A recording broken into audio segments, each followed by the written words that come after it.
Chapter 662. The difference between immortal gods. The celestial spirit god contemplated for a long time before saying, there are only two paths. 1. You accumulate merit, benefit all living beings, touch the heavens, thus attracting the attention of the celestial court, and be rewarded with a place in the immortal class. 2. You abandon this great thousand world. Though the celestial court is strong, the great Tao is vast. Ultimately, there are places beyond the celestial court's reach. On the celestial court's bounty list, there are many powerful beings who have yet to be brought to justice. His answer left Guwen somewhat dissatisfied. In short, isn't this just a choice between submission and escape? The celestial spirit god seemed to sense Guwen's displeasure and continued, some of the celestial court's actions do indeed overlook all living beings, but the celestial court is not evil. In fact, the 3,000 great worlds still exist, and immortal gods rarely present themselves. This alone suffices to prove the severity of the celestial rules. Within any force in the world, there is good and bad, and there is no absolutely fair rule or order. The internal struggles within the celestial court are also significant, and the celestial emperor, who stands lofty, has been in seclusion for years, rarely emerging into the world. Over the endless years, countless purges have occurred in the celestial court. But no matter how the changes unfold, immortal gods will ultimately be ensnared by their interests. When longevity is no longer a luxury, besides power, all that remains for them is status. Actually joining the celestial court is not as unbearable as you imagine, nor will you lose so-called freedom. As long as you fulfill your duties, immortal gods can have plenty of personal time. Though he pledged allegiance to Guwen, it was an act of desperation. In his heart he wished for Guwen to join the celestial court. With Guwen's abilities, rising to a celestial Tao immortal position higher than that of an immortal monarch in the future would be no difficult task. Guwen smiled and said, I do not reject the celestial court. I am just cautious about the unknown. After all, even you are unsure where exactly the celestial court is, or how deep its waters run. The celestial spirit god couldn't help but sigh upon hearing this. In the celestial spirit great world, he was a high and mighty celestial god, yet he had never even been to the celestial court and was part of its lower echelons, an unnoticed existence. Even if he violated the celestial rules or neglected his duties, the celestial court wouldn't deal with him in a short time, because the celestial court simply didn't care about him. With this in mind, the celestial spirit god also felt frustrated. He thought he took the wrong path back then. If he hadn't been obsessed with that immortal palace treasure, how would he have ended up in such a situation? Guwen asked with a smile. It's said your talent is outstanding even among celestial gods. Don't you have any plans? Do you want to remain a celestial god forever? The celestial spirit god shook his head and said, those who become celestial gods are all of extraordinary talent. Even if I give my best in cultivation, ascending would still require an exceedingly long time. I have a junior who is currently participating in the selection for celestial gods, cultivating in a celestial army. The celestial god is called Celestial Calming God. Do you know him? Guwen thought of Jianghu and thus asked. The celestial spirit god nodded and said, I know him. He counts as my senior. He serves the Huang Feng immortal monarch, and among celestial gods, he holds a relatively high position. The lowest in rank are celestial gods like us guarding a great thousand world, whereas celestial calming god isn't confined to one place. He is akin to a god of destruction, and his range of activity covers the 3,000 great worlds. Mentioning celestial calming god, the celestial spirit god's tone carried envy. Guwen gained a clearer understanding of celestial gods. Even among immortal gods of the same rank, the extent of power varies. The celestial spirit god opened up, starting to recount his experiences serving the celestial court. Memories related to the celestial court couldn't be confiscated, so Guwen was also curious about his past. The universe was silent, distant stars dotting the sky. Guwen and the celestial spirit god, drinking before the world gate, seemed unaffected by time as bowl followed bowl, perhaps a metaphor for the passage of time and the changes in the world. In times of peace, time passes more swiftly. In the blink of an eye, another 10,000 years have passed. The members of Dao court who had ventured onto the path of the great Dao finally returned, causing a commotion in the entire sect. Xiao Lan and Yuan Songzi stood on high clouds, looking at the vast sea of people below, smiles on their faces. They finally returned. Returning from the path of the great Dao was an equally long journey, with endless hardships, and only at this moment could their tense minds relax. Seeing that Dao court remained prosperous, the great cultivators of the Dao court were full of relief in their eyes.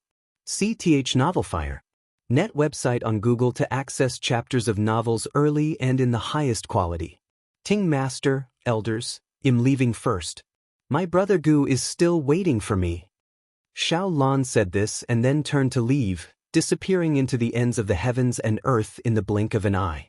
Ji Xiaoyu's expression became unnatural upon hearing her words, but she said nothing. A female elder shook her head and laughed. This girl is still as infatuated with her lover as ever. Even after traveling the path of the great Dao and broadening her horizons, she remains true to her original heart. The other elders also revealed kind smiles. They all doted on Xiao Lan, feeling she was like a child who never outgrew. Yuan Songzi's gaze landed on a figure below, who stood out with overwhelming aura, attracting attention even while amidst the crowd. Zhao Rushan. To have grown to such an extent, it seems a lot has happened over these years. Yuan Songzi mused. Ji Xiaoyu's failure on the Emperor Road, and Xiao Lan's pause, made him realize that the Taoist emperor was still far from Dao court. Looking again at Zhao Rushan, he felt this person wasn't so remarkable, at least far inferior to the unbeatable emperor. Where exactly could the seed of a Taoist emperor be found? Yuan Songzi's thoughts drifted, his heart feeling a bit melancholy. Meanwhile, Guwen had already returned to Xiao Lan's grotto heaven to wait, noticing Ji Xiaoyu's expression. He pondered how to help her. Failing on the Emperor Road, her cultivation level regressed, and her Dao heart was damaged. It was his first time hearing Ji Xiaoyu's heart sound so lonely. He could feel Ji Xiaoyu's pride, and precisely because of it, he felt this matter was difficult to handle.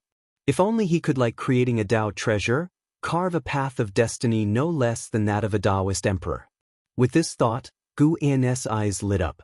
This direction seems promising. Since he has ample time and doesn't need to engage in daily arduous cultivation, he might as well study different paths of destiny. Guwen began to contemplate in this direction. He first needed to understand the essence of a Taoist emperor. Not long after, Xiao Lan's presence burst into the grotto heaven. She appeared out of nowhere before Guwen and hugged him tightly. Wonderful, Brother Gu, you're still here. Xiao Lan held onto Guwen tightly, speaking with delight. She was so overjoyed she even shed tears. Don't be fooled by her carefree demeanor usually. In reality, she always worried in her heart. She was away for too long and was truly afraid of changes occurring in Dao court or Guwen reaching his twilight years. What are you saying? My talent may not be as great as yours, but am also diligently cultivating. Am not that easy to die. Guwen humphed, gently patting her back, feeling a little touched himself. In retrospect, he had countless separations with his junior sister throughout this life. He could foresee the future, but his junior sister could not. Worrying for the future was normal. It seems showing off some of his own strength appropriately, revealing a bit of the iceberg to leave her in awe, is necessary. If you find any errors, ads pop up, ads redirect, broken links, non-standard content, etc., please let us know reports so we can fix it as soon as possible. Chapter 663. Blaze a new trail after a long separation, their reunion was fiery with passion. Guwen and Xiao Lan entwined for half a month before they finally parted. Xiao Lan continued her cultivation, while Guwen switched avatars. His true self went to various places to harvest matured medicinal herbs. After he was done, he returned to the Taoist field of the beginningless. Walking along the mountain path, Guwen began contemplating the matter of creating a path. To create a path similar to that of a Taoist emperor. A Taoist emperor is an existence aided by great Tao destiny. In the same realm, a Taoist emperor's power of the great Tao is stronger, and they can also command the great Tao of the present environment to fight on their behalf. This gives Taoist emperors the ability to fight beyond their realm, making them invincible within the same realm. There are 3,000 great Taos. Different Taos can cultivate different Taoist emperors. On the path of the great Tao, cultivators competing for the destiny of a Taoist emperor can devour the great Tao destiny of their competitors, thus enhancing their own destiny, and transform the destiny of different Taos into their own without changing the essence of their own Tao. This suggests that there may be some rules judging the Taoist emperors. If a Taoist emperor relies on the power of the Tao, wouldn't allowing others to rely on their own power be considered a way out? As this thought emerged, countless ideas burst forth in Gu En's mind. He suddenly thought that the celestial court could also be such an existence. The heavenly court immortals leverage celestial Tao destiny, fundamentally similar to Taoist emperors, albeit the immortal gods are stronger. Could it be that the so-called celestial Tao was also created by an extremely powerful existence? Gu En's imagination ran wild, and he decided to test such an approach. To transform his own power into a cultivation system for Ji Xiaoyu to use. Providing such a method is not difficult and can be transmitted through the path of cause and effect. But mere borrowing pales in comparison to the Taoist emperors and the heavenly court immortals. Upon acquiring great Tao destiny, a Taoist emperor's cultivation speed increases, and the heavenly court immortals can rely on celestial Tao destiny to attain immortality. Gu En felt that to successfully create this, it would take a very long time. He did not feel discouraged by this. Instead, he was full of anticipation. Things that can be achieved easily are not worth expecting. A long time passed. Gu En returned to his courtyard, and besides Xinjin, an Xian and Emperor Tianhong were also present. The two were discussing something, and upon seeing Gu En, they immediately saluted. Master, Yuan Luo offended Zhao Rushan at the Tao Court's Genius Conference. I Qingshan fears for his premature death and wishes to send him to Wuxia for tempering. What do you think? An Xian was the first to speak. Gu En shook his head and said, the beginningless is not a place for fostering layabouts, and that disciple named Yuan Luo does not wish to train here. Upon hearing that I Qingshan wanted to send him to the beginningless, Yuan Luo not only resisted but also flew into a rage. In his view, the sect felt he would be killed by Zhao Rushan, which humiliated him, and he vowed to annihilate Zhao Rushan. The enmity between Yuan Luo and Zhao Rushan was not complex. At the Genius Conference, Yuan Luo shone brilliantly, and Zhao Rushan tried to recruit him, but his words implied threats, which displeased Yuan Luo. The two clashed, and with his fiery temper he even took the initiative to strike Zhao Rushan. One must know that Zhao Rushan is currently a chief disciple of the Tao Court, and barring accidents, he will become the next master of the Tao Court. Even though the Tao Court said nothing, offending the chief disciple of the Tao Court put tremendous pressure on the Jianghu sect. Upon hearing Gu An's words, an Xian did not say much more. She vanished on the spot to negotiate with the Jianghu sect. Master, I accompanied senior sister to the Jianghu sect yesterday and met that genius named Yuan Luo. I feel he, Emperor Tianhong hesitated to continue. Gu En walked to the artifact refining cauldron, observing the Tao treasure inside, and casually asked, he's the reincarnation of a chaos evil demon, right? Emperor Tianhong's eyes widened in astonishment. You know. The things Gu En said to Shenzhen and an Xian were not spread to other disciples, so the true identity of Yuan Luo had not been revealed. Even though he had joined the Taoist field of the beginningless for thousands of years, Emperor Tianhong still did not know that Gu En was aware of this matter. After all, even you, as a heavenly court immortal, have been reincarnated. One more chaos evil demon isn't surprising, Gu En said with a gentle laugh. Emperor Tianhong fell silent.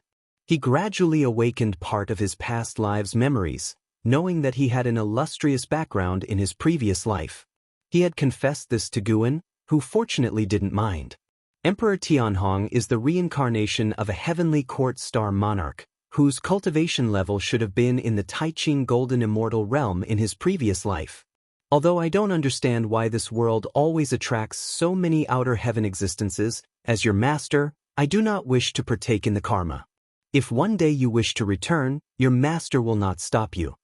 Gu Wen's words deeply moved Emperor Tianhong, and he quickly said, I won't go back. Silly disciple, once you fully awaken your past lives' memories, you'll know you'll definitely go back. Gu Wen laughed, knowing well that Emperor Tianhong would not betray his information to the heavenly court. Among the Wuxia disciples, even in Exin, no one truly knew how powerful he was, which divine skills he commanded, or even which great daos he cultivated. If Emperor Tianhong could become a channel for him to express goodwill towards the heavenly court, that would be a welcome outcome. He bore no grudge against the celestial court, nor did he wish to create one. The conflicts with the immortal gods were out of necessity. Emperor Tianhong remained silent. Listening to his master's words, he realized he truly could not rashly make promises. By the way, Tianhong, do you want to become a Taoist emperor? Gu Wen suddenly asked. Upon hearing this, Emperor Tianhong quickly said, I don't want to. I just want to cultivate with master. He hailed from the Tao court, naturally knowing about the Taoist emperor. Coupled with some memory fragments, he knew Taoist emperors to be very powerful, but he preferred to cultivate alongside Gu Wen. Intuition told him that Gu Wen was his greatest opportunity. Gu Wen turned to look at him and asked with a smile, if I open up a path similar to that of a Taoist emperor, would you be willing to step into it? Search ** the Nelfer. Net website on Google to access chapters of novels early and in the highest quality. Emperor Tianhong's eyes widened with excitement. Of course, I would. If you pave such a path, master, I am willing to be the trailblazer. Shenzhen, standing to the side, added, if you're truly going to open up a new path of cultivation, then I also want to join. She had faith not in the immortal gods nor the great Tao, but in Gu Wen. Gu Wen shook his head slightly and said, it's just a concept. Whether it will succeed is still uncertain. Despite his words, both Emperor Tianhong and Shenzhen were already beginning to dream. In a quiet palace, Ji Xiaoyu sat cross-legged on a prayer mat, cultivating. However, her brows were tightly furrowed, as if she was enduring pain. Suddenly, she opened her eyes wide and spat out a blood arrow. Her face turned pale, and her entire aura collapsed. Despair filled her eyes. Her cultivation level was dropping again. If this continued, she might fall back to the Taoist collection Freedom Immortal realm, or even drop to the mortal realm. She couldn't tell if it was backlash from the Emperor Road or if the unbeatable Emperor's divine skills were still tormenting her. What kind of divine skill is this, that even the slightest leak of breath can make me lose? Is it possible he wants to conceal this divine skill by eradicating everything? Ji Xiaoyu fell into contemplation, recalling the divine skills used by the unbeatable emperor, which sent shivers down her spine. It was an aura of utmost evil. At this moment, a terrifying pressure enveloped the palace, causing her expression to change dramatically. She looked up to see a cloud of dreadful black gas appearing on the dim ceiling, within which a pair of terrifying eyes opened. The eyes were purple, resembling a pair of snake eyes, staring down at her. If you find any errors, ads pop up, ads redirect, broken links, non-standard content, etc., please let us know reports so we can fix it as soon as possible. Chapter 664. The strongest power these eyes. Ji Xiaoyu felt a chill run down her spine, and she couldn't help but ask, you didn't die? Back then, it was with these eyes that the unbeatable emperor defeated her. As soon as these eyes opened, she was drawn into a strange illusion realm. In the illusion realm, she was besieged by multiple versions of herself until she was defeated. Even now, she could not comprehend it when she recalled the incident. What kind of divine skill was that, making her turn against herself? The battle within the illusion realm didn't feel like a hallucination, because afterwards, the injuries she sustained there manifested in reality. These mysterious eyes didn't answer Ji Xiaoyu, only stared coldly at her. Ji Xiaoyu sensed something was wrong. Her expression changed drastically.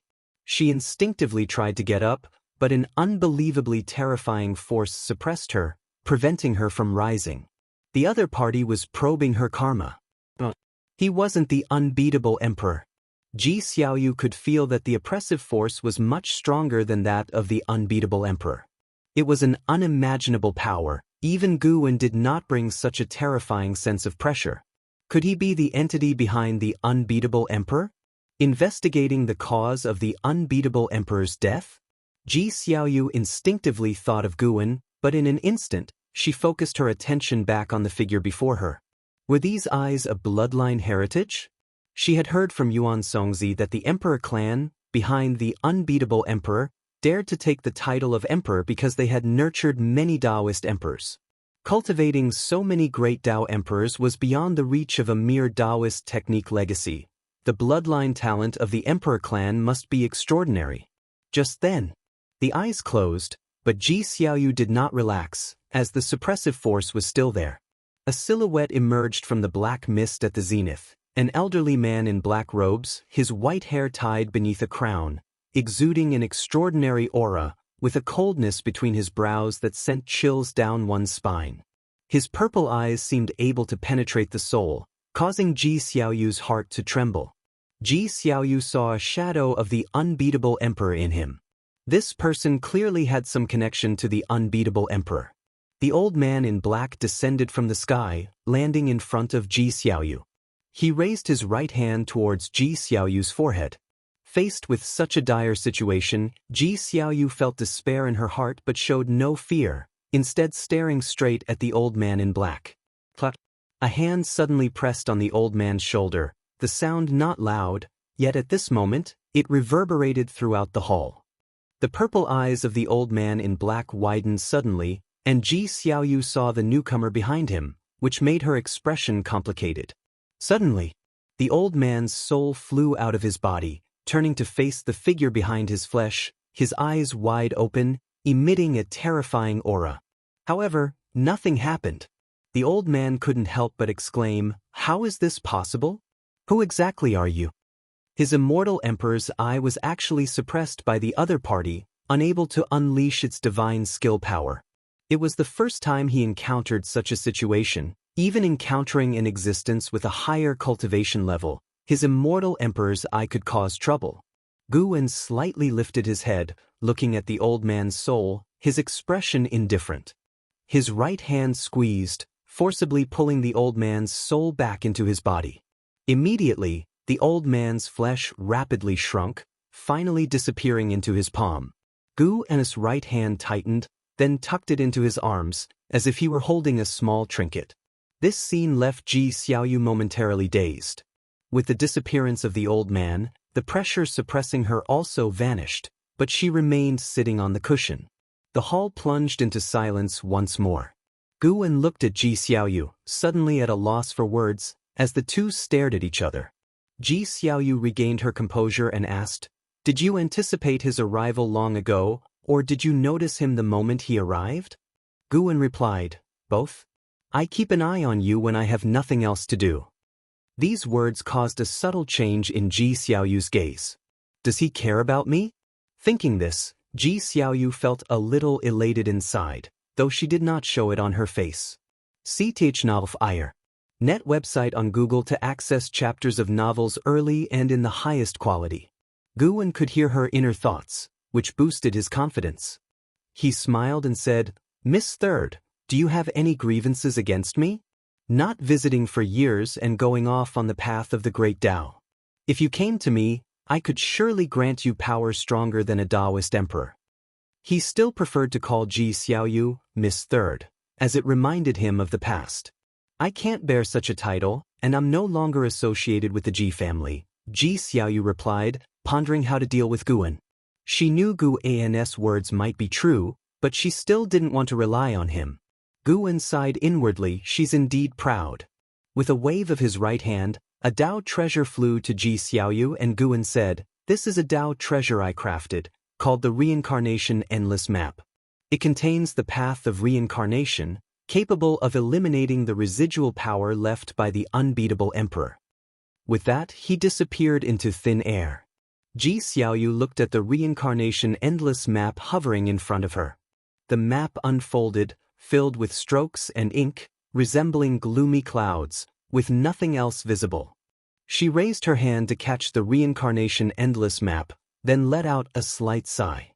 He left so quickly, I wanted to ask him about the unbeatable emperor's divine skill just now, Ji Xiaoyu whispered with a sigh, her gaze landing on the reincarnation endless map, her expression turning complex. Why hadn't she felt his dominance before? Forcing himself to help her like this. Elsewhere, Guwen returned to the Taoist field of the beginningless. He left quickly because he knew Ji Xiaoyu would inquire about the immortal emperor's eye. The eyes of the unbeatable emperor and the old man in black were indeed the immortal emperor's eye. Guwen was curious about this. The immortal emperor's eye was not tolerated by the celestial court, yet the emperor clan dared to cultivate it? No wonder they faced extermination. If the immortal emperor's eye were to spread, they'd face even more dire consequences. Guwen sat inside his chamber, lifting his right hand where the old man in black, now the size of a grain of rice, stood in his palm. At this moment, the old man still retained consciousness. Looking up at the gigantic Guwen, his eyes were filled with horror and despair. He roughly guessed what Guwen intended to do but was powerless to resist, unable even to self-destruct. Why is this happening? Why does my immortal emperor's eye fear him so? The old man's mind collapsed with these thoughts, not just because he was facing death, but also because the failure of the immortal emperor's eye shattered his belief. Previously, he believed the immortal emperor's eye to be the ultimate power. This was the source of his confidence to come. It took him millennia, avoiding the celestial god, to infiltrate the celestial spirit great world, only to be captured immediately upon arrival, a conclusion he had never envisioned. Guwen looked down at the old man, his eyes transforming as he unleashed the calamity absolute eye, brutally searching through the old man's memories. In an instant, the old man's consciousness broke down, his immortal emperor's eye losing its luster. If you find any errors, ads pop up, ads redirect, broken links, non-standard content, etc., please let us know reports so we can fix it as soon as possible. Chapter 665. Unbeaten Emperor Ancestor. This black-robed elder is the greatest supporter behind the unbeatable emperor, known as the Unbeaten Emperor Ancestor. The title of Unbeatable Emperor is given to each generation's emperor successor in the undefeated emperor clan, which has seen many generations of unbeatable emperors. To obtain the title Unbeatable Emperor among one's peers is almost to secure the path of the Taoist emperor, and the reason lies in the immortal emperor's eye. Acquiring the title allows one to inherit the immortal emperor's eye from the unbeaten emperor ancestor. Even the undefeated emperor clan is unaware of the existence of the immortal emperor's eye. The clan members only know that the unbeatable emperor wields a taboo power that cannot be exposed, and they will protect this secret even at the cost of their lives. The immortal emperor's eye of the unbeaten emperor ancestor bears no greater karmic ties. He only witnessed the Stealing Heaven Immortal sect and the Stealing Heaven Emperor being suppressed by the celestial court, which made him wary of exposing the immortal emperor's eye. However, the power of the immortal emperor's eye is too formidable for him to relinquish. Over the years, in moments of despair, he mastered the immortal emperor's eye, thereby creating the renowned undefeated emperor clan in the primordial emperor domain. Now, with the cultivation level of the Miao Zhen Daluo Immortal, his cultivation reaches the heavens and the earth, remaining hidden behind the scenes while observing the rise and fall of the human world with a smile.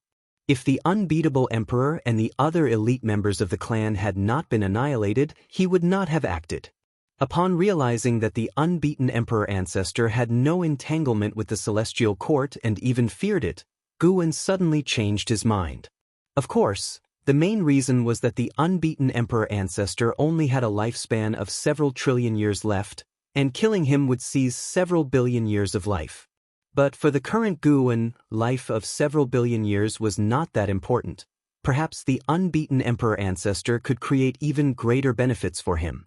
Guwen threw the unbeaten emperor ancestor into his Dao fruit universe. All Daluo immortals can develop a universe within the depths of their souls. Some Daluo immortals focus on developing the power of the universe. Previously, Guwen tried to plant and harvest medicinal herbs in his Dao fruit universe but didn't gain life from it, so he had no interest in developing the Dao fruit universe. For him, the Dao fruit universe was more like a divine skill used to seal enemies and store treasures. The unbeaten emperor ancestor opened his eyes and instinctively looked around, finding himself in a dark universe. Suddenly, he seemed to sense something and quickly turned his head, only to freeze, his eyes widening with disbelief. A pair of golden-red eyes stared at him in the darkness, and in front of these eyes, the unbeaten emperor ancestor felt an urge to submit. "Who are you?" the unbeaten emperor ancestor asked, his voice quivering. He could feel his immortal emperor's eye shivering in fear, an emotion he had never experienced before, intensifying his dread of the mysterious eyes ahead. "Regarding the death of your descendants, you should already know the cause and effect. Do you have any grievances?" Gu An's voice sounded, cold in tone. Even though the undefeated emperor clan had its reasons, ultimately they refused to relent. Gu An did not directly destroy them, he advised first, and when they refused to heed, they had to face demise. The unbeaten emperor ancestor took a deep breath and said, "The strong vanquish the weak. What grievances could there be? I came because I did not recognize your strength surpassed mine. Before I die, I still wish to ask clearly, who exactly are you? Are these eyes of yours the immortal emperor's eye?" Since the fall of the stealing heaven emperor, he had never seen another pair of immortal emperor's eyes, leading to many speculations about Gu An's identity. He even suspected Gu An might be the stealing heaven emperor. "You guessed wrong. I have no connection with the stealing heaven emperor. Indeed, my eyes are the immortal emperor's eye. You should be able to sense that, even as both possessors of the immortal emperor's eye, the difference between us is significant, unrelated to cultivation level." Gu An's voice resonated, rendering the unbeaten emperor ancestor silent, filled with a strong sense of defeat. "Do you hate the celestial court?" Gu An's inquiry awakened distant memories for the unbeaten emperor ancestor. His immortal emperor's eye suddenly appeared, and he gritted his teeth, saying, "Yes, at this point, I have nothing to hide. The celestial gods of the celestial court killed my wife and children. This vendetta, I will never forget for eternity." The unbeatable emperor was generations apart from him. He held little affection for him, more of a familial duty to continue the lineage. But his wife and children were different. Even after such a long time, he could hardly suppress his hatred when he thought of them. Sar the Novelier. NT website on Google to access chapters of novels early and in the highest quality. The immortal emperor's eye of the stealing heaven emperor instigated fear in the celestial court, and when the celestial gods descended, unable to capture the stealing heaven emperor, the victorious stealing heaven emperor, filled with fighting spirit, even led the stealing heaven immortal sect to actively confront the celestial court, invoking the might of the court for suppression.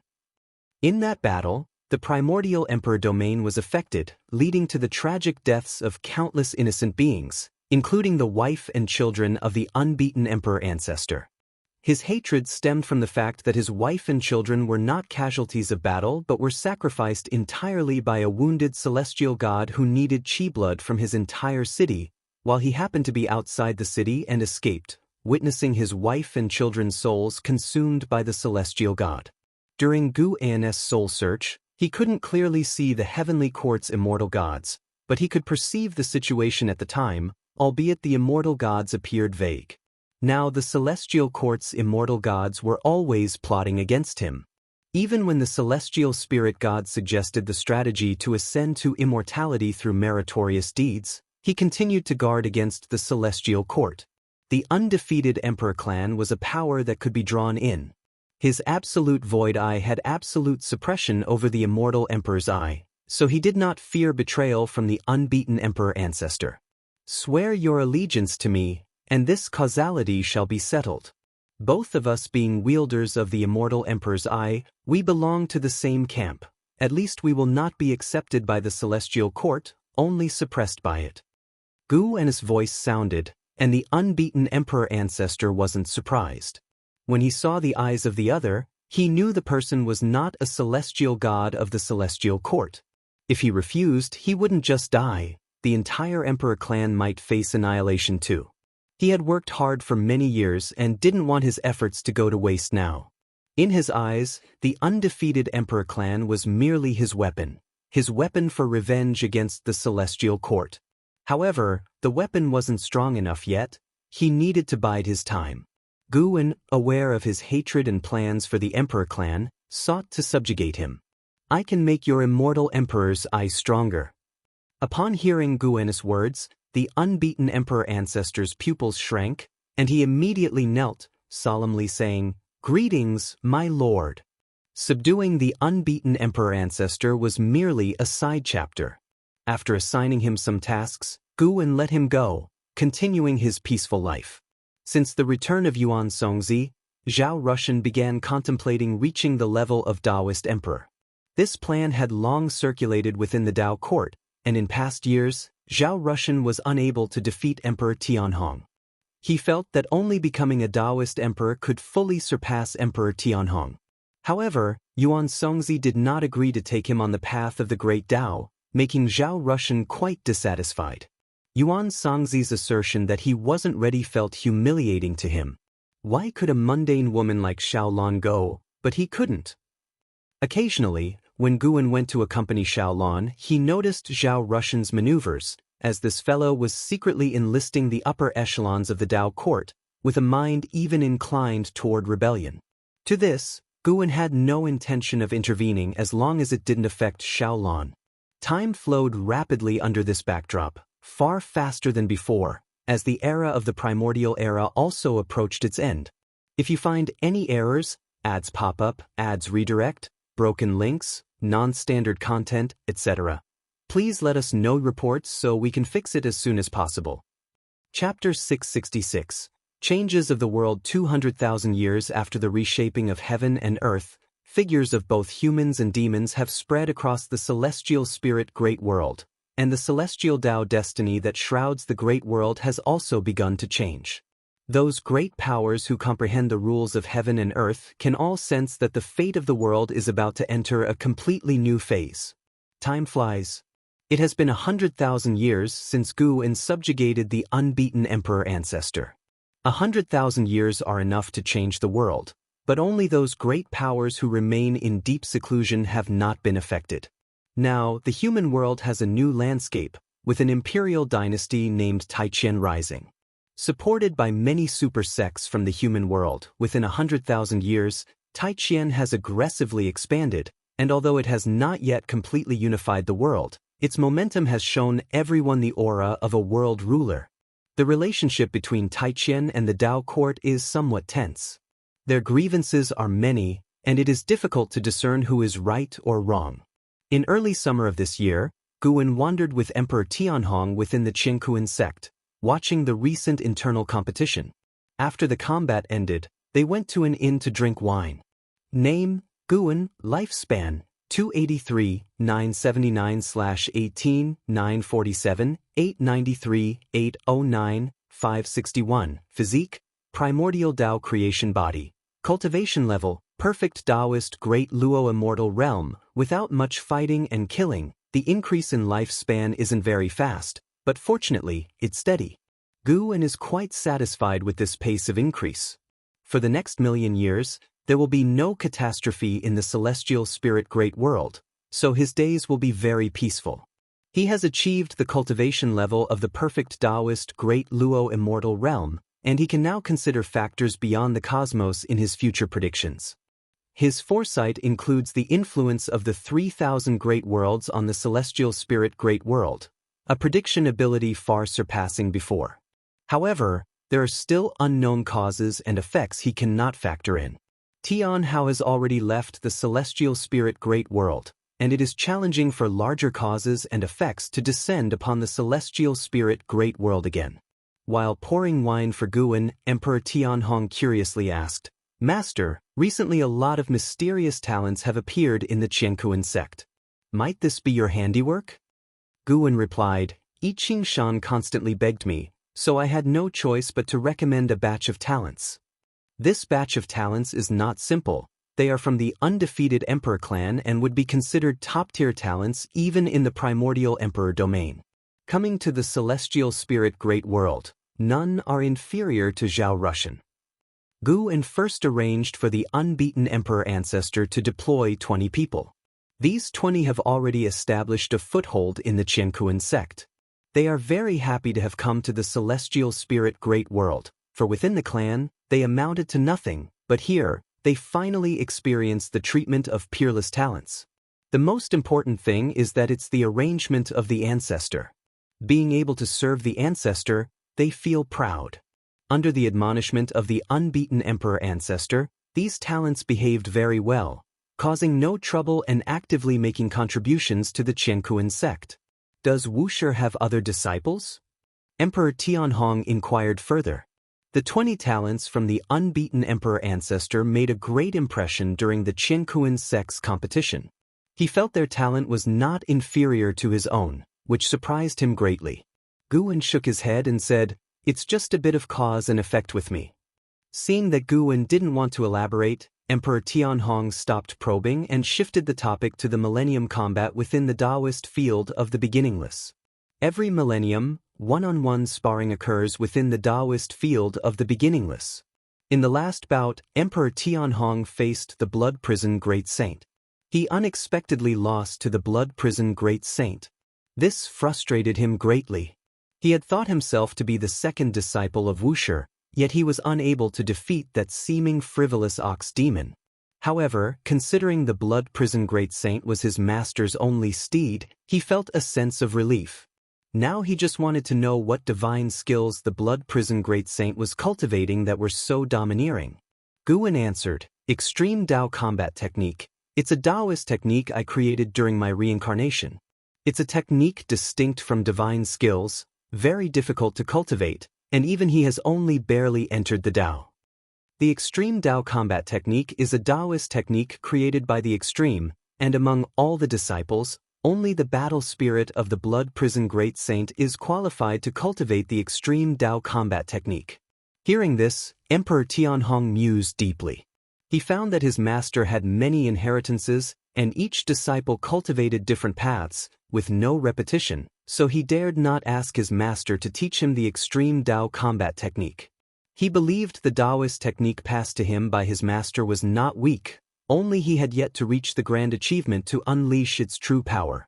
After this internal competition ends, do me a favor by going down the mountain to Taiqian, find someone and teach him the method of cultivating immortality, and give him a new name, Tai. Guwen looked at the street outside the window and said softly. As he spoke, he handed Emperor Tianhong a jade pendant, which would guide Emperor Tianhong to find that person. Emperor Tianhong took the jade pendant and asked, "To what extent should I teach him, and do I need to bring him back?" Guwen replied, "It's up to you, at least ensure he has the power to defend himself. There's no need to bring him back, nor should you take him as a disciple or reveal the name of Wuxia." This instruction made Emperor Tianhong even more interested in that person. The internal competition of the Jianghu sect will last several months, as the sect's establishment is vast, with many talented disciples participating. The final 30 winners will go to the Tao court together to compete in the Magic Battle Conference, which symbolizes the highest talent in the world.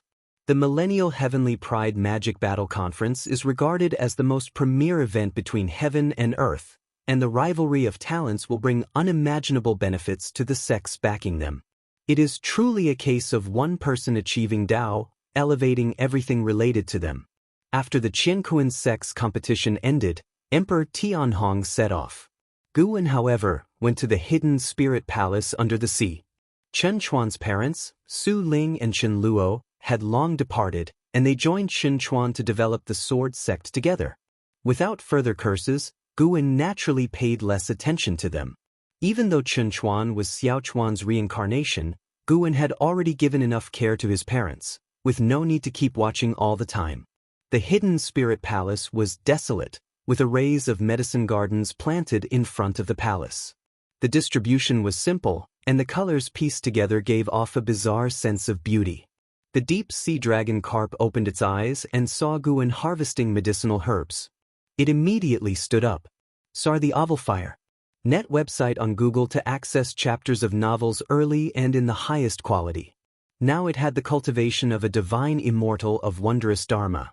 Its temperament had become more mature than before, yet in its simple white robe with long hair reaching the ground, it still exuded a feminine grace. Although it still had the appearance of a feminine grace outwardly, it already understood the difference between genders. After cultivating in the hidden spirit palace for more than 200,000 years, it also harbored greater ambitions in its heart. Master, when will you let me adopt a few disciples to relieve my boredom? The deep sea dragon carp came beside Guan, asking cautiously. Since Chunluo and his spouse left, it felt lonely, often having no one to talk to.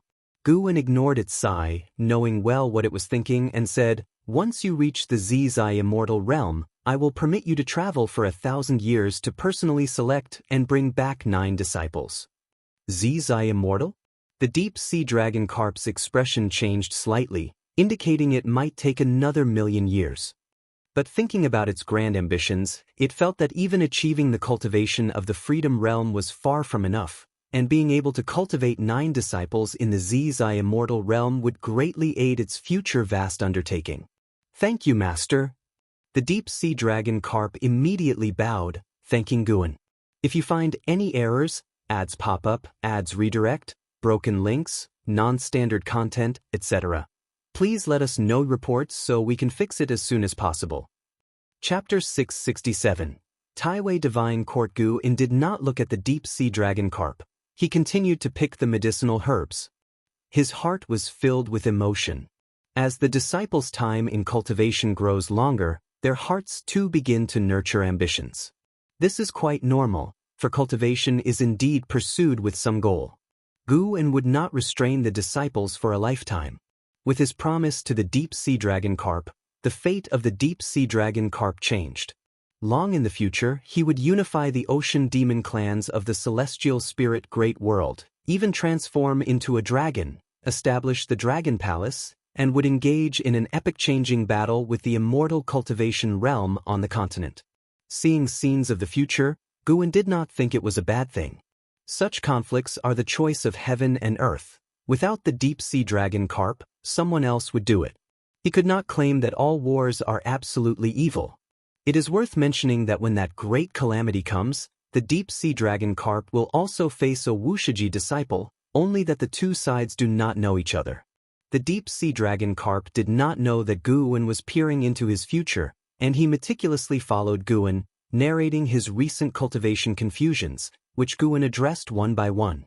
His upbringing of the deep sea dragon carp was not inferior to that of the Wuxia disciple. After all, the deep sea dragon carp had been independently managing the medicine garden of the hidden spirit palace with great merit. The deep sea dragon carp was in the realm of the divine immortal of wondrous Dharma, while the disciples within the Taoist field of the beginningless had the lowest cultivation level, also being in the divine immortal of wondrous Dharma realm. Among them an Exen and the blood prison great saint had already crossed into the Tao void profound immortal realm, reaching the divine thought true immortal realm. Although their strength could not yet be considered great, Guan was still satisfied with their growth speed. After all, not everyone could be as favored as him. Even the most exceptional talent requires a long time to accumulate cultivation.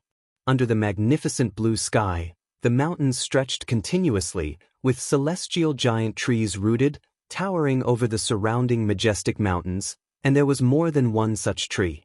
Beneath the giant tree, thousands of cultivators gathered together, and even with so many people together, the diameter of the occupied area was still far less than the width of the main trunk of the giant tree. Once the holy heaven reincarnation and the former lord of the heavenly spirit great heaven and earth holy court, Zhu Shi, she stood among the crowd, listening to the person speaking at the front. The divine court is domineering, controlling the life and death of all living beings under heaven, and the cycle of reincarnation is at their command. The land upon which all beings dwell is divided by them. Those expelled by the divine court must leave the Taiwei Great World, but outside the Taiwei Great World lies a dark forbidden zone, with countless evil demons and ghosts lurking, waiting to swallow living spirits. We, imprisoned here, have nothing to await but exile. Zhu Shi, wearing a blue and white form-fitting robe, with her hair tied casually, exuded a demeanor of a chivalrous lady from the martial world. Listening to the speech, her thoughts drifted away, a wry smile appearing on her face. She was originally venturing in another great world. Having awakened her origin divine soul, She was already a profound Yuan-free immortal, having re-established her own sect. Due to sectarian struggles, she was jointly targeted by the local major sections. In the midst of chaotic fighting, she deployed a secret technique, shattered the void, and escaped into the chaotic stream of the Great Tao. Upon awakening again, she found herself in the Taiwei Great World. Just as she was about to acquaint herself with the new world, a group of cultivators descended from the sky, declaring her an outsider adventurer who must be detained, and thus she ended up here. This little world is the detention ground of the divine court, housing countless living beings, even those far exceeding her cultivation, and quite a few at that. She wandered this place aimlessly until someone recruited her, inquiring if she wished to escape to safety. Having ventured through numerous worlds, Zhu deeply understood that one's fate must be grasped in their own hands and could not sit idly by waiting for doom, and thus she came along. Surrounding thousands, with the lowest cultivation level being the Zizai Immortal realm, and the speaker's Tao practice being deep and unmeasurable, reminiscent of the type of adversary she faced when departing the celestial spirit great world. Even if my master were here, his Tao practice might still not be as profound as his. How terrifying a level of cultivation to be suppressed by the divine court, how formidable must this divine court be? She pondered alarmed, and thinking of her master made her feel a bit desolate. Parting for over 200,000 years, she could not find her way back to the celestial spirit great world and felt as though she might never return in this lifetime. Only after leaving the celestial spirit great world did she realize how magnificent the great Tao was. Because of this, her heart embraced even grander aspirations. She wanted to restore the holy court, to elevate it to an existence surpassing the 3,000 great worlds. For now, she had to find a way to escape this place. The more perilous the situation, the more she felt she could encounter great fortunes. This Taiwei great world surely harbors great fortunes beyond her imagination. Search * the Oval Fire. At website on Google to access chapters of novels early and in the highest quality. Do you suppose what his cultivation level might be? A voice suddenly reached Zhu Zai's ears, causing her to turn her head. A handsome man came beside her, his face smiling, in stark contrast to the grave expressions on the faces of those around. How high? She inquired. The handsome man smiled and said, "He is an innate golden immortal, above the heaven-encompassing free immortal." Zhu Zai's pupils suddenly dilated. In the previous great world, she had heard of the legends of innate golden immortals, and she never expected to encounter one in a place like this. The handsome man continued, "In this place, there are dozens of innate golden immortals. Do you know the realm of the divine court cultivator guarding this place?" "What is the realm?" "That one's realm is the heaven-balancing golden immortal realm, above the innate golden immortal, with 100 innate golden immortals under him, suppressing this place, while within the divine court, the heaven-balancing golden immortal is far from the summit." His words made Zhu furrow her brows tightly, feeling a sense of despair. With such a vast gap in cultivation, how could she escape? No matter how it seemed, the upcoming actions of this group would all result in failure. The handsome man looked at Zhu and said with a faint smile, "I have a way to get you out of here." Zhu frowned, cautiously asked, "We are strangers. Why are you assisting me?" The handsome man grinned, "You bear the karma of the celestial court. It seems you are related to some celestial being from the celestial court." Zhu Zai's brows knitted even tighter. "Don't overthink it, I was planning an escape anyway. Seeing you have such karma, I'd take you along." The handsome man shrugged, wearing a carefree smile. Zhu deliberated and thought it prudent to first test him, so she said, "I am called Zhu, and may I know your honorable name, fellow Taoist?" The handsome man replied, "I am named Meng Lang." Meng Lang? Such a common name. Zhu had encountered many bearing this name in various places. She glanced around, puzzled, and asked, "It seems others can't hear our conversation?" The handsome man named Meng Lang smiled. "Naturally, since we are conspiring to escape, how could it be broadcast? What do you intend to do? Are you also a heaven-balancing golden immortal?" Zhu looked intently at Meng Lang, seriously asking. Meng Lang shook his head. A heaven-balancing golden immortal, possessing vast divine skills, I am not. Zhu Shi pursued. Then are you an innate golden immortal? If you find any errors, ads pop up, ads redirect, broken links, non-standard content, etc., please let us know reports so we can fix it as soon as possible. Chapter 668 Trace of the Immortal Gods. It's not an innate golden immortal either. Meng Lang replied, causing Zhu Zai's brow to furrow again, feeling a bit disappointed. The reason she didn't guess above the heaven-balancing golden immortal was because such a transcendent existence couldn't possibly be trapped here. She stared at Meng Lang, hoping he could convince her. What reliance did Meng Lang have that made him think he could help her escape? If he didn't explain clearly, she wouldn't follow Meng Lang. Meng Lang looked ahead, where an innate golden immortal was still passionately speaking, stirring the blood of those present, filling their hearts with high spirits and determination. Rather than waiting to die, it's better to fight desperately. The Taiwei Great World is really deep. Meng Lang, who is actually Guan, thought to himself. Guan, having foreseen in the celestial spirit Great World that Zhu Shi was in trouble, came to assist her. He transformed into Meng Lang to avoid getting too involved in karmic entanglements. After arriving in the Taiwei Great World, Guan discovered that several Daluo immortals were hidden within this great world, and even some of the world's karma was too profound to calculate. He had heard before that among the 3,000 great worlds, a few had foundations far exceeding other great thousand worlds, and he realized today that it was true. This innate golden immortal had already set up a formation, thinking it would isolate prying eyes, facilitating the stirring of hearts, but little did he know, a Tai-Ching golden immortal was watching him at this moment.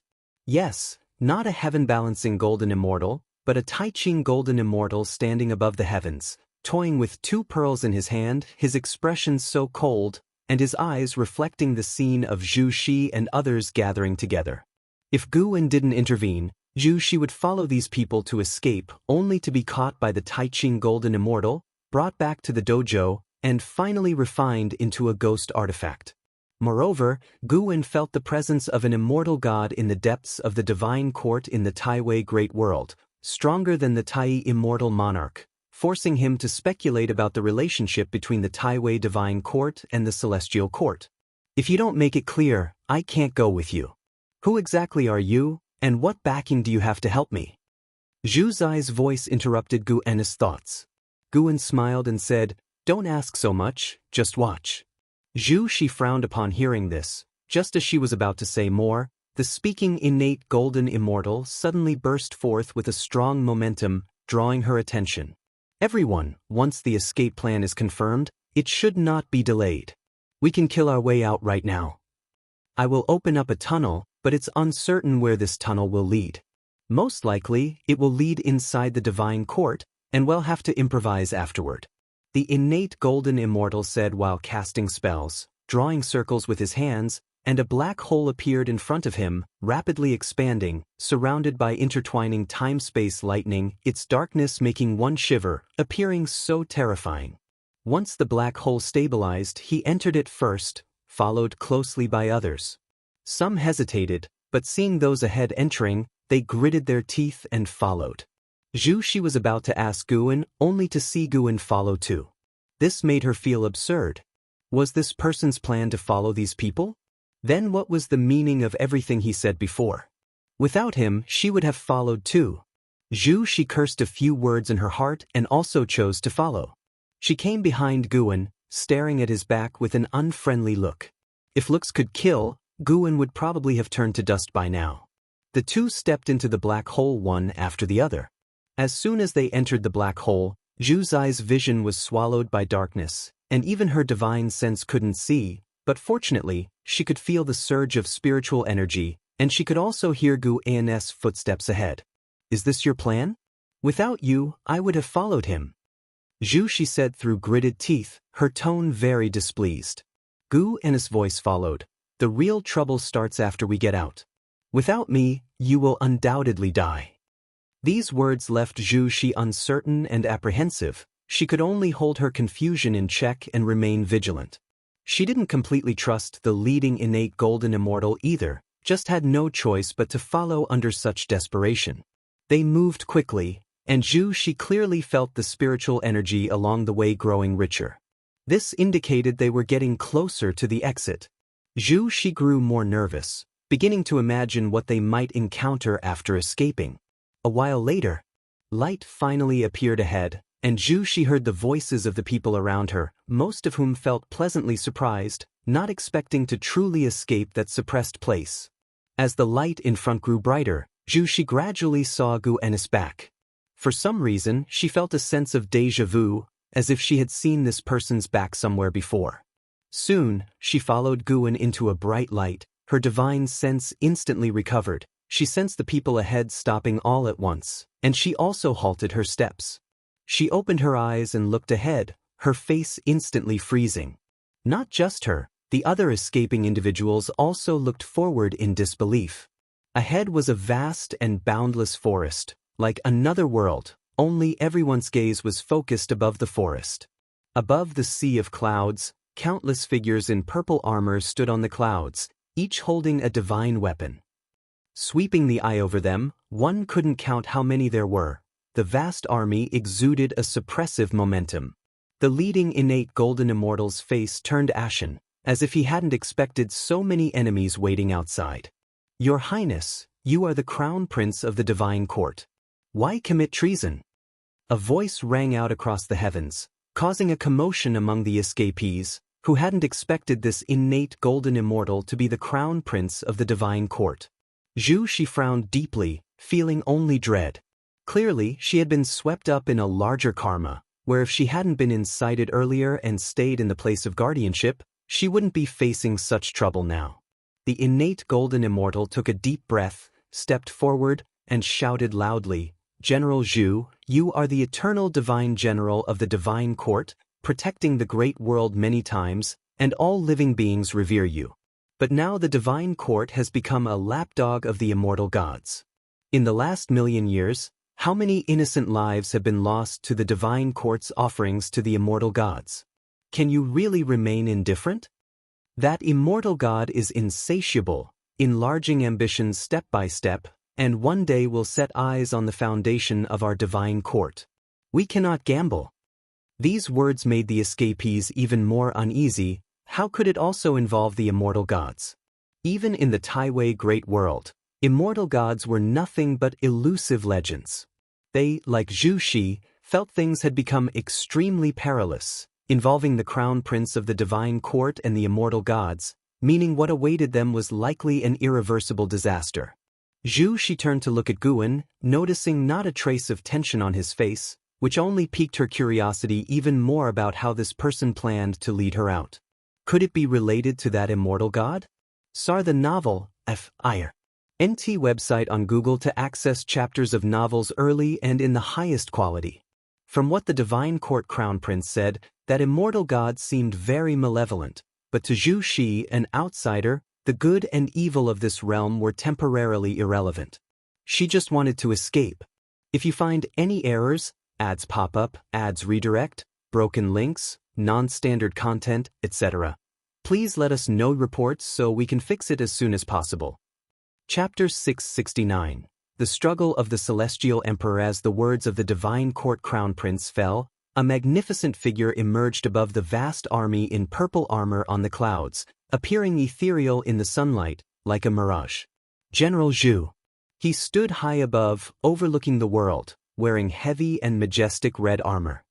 His face was solemn, and his brows resembled two flames. His long hair coiled beneath the divine crown, and 7 giant swords radiating different divine lights hovered behind him in a fan shape, as if 7 divine powers stood behind him. Before General Zhu, Zhu Shi and the escapees felt a deep sense of awe. Some couldn't withstand the pressure and fell to their knees directly. General Zhu's right hand was half raised, playing with 2 beads in his palm, like 2 stars squeezing together, shaking the soul. "Crown Prince, how dare you slander the immortal gods and question the divine court? If His Majesty knew this, imagine his heartbreak." General Zhu's voice rang out, and as his words ended, a vertical eye suddenly opened on his forehead, shooting a terrifying red beam at incredible speed down from the sky. Everything happened too quickly, so fast that the divine court crown prince had no time to react. Boom! The red light struck the divine court crown prince, and the dreadful impact blew the escapees away. Some attempted to flee, but the tunnel created by the divine court crown prince had vanished. Just as the escapees tried to leap up, an unimaginable pressure pinned them down, forcing them to their knees. Howling winds, scattered debris, and forests were swept away, resembling the arrival of the apocalypse. She was pushed to her knees, struggling to lift her head, her pupils trembling in fear. Such terrifying suppression. She couldn't imagine how terrifying it would be if the opponent went all out. The red light dissipated in front, leaving only a white skeleton of the divine court crown prince, trembling precariously, eventually collapsing on the ground. This scene filled the thousands of other escapees with despair. If even the divine court crown prince had to die, how could they survive? High above, General Zhu's expression was indifferent, as if he had not killed the divine court crown prince, but merely an insect. The countless divine soldiers in purple armor, also expressionless, heightened the air of despair in the land. General Zhu opened his right hand, letting the two beads fall, releasing a dazzling light as they descended, dimming the world. The intense light fell, and she couldn't help but turn to Guwen beside her, gritting her teeth and asking, "Didn't you say you have a way?" Guwen glanced at her, a corner of his mouth curving up. His smile appeared arrogant in Zhu's eyes, seeming crazily out of place at this moment. She couldn't understand why this person could still smile as scorching air waves descended from the sky, making her mind go blank for an instant. Boom! The ground erupted with a world-shaking explosion. Countless trees flew like confetti, the divine soldiers of the court coldly overseeing everything. General Zhu's expression shifted, greed flashing in his eyes.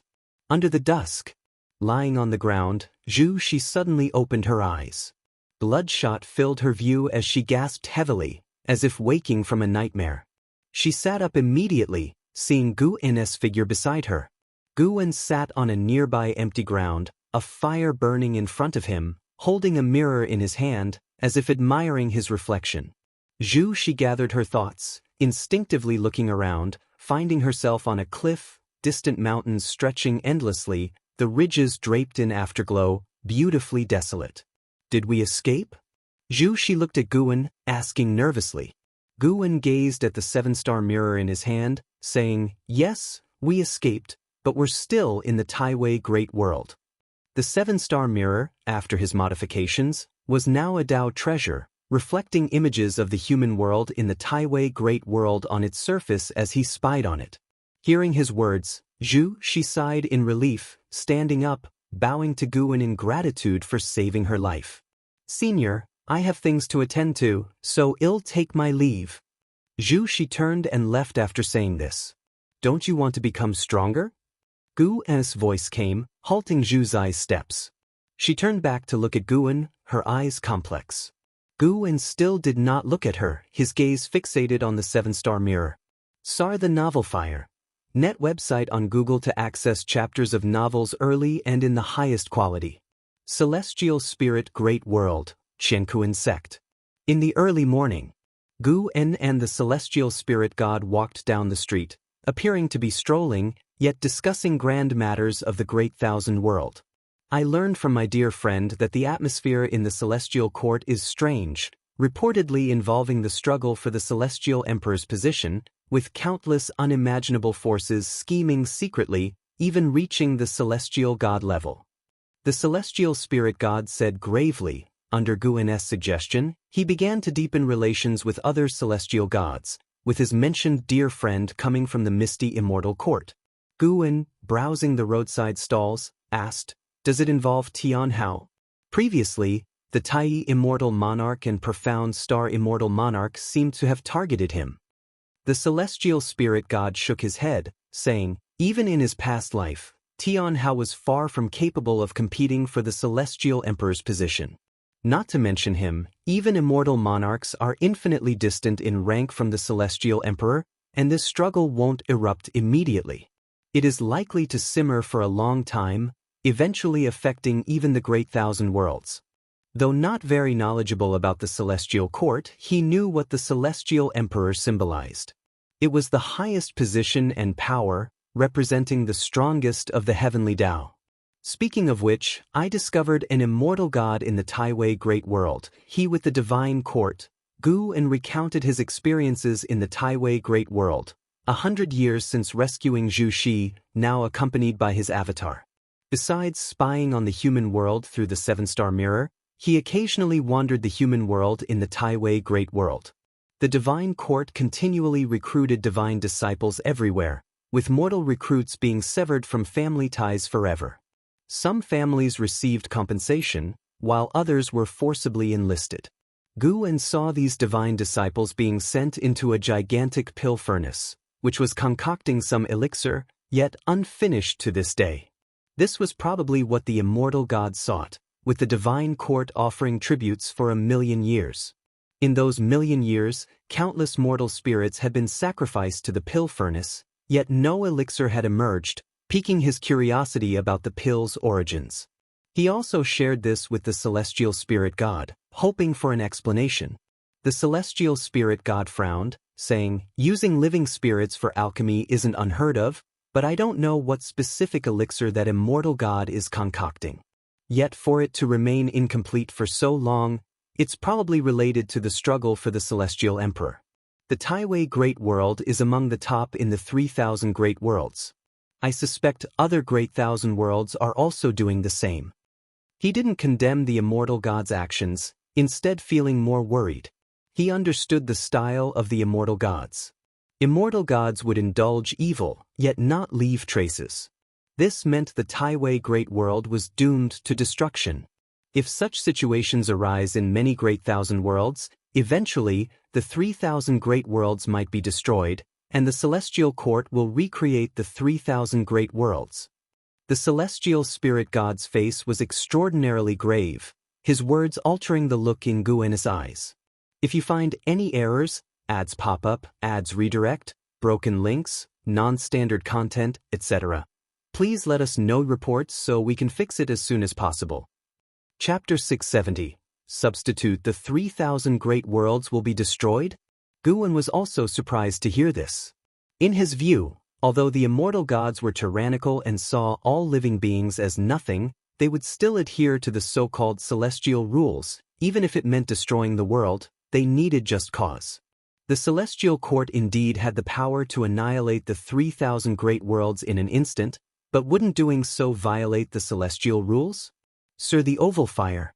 Et website on Google to access chapters of novels early and in the highest quality. Gu suddenly felt that the so-called celestial rules were quite flexible. When it involved the highest authority, the rules were just child's play. "What do you think we should do?" The celestial spirit god looked at Gu and asked seriously. The celestial gods guarding the Great Thousand World had begun to take action, seeking a way out. To them, the Great Thousand World represented divine authority.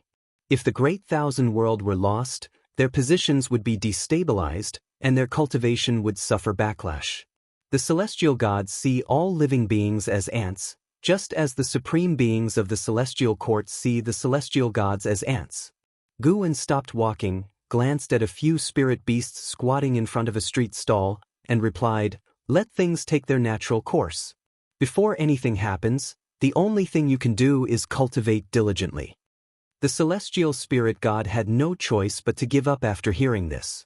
Thinking about Gu's unfathomable cultivation level, he felt that when the catastrophe of the fight for the celestial emperor broke out in the celestial spirit great world, his predicament might not be as difficult as it seemed now.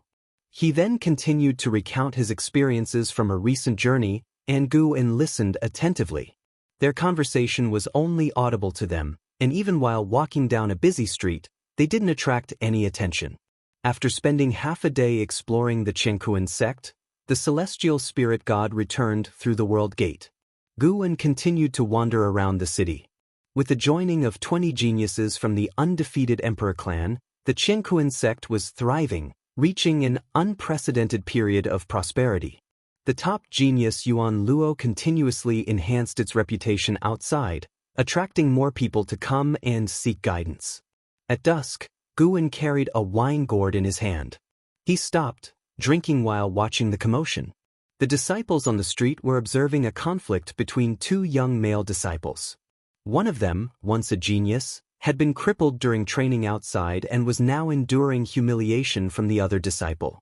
The other disciple was a descendant of an elder within the sect, which meant no one dared to step forward to intervene. Guwen had no intention of getting involved. Watching the scene unfold, he reflected deeply. For the disciples of the Jianghu sect, the sect represented the whole martial world. For the people of the world, the heavens were vast and boundless, unaware that the great thousand world was as insignificant as dust to certain beings. Guwen pondered the path he wanted to take and what rules he should follow. He believed he could find his true self amidst the turmoil, for he had risen from the depths. Time ebbed away, and 400 years passed. In a valley, he, dressed in black, stood on the surface of the lake, holding a long sword with its blade horizontal in front of her as she closed her eyes. Guwen lay on the grass by the lake, holding the seven-star mirror, peering into the scenes of the human world within the Taiwei Great World. The divine court crown prince was but a microcosm. There were many people in the world who wanted to resist the divine court and that immortal god. The divine court crown prince was also persuaded, and these people had already formed a faction. Although lacking the power of the divine court, they could only remain hidden. Whenever someone was taken to become a divine disciple, these individuals would appear, seeking to win over the offspring or siblings of the divine disciples using hatred.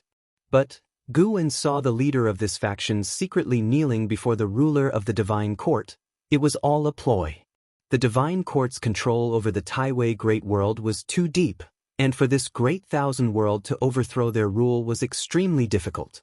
However, as Guwen taught Zhu Shi to cultivate, he saw a variable.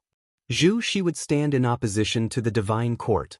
Once she could deal with that immortal god, she could replace the divine court. Boom! A vast sword intent blew from the lake surface, causing a gust of wind that stirred the flowers and grass, creating a green wave around Guwen. Guwen slowly sat up and tucked the seven-star mirror into his arms, turning his gaze to Zhu Shi on the lake. Zhu Shi still held her sword intent materialized into thousands of silver stars floating above the lake, creating a beautiful and fantastical scene. Her dress billowed, and her long hair flowed, exuding an otherworldly aura. Finally entered the Tao, did you? This speed truly deserves the saint heavenly aptitude. Guwen thought to himself silently. Zhu Zai's previous life was as Shengten, unrivaled and symbolic of the strongest talent in one great thousand world. The sword intent Zhu Shi comprehended was precisely the Sacred Heart Sword Tao. The Sacred Heart Sword Tao was created by his reincarnation body, Yang Xian, depending on the river of Sword Tao, needing no lifespan to transform and improve. The Sacred Heart Sword Tao continued to grow stronger. Aside from mastering the Sacred Heart Sword Tao, Guwen had used his Tao intent over the years to assist Zhu Shi in her cultivation, allowing her to gain many insights and creative ideas. She might be able to develop a different Sacred Heart Sword Tao. Zhu Shi opened her eyes, her gaze sharp, as if two sword beams shot out from them. She slowly raised her head. She could already feel the Sacred Heart Sword Tao guiding her from an unfathomable distance. The feeling was subtle, allowing her to even harness the power of the Sacred Heart Sword Tao. Turning to look at Guwen in the distance, she flickered and appeared before him out of thin air, bowing and saying, "Senior, I have barely entered the Tao." Guwen stood and looked at her, smiling. "Since that's the case, we should part ways. Do you want to stay in the Taiwei Great World, or go elsewhere? I can help you one more time." Zhu Shi was surprised, not expecting Guwen to leave today, but she was too embarrassed to ask him to stay, so she replied, "I wish to stay." "Then be sure of your decision, for I won't be there to help you later. This great thousand world is brewing a terrible disaster. Even if you cultivate for millions of years, changing fate will be difficult." Guwen said seriously. Zhu Shi took a deep breath and said, "I've long made up my mind. This great thousand world has a richer spiritual energy and great Tao compared to others I've visited, and there are internal issues within the ruling power. There's room for me to grow here and I want to stay. Perhaps I can achieve something great. Guan smiled and said no more, turning to leave. Zhu Shi watched his back and suddenly knelt, gritting her teeth, saying, "Thank you, Master, for your love. I've never been filial to you, but one day, I'll stand proudly before you and make you proud of me." Guan didn't pause or look back, his figure vanishing. Zhu Shi couldn't sense any trace of Guan, feeling hollow inside. After all these years together, she finally realized that this Meng Lang was indeed her master in the celestial spirit great world, Guan, known as the supporting Dao Sword Venerable. However, she couldn't tell if the master came for her or just happened to pass by this world. She thought it was likely just passing by, which showed how uncommon this great thousand world was. Immortal gods. Zhu Zai's eyes flickered, her gaze revealed ambition, giving her a majestic and oppressive aura. If you find any errors, ads pop up, ads redirect, broken links, non-standard content, etc., please let us know reports so we can fix it as soon as possible. Chapter 671. The Fickle Heart of the World *** The Novel, Ire. NT website on Google to access chapters of novels early and in the highest quality. After parting with Zhu Shi, Gu An's life once again fell into tranquility. He delved into creating a Dao, but this path was exceedingly arduous, always causing this Dao extreme Daluo Immortal to rack his brains. Time flew by swiftly. Another 100,000 years passed by. In this year, the Taiqian dynasty launched a surprise attack on the Dao court, igniting the flames of war in the human world. In the Tai Tsang dynasty, within the imperial garden of the palace. While pouring wine for Guan, Li Xiandao lamented that Taiqian is truly formidable, daring to launch an attack on the Dao court. Whether successful or not, the courage of Taiqian's Son of Heaven is enough to command my admiration. Taiqian is the strongest dynasty in the world. Although the Tai Tsang dynasty has not been annexed by it, they can still feel its tiger-like might. If it weren't for the feud between Taiqian and the Dao court, Li Xiandao believed Taiqian would eventually march towards the Tai Tsang continent. Guan toyed with the jade statue gifted by Li Xiandao, smiling as he said, "What, does your majesty also wish to emulate Taiqian?" He had once visited Taiqian for leisure, and from top to bottom, Taiqian was infused with a belligerent spirit. The reason for waging war against the Dao court was not due to any grudges but was a means to achieve a dominion through borrowed animosity. Behind Taiqian stood numerous powerful sects, which was the source of their confidence. In the coming years, both sides would engage in fierce battles for thousands of years, turning the world dim and chaotic until Zhao Rushan led the Dao court to suppress Taiqian, ascending to the seat of the master of the Dao court. Thus, the primordial era came to an end. Following this began what would be known as the Ancient Era, a period far more prolonged than the primordial era. The final battle of the Ancient Era would plunge the human world into desolation, ushering in the Ancient Period. Gu N's gaze could see far into the distant epochs, even glimpsing the Tianyuan period from which Ji came. However, the future Tianyuan period was already vastly different from the Tianyuan period of Jis origin. Yet Ji was bound to be born. If he didn't exist, the memories he imparted to Gu In would be illusory. To say I don't wish to emulate is false. As an emperor, who doesn't want to unite the world? But the Dao court is too strong, and without certainty of victory, I won't lead the people of Tai Tsang to their deaths. Li Xiandao shook his head and said. Currently, he had reached the cultivation level of a carefree primordial immortal. Although he couldn't compare to the disciples of Wuxia in terms of training speed, he was still considered fast in the world. The two talked about worldly matters, occasionally mentioning Li Ye, Yang Jian, Long Teng, and others. Nowadays, the person Li Xiandao valued most wasn't Yang Jian or the prince, but Long Teng. As the son of Long Qing, and now the patriarch of the Long family, Long Teng had grown up, his cultivation reaching the realm of a divine immortal of wondrous dharma. He symbolized the highest talent of the Taizong dynasty and was a world-renowned peerless prodigy. Li Xiandao curiously asked, "By the way, I've always wanted to ask, Long Teng's cultivation speed is getting faster and faster. Even Yang Jian is amazed. Is it you secretly nurturing him behind the scenes?" A divine immortal of wondrous dharma, being the sixth level of the immortal Tao, can roam the outer heaven. Reaching the realm of a divine immortal of wondrous dharma before 1,000,000 years old is a once-in-billion talent. Guwen raised his wine cup, smiling, "See through it but don't reveal it." He did indeed quite like Long Teng. Often, he would transform into someone else to be near Long Teng. For Long Teng to have reached today was largely thanks to his Tao intent. When Long Teng cultivated, his Tao intent would envelop him, aiding in his enlightenment. Regarding this, Long Teng was still unaware. In fact, though Gu An's Tao intent could assist others, it was more about giving them a gentle push. If Long Teng had extremely mediocre comprehension, even if he used Tao intent daily to assist, he wouldn't have nurtured him to his current achievements. Li Xiandao, upon hearing this, grew even happier and started inviting for more wine. The two drank for a full 2 hours before Guwen finally took his leave. Watching Gu An's departing figure, Li Xiandao couldn't help but ask, "Guwen, how much longer can such days last?" 100,000 years to him was extremely long, especially since he was an emperor, facing far more partings than ordinary people. He had even seen off many descendants, with the court's ministers changing batch after batch. Only when facing Guwen would his heart calm down, feeling that some things could not be erased by time. The most heartless place is the house of royalty, and Li Xiandao had thoroughly become a lonely soul. Guwen raised the jade statue in his hand, saying, "Until you grow weary of it." Watching him suddenly disappear, Li Xiandao couldn't help but shake his head and smile, softly murmuring to himself, "How could I ever grow weary?" His expression gradually became complex. He didn't stand up, continuing to sit at the wine table, lost in thought.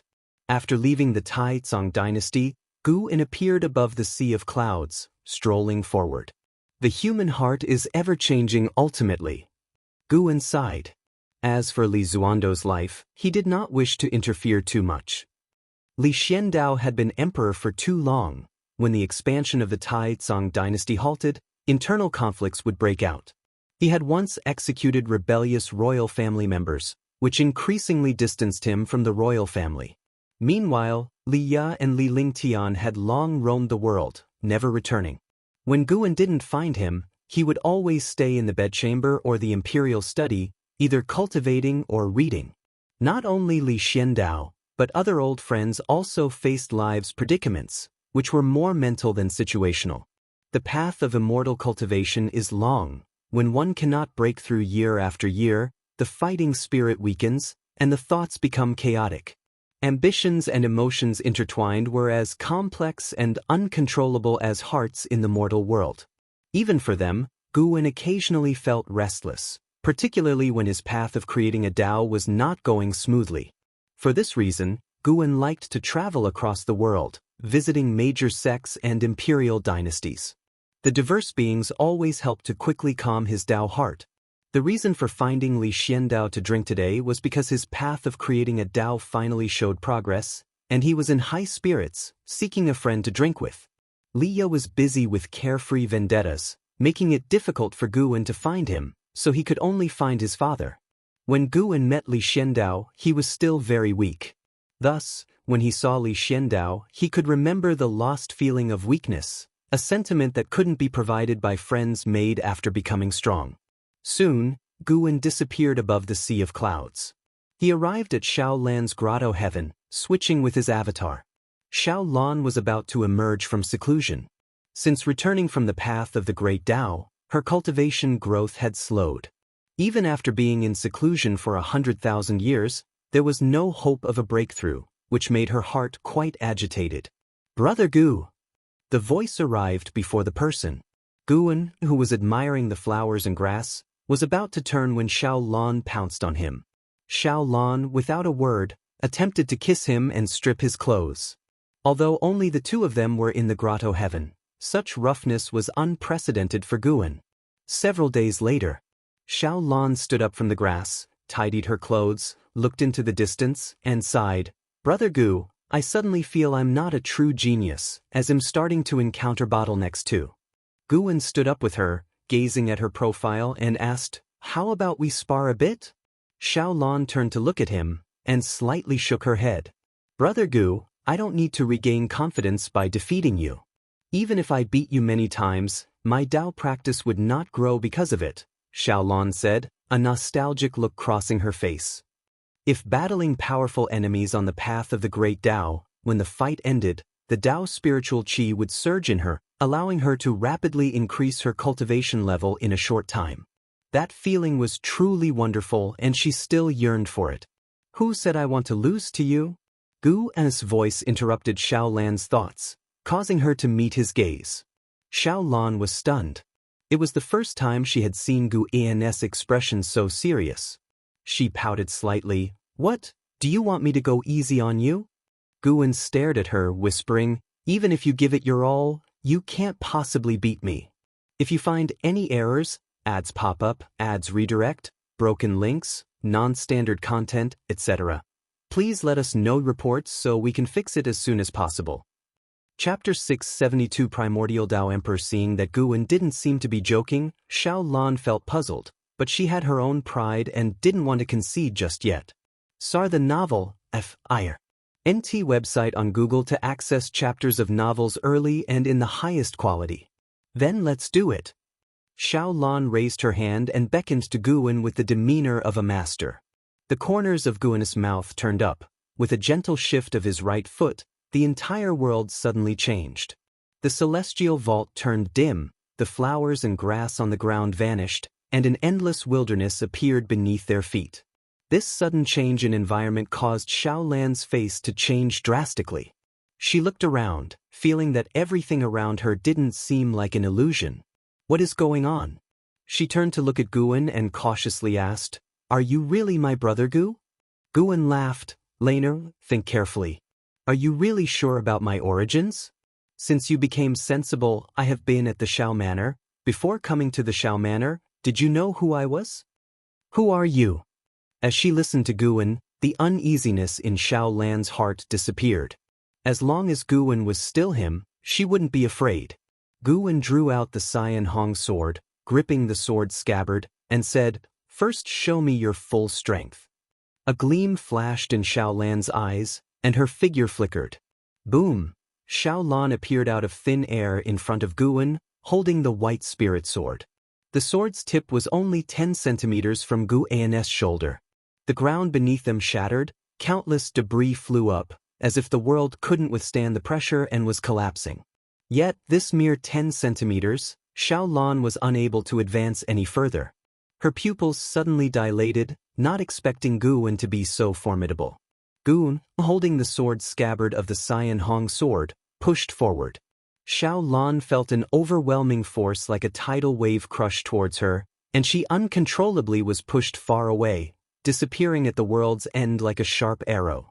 Along the way, Xiaolan shattered dozens of massive mountains, leaving a long trail of dust and rock floating in the air, an especially magnificent sight. Xiaolan quickly emerged from the swirling dust, not looking the least bit disheveled.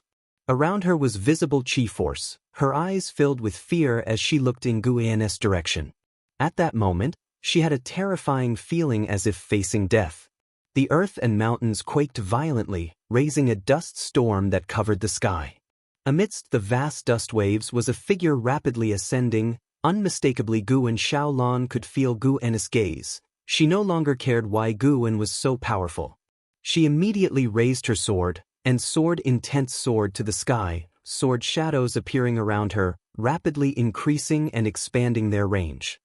In the blink of an eye, the sword shadows covered thousands of miles around. An endless sea of sword shadows rose along with Xiaolan's sword, resembling a cluster of stars heading toward the cosmos. The sword chi formed tails like the rise of auroras, splendid to the extreme. Xiaolan swung her sword at Gu En, and the sword shadows from all directions followed suit. Every sword shadow unleashed sword chi that shook heaven and earth, unstoppable. The ground trembled, the celestial vault ripped apart. In this overwhelming sword chi, everything appeared fragile. Gu En did not use any divine skills. He flew straight toward Xiaolan. Speed increased dramatically, like a bolt of lightning, tearing through the sea of sword chi between heaven and earth, making it seem as though the celestial vault was split in two.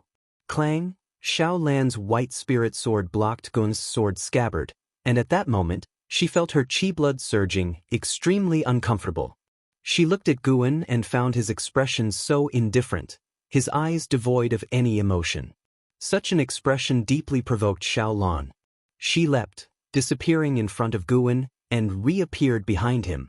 Xiao Lan summoned 72 large flags, quickly surrounding Guan. Almost instantly, a formation was set, and thousands of thunders erupted, intertwining around Guan. Guan slowly turned around, and as soon as the lightning was about to touch him, it vanished directly, creating an unapproachable area around him. Xiao Lan's expression changed slightly. She stored the white spirit sword into her storage pouch and cast spells with both hands. The lightning changed color, transforming into purple thunder like dragons or snakes, crazily attacking Guan. The formation's light also surged, illuminating the entire world. "Is this all you can do?" Guan's voice echoed, causing the fighting spirit in Xiao Lan's eyes to surge. Boom, boom, boom. The world roared, the land continuously shattered, rocks soaring into the sky, and the dim celestial vault began to warp, seemingly unable to bear such a massive battle. An hour later, amidst the ruins, Xiao Lan half knelt on a large rock, one hand gripping the white spirit sword to support her body. Her hair was disheveled, her robes torn and dirty, looking extremely bedraggled. She struggled to lift her eyes and saw Guan descending from the sky, hovering in front of her. In comparison, Guan seemed untouched by the battle. There wasn't a speck of dust on him, nor any sweat or bloodstains on his face. "How is my strength?" Guan asked. Xiao Lan pouted, "Very strong, I can't beat you." After the shock, she felt somewhat aggrieved. A few days ago, everything was so sweet, yet today he was so stern. Guan smiled and said, "As long as you can defeat me, you can become a Taoist emperor. I can teach you cultivation." Upon hearing this, Xiao Lan looked at him, struggled to stand up, and asked, "Have you been to the path of the great Tao?"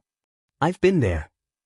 "Then why did you pretend to be so curious when I talked to you about the path of the great Tao before?" Xiao Lan said with a grievance, feeling as if she'd been toyed with. Guan said, "I went there in a past life. Everyone has their past life, you do too. If you wish, I can help you restore your past life memories now." Xiao Lan furrowed her brows and asked, "What realm are you exactly? Why are you hiding your cultivation level? Are you?" She wanted to ask if Guan was sincere with her, but felt it was a question she couldn't voice. Guan smiled, "I can't tell you my realm for now. When you exceed me, you'll know. As for hiding my cultivation level, it's because I don't want to cause trouble. I like peace and quiet. You should understand my nature. As for whether I'm sincere with you, you needn't doubt it. When I went to Xiao Manor back then, it was for you." Xiao Lan furrowed her brows even more. She was no longer the innocent girl she once was. She only appeared naive in front of Guan. "Is it because of my past life?" Xiao Lan asked. Guan nodded. Xiao Lan fell silent. Hearing her inner voice, Guan said comfortingly, "Regardless of past or present life, you are you, only with different memories. If I cared only about your past self, I would have restored your memories long ago." Xiao Lan took a deep breath and asked, "Can you help me become a Taoist emperor?" Guan landed in front of her and answered, "I can, but I can also guide you on another path, one not inferior to becoming a Taoist emperor." "What path?" "Primordial Tao Emperor." Xiao Lan's expression changed. She hadn't heard of this title, but just from the name, it seemed extraordinary. She couldn't help but ask, "Is the Primordial Tao Emperor also a level of destiny?" Guan smiled. "That's right. The path to becoming a Primordial Tao Emperor is different from the Emperor Road. It is not through killing, but through comprehension. If you find any errors, ads pop up, ads redirect, broken links, non-standard content, etc., please let us know reports so we can fix it as soon as possible." Chapter 673, The Legend of the Emperor of Eternal Life. If I become the Primordial Tao Emperor, can I defeat the Taoist Emperor? Xiao Lan asked the question she was most concerned about. In the years of roaming on the path of the great Tao, she had witnessed too many prodigies, all of whom were merely competitors of the Taoist emperor. She couldn't imagine how truly powerful the Taoist emperor was. Guan replied, "Whether it's the Taoist emperor or the primordial Tao emperor, it's just a boost of destiny. None is absolutely stronger, but becoming the primordial Tao emperor, your future will be limitless." This wasn't just idle talk from him. The primordial Tao emperor was a path he had forged, and he could use his power to grow infinitely stronger. Sooner or later, the primordial Tao emperor would surpass the Taoist emperor. Becoming the primordial Tao emperor would not only evoke Guan's power of the great Tao but also allow enlightenment in Guan's Tao. The name primordial was derived from Gu in being the primordial Tao creation body. The title of Tao emperor was simply meant to match the prestige of an emperor. He was inspired by Ji Xiaoyu's title of reincarnation Tao emperor. One day, he would make the primordial Tao emperor a more formidable existence than the Taoist emperor. Not only his disciples could become the primordial Tao emperor. Of course, that was a far-off future, as his creation of the primordial Tao emperor was still ongoing. Currently, it was just in the first stage, which could attract people to the Tao. Xiao Lan pondered for a moment and said, "Anyway, you won't harm me. I'm willing to become the primordial Tao emperor. Teach me." Guan smiled, waved his right hand, and Xiao Lan's injuries instantly healed. Her mana was restored to a full state, and the entire dim world suddenly transformed back into the appearance of a grotto heaven. This scene made Xiao Lan's eyelid twitch, and she couldn't help but ask, "Was it an illusion realm just now?" "No, it was the real world created by me." Guan's answer made Xiao Lan secretly alarmed.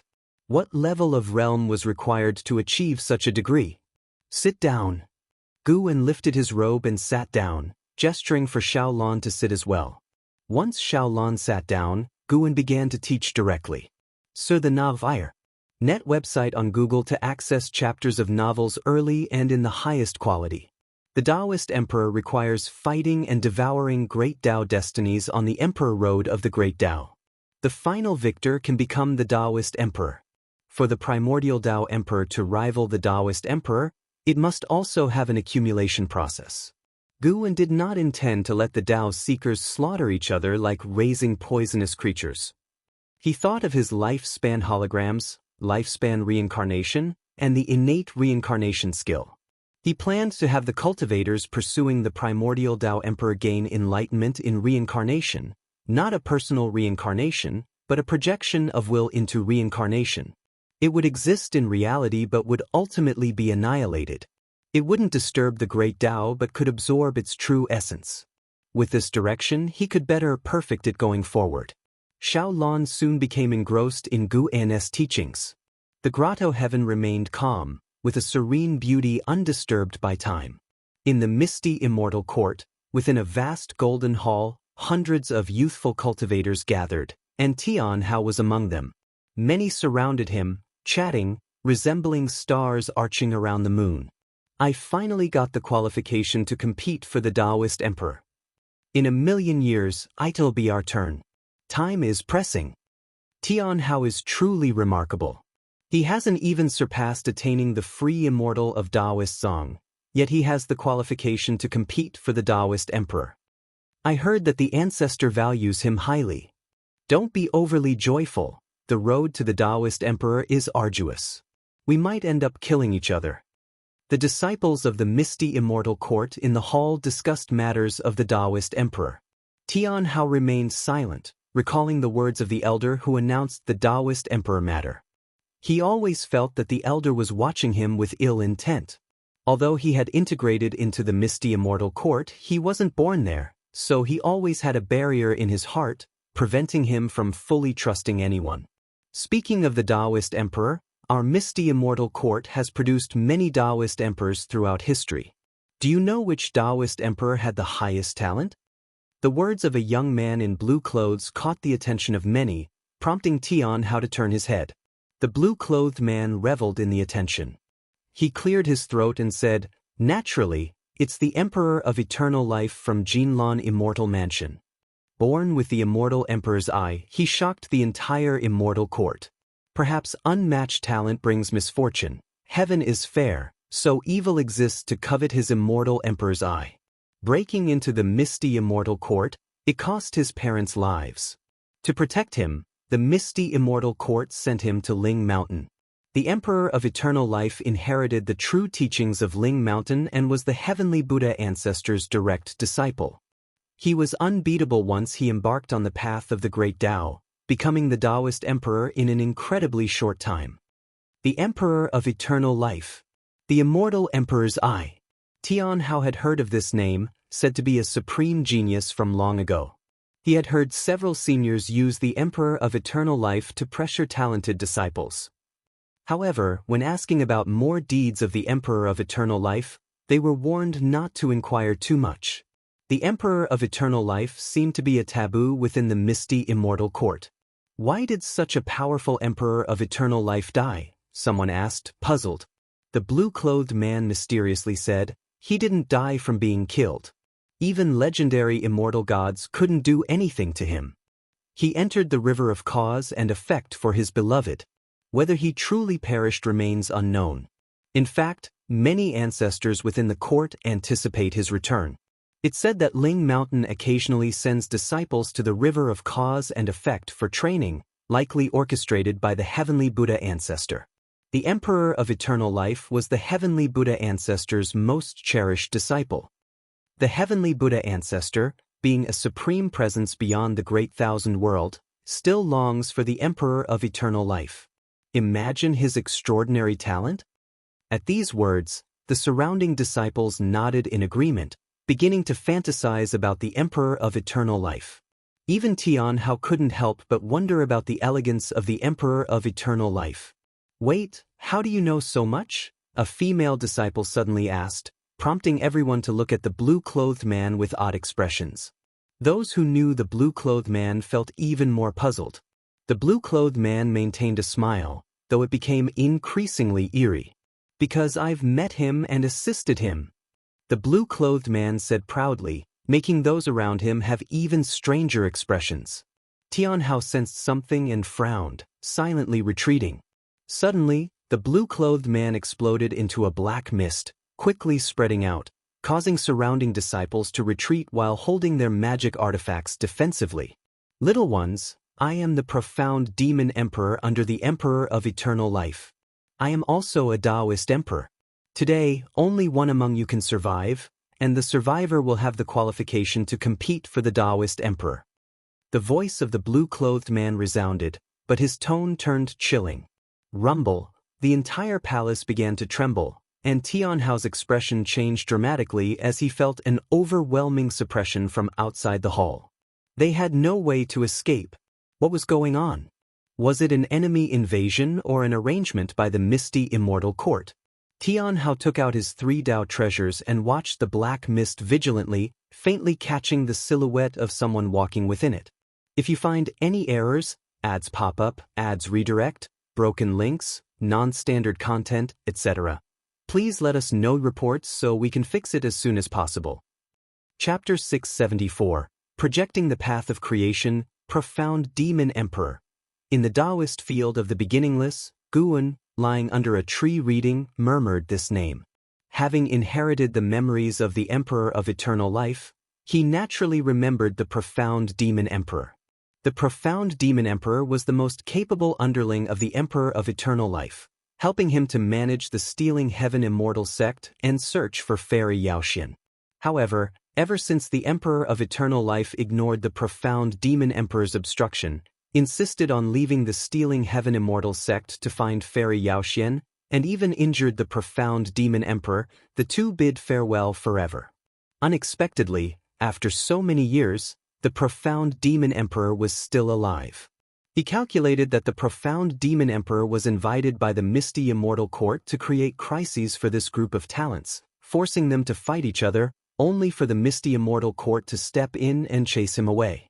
The misty immortal court is not an evil sect. Letting disciples kill each other is unacceptable, as these disciples come from different immortal mansions, and their kin are within the court.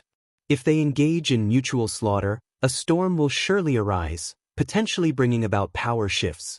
Guan couldn't help but sigh. Indeed, darkness exists everywhere.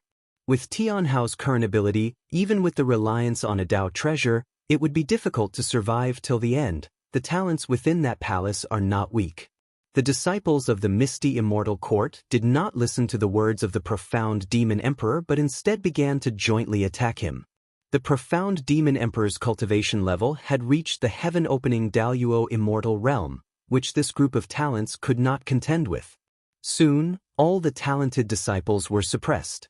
The profound demon emperor unleashed his divine skills, isolating time and space, so even if 1,000 or 10,000 years passed here, only a few breaths' time would pass outside, plunging the disciples of the misty immortal court into despair.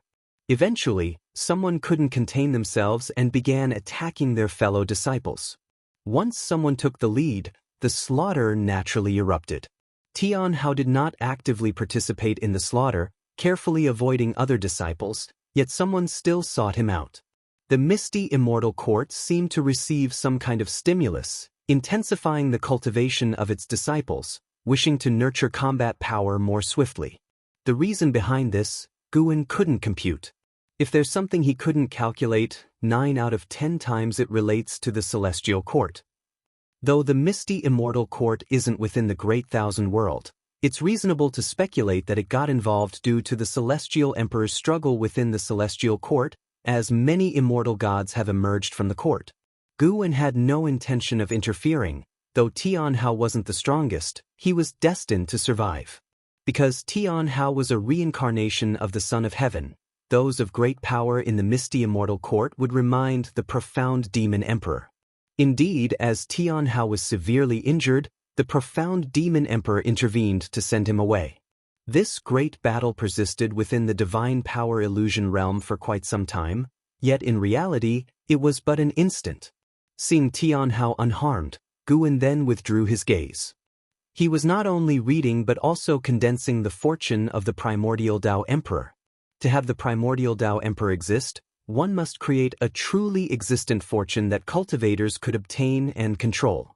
For this, he projected his life span 5 times to comprehend the path of Qi fortune. Sir the Nelfire. NT website on Google to access chapters of novels early and in the highest quality. Every projection of his lifespan would manifest his reincarnation body in the celestial spirit great world. Fortunately, these reincarnation bodies didn't leave a renowned legacy, but became a psychological shadow of defeat for some of the absolute geniuses of the era, unforgettable for all eternity.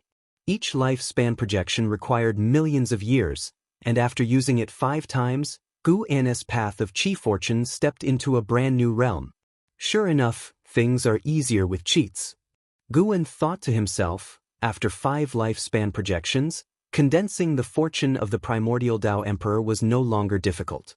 This process not only advanced the cultivation of the primordial Dao Emperor, but also saw a growth in his own cultivation level. Guwen continued to indulge in books and immerse himself in creating fortune. It wasn't until dusk fell that he stood up. He walked toward the peak where he lived, lifting his right hand. Streams of air circled his palm, supported by the wind, resembling water currents with a fiery sway. This was the fortune of the primordial Dao Emperor. Seemingly gentle, but actually imbued with the fierce strength of the path of power. Guwen pondered repeatedly and decided to embed the characteristic of fierceness into the primordial Dao Emperor. The primordial Dao Emperor, renowned for mighty power. Just thinking about it was exhilarating. With a foundation of greater strength, the primordial Dao Emperor, cultivating different great Daos, could achieve various creations and directions. By the time Guwen reached his courtyard, the fortune of the primordial Dao Emperor in his hand was solid, twisting like a dragon or serpent. Shenzhen, sitting in meditation in front of the artifact refining cauldron, turned to look. Guwen then dispersed the fortune in his hand. "What was that thing in your hand just now?" Shenzhen curiously asked. Guwen smiled. "Just a little spell. You've been sitting here for 1,000 years, aren't you going out for a walk?" He deliberately leaked a trace of the primordial Dao Emperor's aura to Shenzhen, intending to lead her into the path in the future. Lately, Shenzhen encountered a bottleneck in comprehending the path of cause and effect, not even venturing into the mountains and rivers, but sitting in meditation in front of the artifact refining cauldron all day. She chose to sit here because there was a Tao treasure containing the path of cause and effect within the artifact refining cauldron. Don't tell me that appropriate relaxation aids enlightenment. I don't believe it anymore.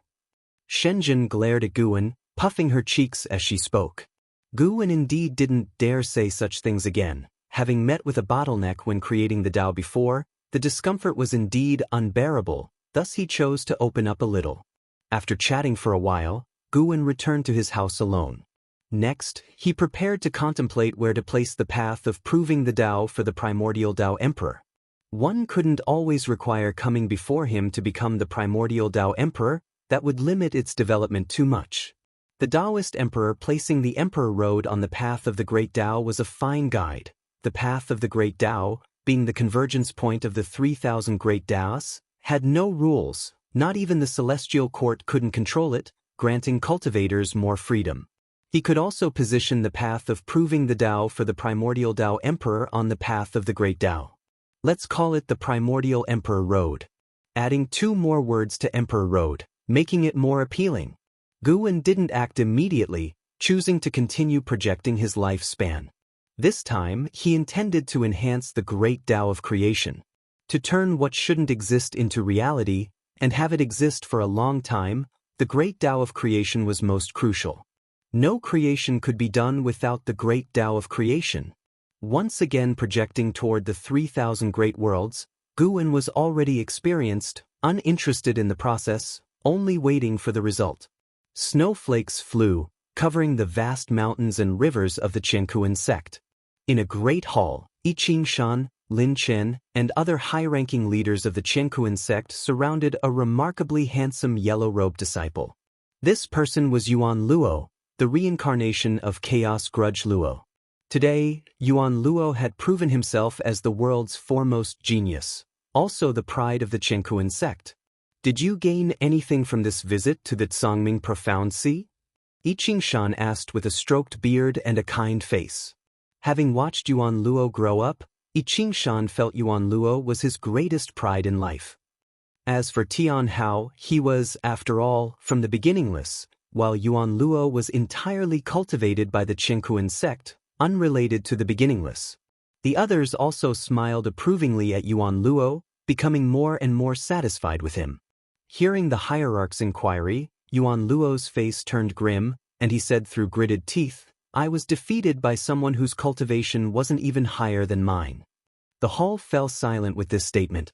If you find any errors, ads pop up, ads redirect, broken links, non-standard content, etc., please let us know reports so we can fix it as soon as possible. Chapter 675. All beings are equal, accepting disciples. How is that possible?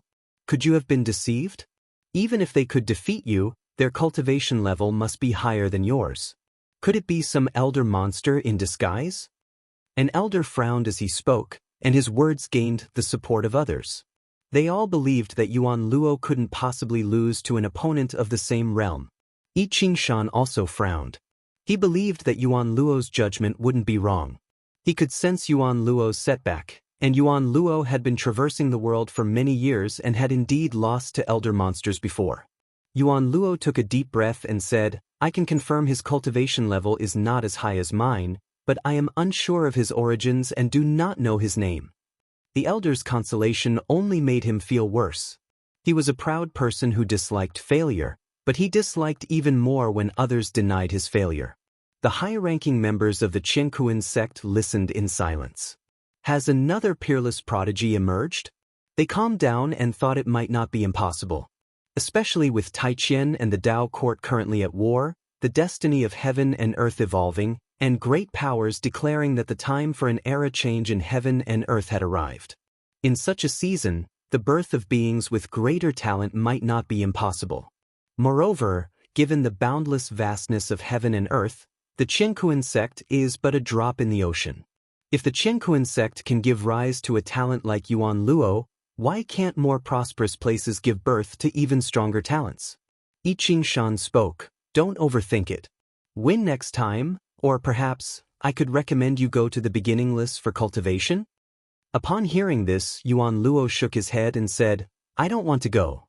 I just want to rely on myself, and I still have a long way to go.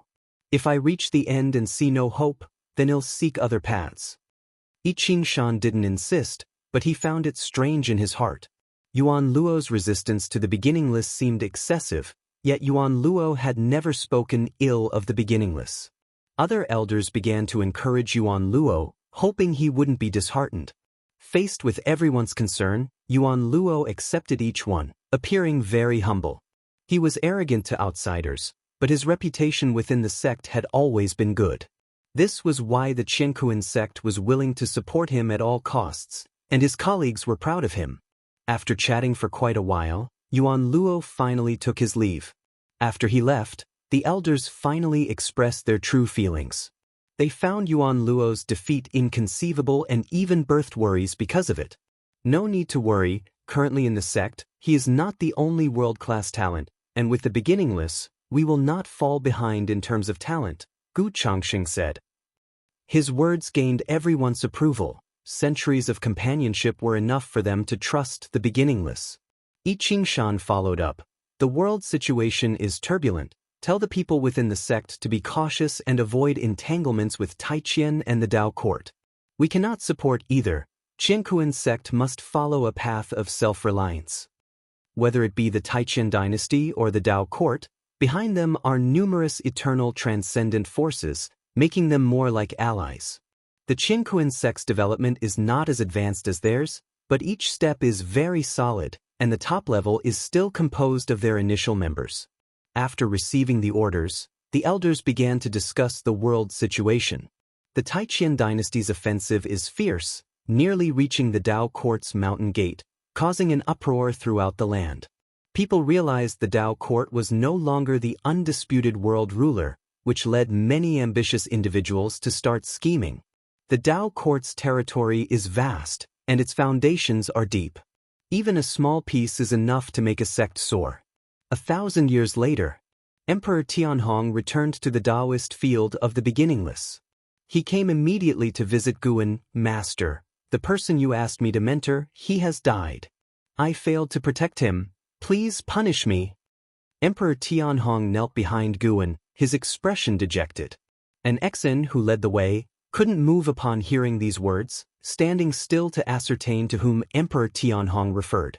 Guan was inside the pavilion writing a secret manual, his back to Emperor Tianhong, and said, No matter, dead is dead.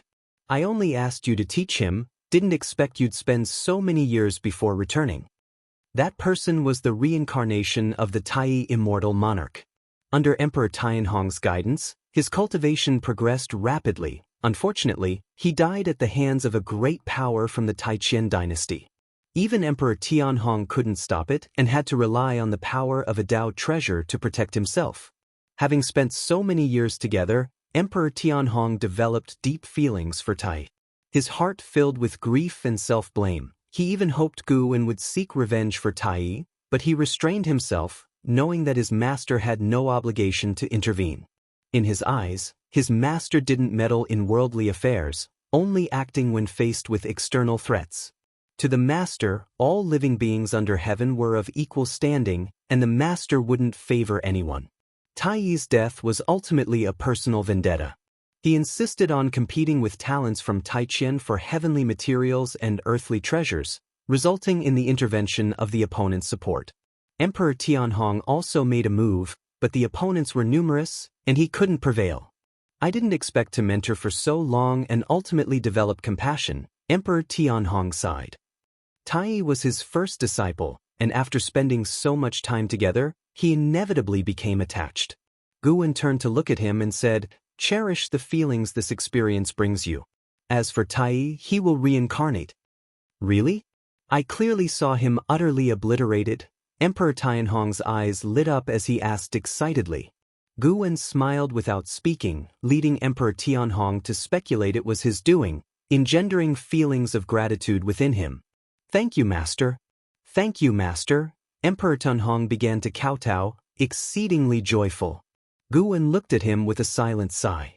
Although he had awakened some memories of the immortal gods, he was still far from becoming a true immortal god. go and cultivate. As for Tai, I won't prevent you from encountering him again in the future, but you need not actively seek him now, Guan said. Hearing this, Emperor Tianhong felt even happier, hurriedly thanking Guan, then stood up, bowed to an Exan, and vanished from the spot. Master, could that person called Tai really be the reincarnation of the Tai immortal monarch? An Exan approached Guan and asked softly. Yes, it's him. Aren't you afraid they, as two immortal gods, might collude? Rest assured they won't. Guan answered casually, casting a satisfied glance at his writing. An Exan inquired, Master, do you think I could also take a disciple? I haven't truly taken a disciple before and want to experience being a master. Don't worry, I won't go out. I'll choose a disciple from within the Jianghu sect. Guan shot her a glance and said, You may take only one. An Exan was overjoyed and giggled, Thank you, Master. Rest assured I won't carelessly choose. The disciple I take will certainly please you, and they won't bring shame to the beginningless. Guan raised his hand to ruffle her hair, smiling, In truth, aptitude doesn't matter. If you meet a disciple you're fond of and they're willing to accept you as a master, don't worry too much. Chapter 676. Wuxia's third generation, destiny fulfilled. After Guan agreed that an Exan could take on disciples, she eagerly headed to the Jianghu sect. However, Enzin's standards were extremely high, and after going through the Jianghu sect, she didn't find anyone suitable. Regarding this, she was not in a hurry, prepared to wait through the long years. She would either not accept disciples or accept one who would be the strongest among the third generation of Wuxia disciples in the future. Although the third generation of Wuxia has not yet appeared, the Wuxia disciples have already begun to prepare eagerly. The once-in-millennium sparring already couldn't satisfy them, especially after the Blood Prison Great Saint and an Exan took the lead. Other disciples began to contemplate other ways to surpass them. Guan not only had strong personal strength but also his ability to cultivate disciples was evident to all, and naturally, the disciples wanted to emulate him. Upon hearing that an Exan was allowed to take disciples, other disciples in the dojo also approached Guan, hoping to take on students. Currently, aside from an Exan, only Celestial Demon Child, Celestial Scion, Tian Bai, Blood Prison Great Saint, Ghost Mother of Ephemera, Emperor Tianhong, Shenzhen, and Jianghu remained in the dojo. Chen Chuan, LV Xian, and Sheng Tian had not returned until now. They had already established sects outside and could only occasionally come back to visit. As for the competition among the disciples, Guan did not intervene, as long as it wasn't malicious competition. After all, in the long years, there needed to be some fun to pass the time apart from cultivation. Time passed in a flash, and another 10,000 years went by. An Exan still hadn't taken any disciples, and because of this, the other disciples were not in a hurry either. They adhered to the rules secretly, as an Exan was the senior disciple, and her disciple should be the leading disciple among the third generation. Moreover, they required a standard. Being the first to take a disciple would easily become a reference for others. With so many geniuses in the world, who could guarantee their disciples would be the strongest? But if others had already taken disciples, they could make comparisons. In these 10,000 years, Guan had performed 6 lifespan projections, making his achievements in the Great Tao reach an exceedingly high realm. On this day, right after the Spring Festival, Guan came alone to the vast path of the Great Tao. The path of the Great Tao was vast and boundless, not in the form of a cosmic plane. It was lush and flourishing, with countless branches, each containing different Tao rules. The part of the path of the Great Tao he arrived at was considered the main trunk. The 3,000 Great Tao formed one vast Qi Sea, within which were continents and meteors, with no visible signs of life. Looking towards the overseas part of the Great Tao, darkness made everything here seem small. This time, Guan came to pioneer the primordial Tao Emperor. He hovered in the void, above the Qi Sea of the Great Tao, his heart-eye capable of seeing incredibly far distances. He saw some people searching for treasure, some trapped in Tao dilemmas, some fighting for the Taoist emperor, and some facing life and death separations. Not only the human race and demon race but also many other races existed, some not even in the form of living beings, resembling souls or stars. All things fell into Guan's eyes, and even as a Tao extreme Daoyuo immortal, he felt the boundless creation. Those who could tread the path of the great Tao had already become immortals, detached from the mundane world, each entwined with endless karma, as if a world became a speck of dust upon entering the path of the great Tao. Guan's gaze turned to a farther place. The 3,000 great worlds lay under the path of the great Tao, and the path of the great Tao connected many mysterious planes, including the primordial emperor domain, misty immortal court, Ling Mountain, among others. Upwards from the path of the great Tao was chaos, and nothing could be seen, but Guan's divine sense could reach into it, which meant there were planes above. He just couldn't explore them yet. Sir, the Novel Fire. Net website on Google to access chapters of novels early and in the highest quality. Guan withdrew his gaze and began to create the destiny of the primordial Tao Emperor. Creating destiny would not cause a great commotion. For the destiny of the primordial Tao Emperor to truly establish, it would take long years to develop. Rather than say he was creating destiny, he was in fact creating a kind of great Tao, allowing it to exist in the path of the great Tao until discovered by cultivators. Notably, Yang Xian's Sacred Heart Sword Tao was also a kind of destiny. The Sacred Heart Sword Tao would persist with the river of Sword Tao, allowing cultivators to draw upon its power, just like a Taoist emperor and a primordial Tao emperor. It's just that Yang Xian's cultivation level wasn't strong enough. There's no denying that Yang Xian's comprehension was truly terrifying. Without using lifespan evolutions, he could reach this step, even though he wasn't stronger than the celestial spirit god. Before Guan entered the golden immortal Tao fruit realm, creating such a sword Tao was very difficult. But Yang Xian was him, and Yang Xian's greatness was his greatness too. As he complemented himself in his heart, he continued creating. His Tao intent formed streams of airflow around him. Before coming, he had already constructed the destiny structure of the primordial Tao Emperor. Now only the final step was needed for it to be born. Soon, these streams of airflow converged to form a gray mist studded with countless golden stars, still swirling around Guan. He raised his right hand and pointed in a direction, and the destiny of the primordial Tao Emperor surged that way.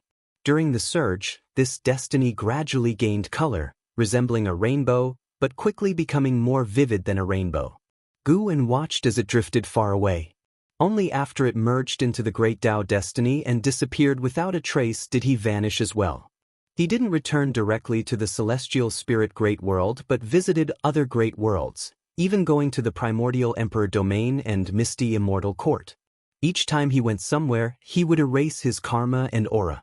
After several hundred back and forth trips, he finally returned to the celestial spirit great world. At this moment, it was still afternoon, with a bright and sunny day. Guan went to the Gathering Flower sect and met with Jianghu. Upon hearing Guan's message, Jianghu immediately set aside everything and came to meet him, even having her disciples prepare immortal brew and immortal food. The two met in a small pavilion on the mountain top, outside of which a vast sea of clouds resembled an earthly fairyland. Did something happen? Guan asked with a smiling face, naturally aware of what Jianghu faced. His direct call for her was also to help her out of a predicament. Upon hearing this, Jianghu's smile faded, she furrowed her brows and sighed. It's still the Taiqian dynasty and the Tao court causing trouble. Taiqian is rallying all the sects and dynasties to divide Tao court's territory. Before Taiqian breaks Tao court, whatever territory the sects get will forever belong to them. But if they wait until Taiqian breaks Tao court, Taiqian will confiscate all the land in the world. The elders of our sect also want to get involved, but I don't think Taiqian will win. Why won't they win? Guan asked. Jianghu gave Guan a sidelong glance and responded with irritation. Because the Taizong dynasty still exists, the Tao court won't annex the Taizong dynasty, but Taiqian will. Guan smiled helplessly. I have long been unrelated to the Taizong dynasty. The evolution of worldly affairs is not something I will interfere with. Really? Jianghu didn't believe it, and her inner voice made Guan give her a glare. Guan fake coughed and said, I have an opportunity here. If you can grasp it, the Gathering Flower sect might become as strong as the Tao court in the future. If you find any errors, ads pop up, ads redirect, broken links, non-standard content, etc., please let us know reports so we can fix it as soon as possible. Chapter 677. The Visage of an Old Friend, What Opportunity? Jiang Qiong's eyes lit up with curiosity, and she asked eagerly. She trusted Gu and wouldn't deceive her, so she already began looking forward to the future of the Gathering Flower sect. Guan said, the Great Tao encompasses 3,000 paths. Besides qi absorption for immortal cultivation, there are many aids. I have an opportunity in hand called the Primordial Tao Emperor. By achieving the Primordial Tao Emperor, within the same realm, no one can defeat you. You will find it easier to attain enlightenment than other cultivators. Of course, becoming a Primordial Tao Emperor is no easy task. I can only provide an opportunity. Success depends on your efforts and fortune. Primordial Tao Emperor? Hearing this name, Jiang Qiong was instantly excited. Just from the name, she felt it was formidable. Guan then waved his sleeve, and a gust of clear wind brushed Jiang Qiong's face, causing her to become slightly dazed, her consciousness floating into the Great Tao. The initial opening of the Primordial Tao Emperor requires not only time but also Tao seekers. The more people comprehend it, the stronger it becomes. Destiny inherently needs to spread. Every living being carries the creation of the Great Tao, which they cannot perceive, but when they move toward a certain goal, the creation aligns with that target, forming an intangible, imperceptible destiny. The more beings pursuing the Primordial Tao Emperor, the faster its destiny grows. This process also aids Gu An's Tao practice. Of course, he can also transmit his power to all cultivators through the Primordial Tao Emperor, complementing each other. While Jiang Qiong was immersed in the creation of the Primordial Tao Emperor, Guan began drinking wine. He decided to conceal the fact that the Primordial Tao Emperor was his own creation. Even his disciples wouldn't know the truth. Jiang Qiong was just the beginning. Guan would lead those he cared about into the Primordial Tao Emperor. Of course, if someone didn't want to become a Primordial Tao Emperor, he wouldn't force them. But he thought no one could refuse to become a Primordial Tao Emperor. Just like the attraction of the Taoist Emperor to the world, cultivators find it hard to refuse additional power to enhance themselves. Thus, in the years that followed, Guan transmitted the destiny of the Primordial Tao Emperor to his disciples, old friends, only saying that the Primordial Tao Emperor was a destiny rank different from the Taoist Emperor. Just as he anticipated, no one refused to become a Primordial Tao Emperor. When dealing with Li Ya and martial resolution, Guan didn't appear in person but allowed them to encounter the opportunity to become a Primordial Tao Emperor in a serendipitous manner. This made both extremely happy, thinking they had found the greatest opportunity in the world. Through the destiny of the Primordial Tao Emperor, they sensed the vastness of the Great Tao, even feeling their souls had transcended the Great Thousand World. To truly become a Primordial Tao Emperor, reaching the stage of soul projection is required, where the cultivators need to resonate with the Great Tao. That is a high level of achievement, a process in which Guan would not assist them. If the Primordial Tao Emperor were chosen by his will, it could never surpass the Taoist Emperor. On the path of the Great Tao, in a void space, a man in red with white hair was treading a sword, his features handsome and posture upright, like an immortal monarch wandering the void. His name was Fang Xian, a heaven-encompassing free immortal.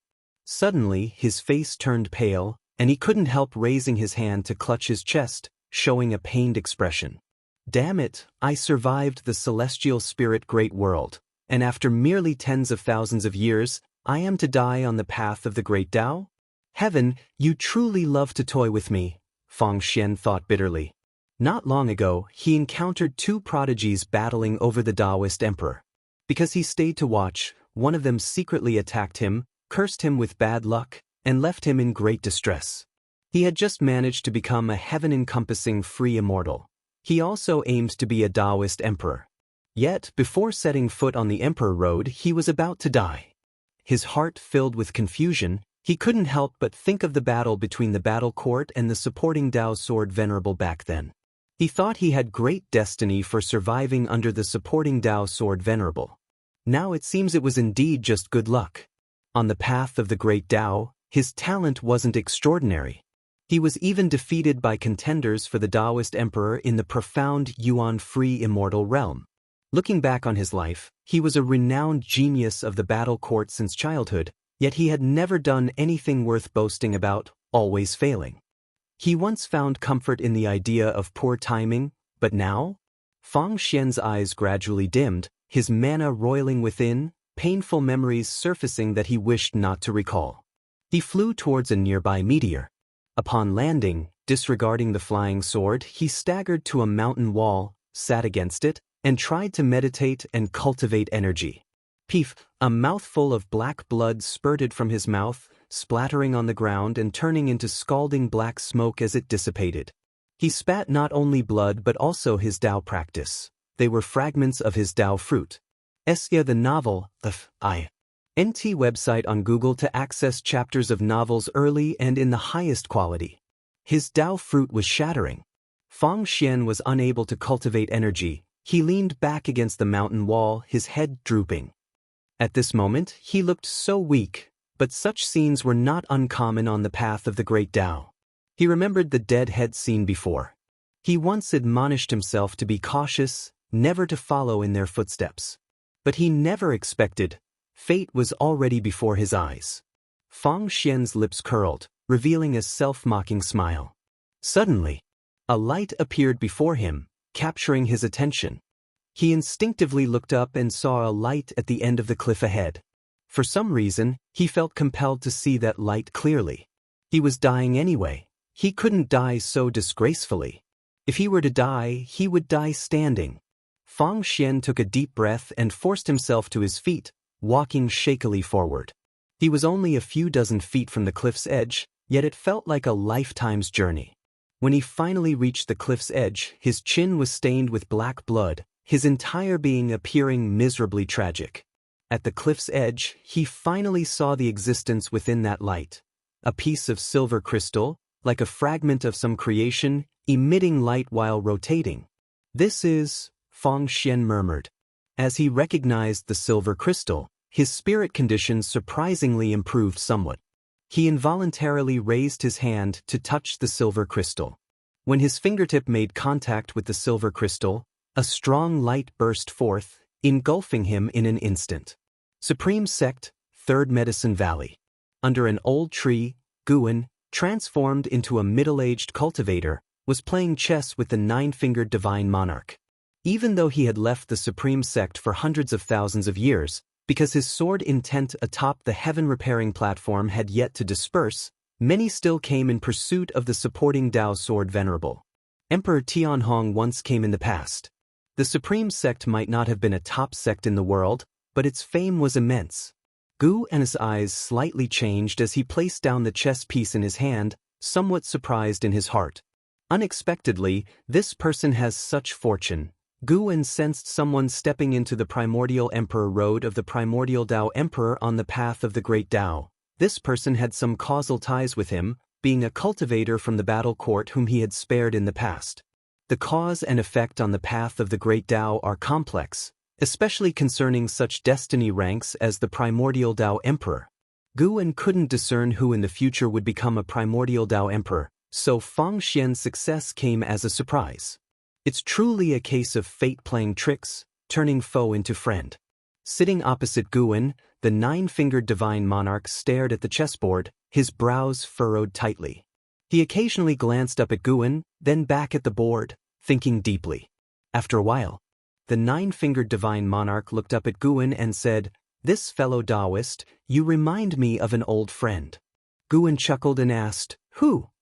The nine-fingered divine monarch stood up, walked to the side, turned his back to Guan, and stroked his beard sentimentally, saying, "He was someone who disappeared almost 400,000 years ago. His chess skills were second only to mine. I see his style in you." Guan glanced at the board and internally scoffed. Is he trying to take this chance to end the game? If you find any errors, ads pop up, ads redirect, broken links, non-standard content, etc., please let us know reports so we can fix it as soon as possible. Chapter 678. The rise of the emperor, the nine-fingered divine monarch, began recounting his past with Guwen, leaving out Guwen's name entirely and altering many parts of the story. Guwen sat in front of the chessboard, patiently listening to the nine-fingered divine monarch boast. His thoughts drifted to the Supreme Sect. Currently, the Supreme Sect's sect leader is Yi Tsong. Under his leadership, the Supreme Sect has developed excellently, growing stronger year by year. The alliance between the Supreme Sect and the Tai Tsong dynasty has proven effective, with both sides brimming with zeal. Guwen considered releasing the inheritance of the heaven-splitting axe. The inheritance contained within the heaven-splitting axe was long negligible, but the sword intent imparted by Guwen was so powerful that no one could lift it. After laying the groundwork for hundreds of thousands of years, it was time to bestow the true inheritance of the heaven-splitting axe. Guwen infused it with a special primordial Tao Emperor fortune, doing so without drawing any attention. As Guwen had predicted, after finishing his story, the nine-fingered divine monarch wanted to drag Guwen to the old residence of a deceased friend, ignoring the chess game he was about to lose. Thinking of how many times the nine-fingered divine monarch had lost to him, Guwen let it slide. For the time being, Guwen observed Feng Xian while dealing with the nine-fingered divine monarch. By the time he left, no one knew that the supporting Tao sword venerable had ever returned. Sar the Oval Fire. Et website on Google to access chapters of novels early and in the highest quality. The war between the Tao court and the Taiqian dynasty finally concluded, with the Tao court gaining the upper hand. After Zhao Rushan slew the Taiqian son of heaven, the Taiqian dynasty unraveled, descending into chaos akin to the human purgatory. This lengthy war, spanning many years, resulted in countless casualties. As the Taiqian dynasty's fortune dispersed, a blood mist lingered over the Taiqian land, refusing to dissipate for a long time. By slaying the Taiqian son of heaven, Zhao Rushan became renowned across the world, relinquishing the title of prodigy to become a hero recognized by all. Simultaneously, the spiritual energy between heaven and earth began to strengthen, birthing more creations, making immortal cultivation increasingly accessible. Time flew by. 50,000 years had passed since Guwen infused the path of the great Tao with primordial Tao Emperor fortune. The Taiqian dynasty became an ancient legend in the human world, with a significant increase in free immortals. The limits of prodigies becoming increasingly exaggerated and the world's order growing more intricate. Within the Tao court, in Xiao Lan's grotto heaven, Guwen accompanied Xiao Lan in cultivation while examining his attribute panel. Name, Guwen, lifespan, 445, 492/31, 076, 970, 562, 704, physique, primordial Tao creation body, cultivation level, perfect Taoist great Luo immortal realm. His lifespan was growing steadily, but it was still far from 1,000,000,000 years. Guwen planned to attempt a breakthrough after reaching 1,000,000,000,000 lifespan. Though the variables invading the celestial spirit great world were increasing over the years, none posed any threat to him, so he remained unfazed.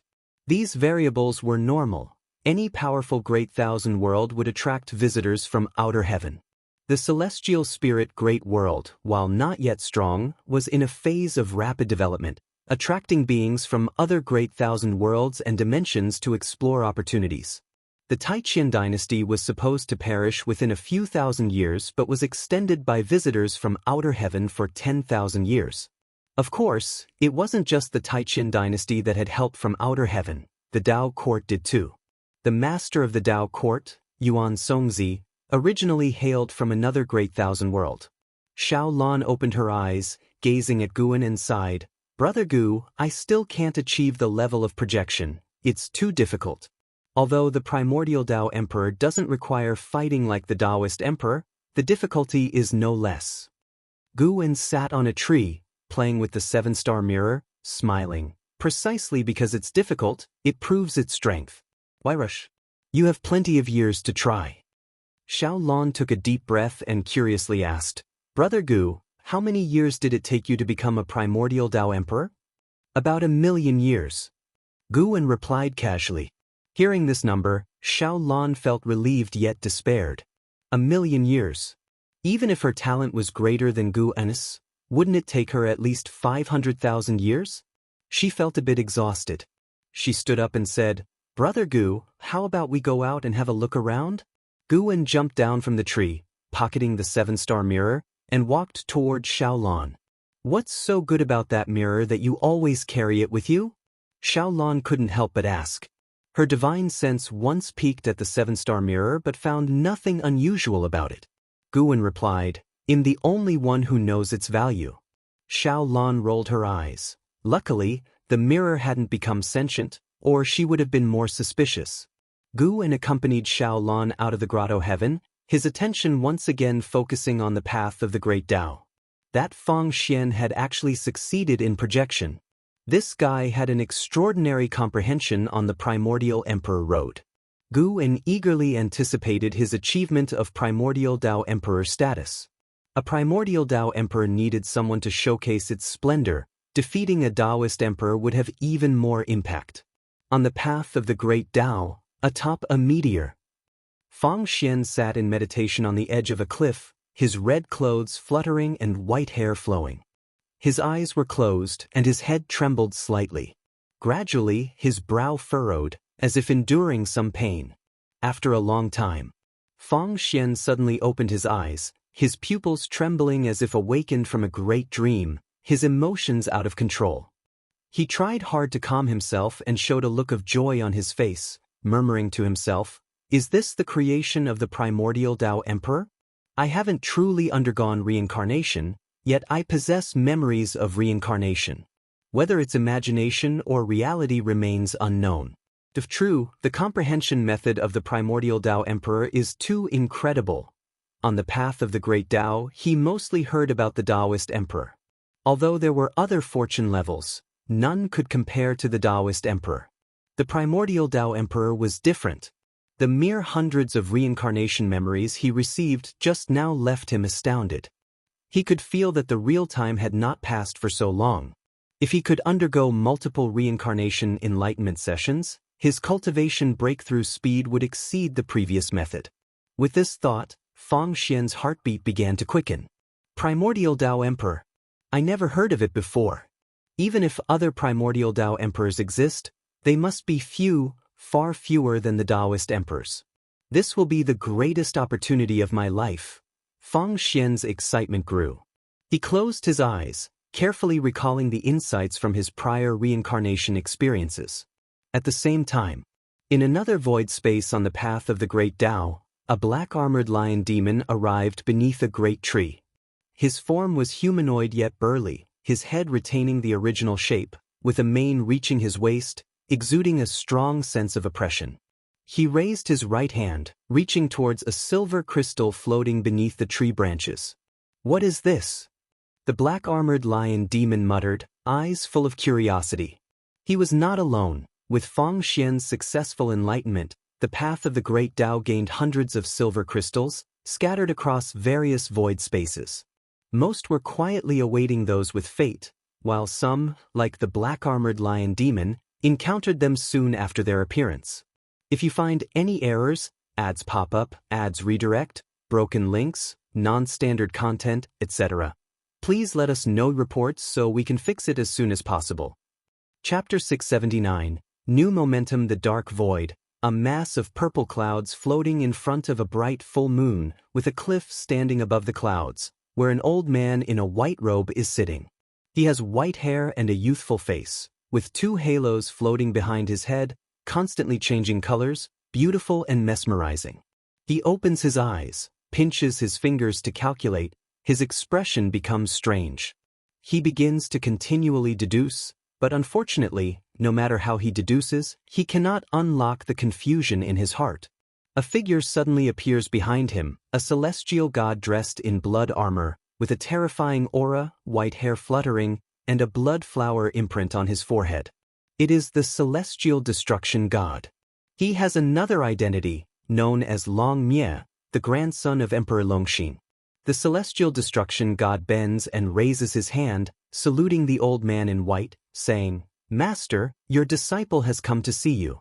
How many years has it been? You have finally come. It seems you have successfully refined a Dharma body for that entity. The old man in white speaks, his tone calm. The celestial destruction god replies, duty calls. The celestial mandate cannot be violated. The celestial mandate cannot be violated? Indeed, it cannot be violated. The old man in white stands up, turns to look at the celestial destruction god, gazing up and down, with a look of gratification in his eyes. Your Tao practice is not bad, proving you haven't wasted your time. You're not unworthy of my cultivation. The old man in white strokes his beard and smiles. The celestial destruction god responds, Master has cultivated more than just this disciple. Without Master, I would have died long ago. The old man in white shakes his head, turning to gaze into the dark void, while the celestial destruction god looks at him intently. See Teach Novel Fire. Net website on Google to access chapters of novels early and in the highest quality. Disciple, your talent is extraordinary, possessing gifts that even the immortal gods find hard to match. From now on, you need not restrain your desire for slaughter. The old man in white says softly, reflections of great explosions flickering in his pupils. The celestial destruction god frowns upon hearing this and asks, do you think it is already that time? Even if it hasn't arrived, you must prepare in advance. The changes in the great Tao are becoming increasingly complex, and the struggles within the celestial court are growing fiercer. Who can say how much disaster lies within, and what it will ultimately evolve into? The old man in white sighs as he speaks.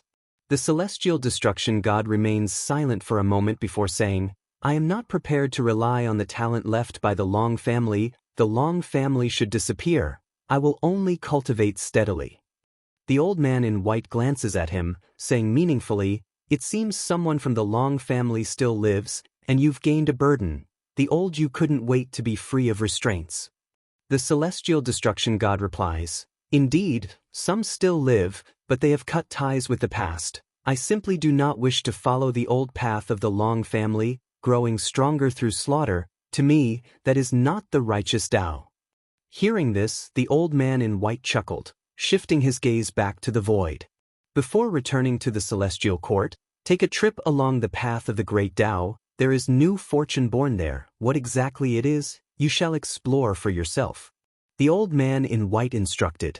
The celestial destruction god agreed, saluted him, and then vanished from the spot. Only the old man in white remained on the cliff, standing in front of the bright moon, his figure appearing desolate. Who will be the next celestial emperor? Is this truly just a battle for the celestial emperor? The old man in white muttered to himself, with no one able to answer him. He was questioning himself.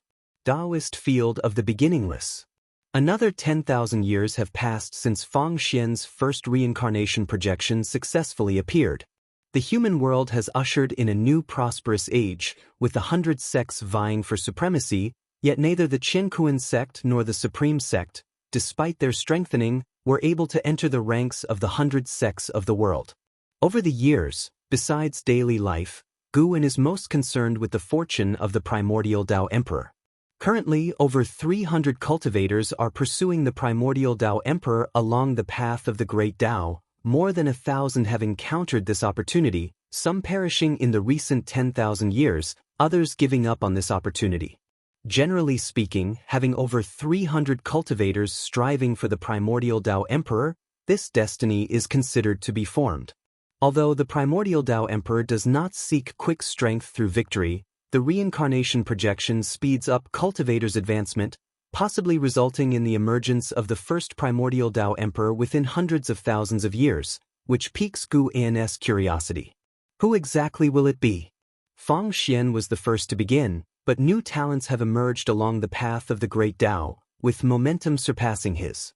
As for the Tao seekers in the celestial spirit great world, they were all acquaintances of Guan. Their natural abilities did not match the prodigies of the path of the great Tao, and Guan would not show favoritism towards them on the primordial emperor road, as they almost certainly could not become the first primordial Tao Emperor.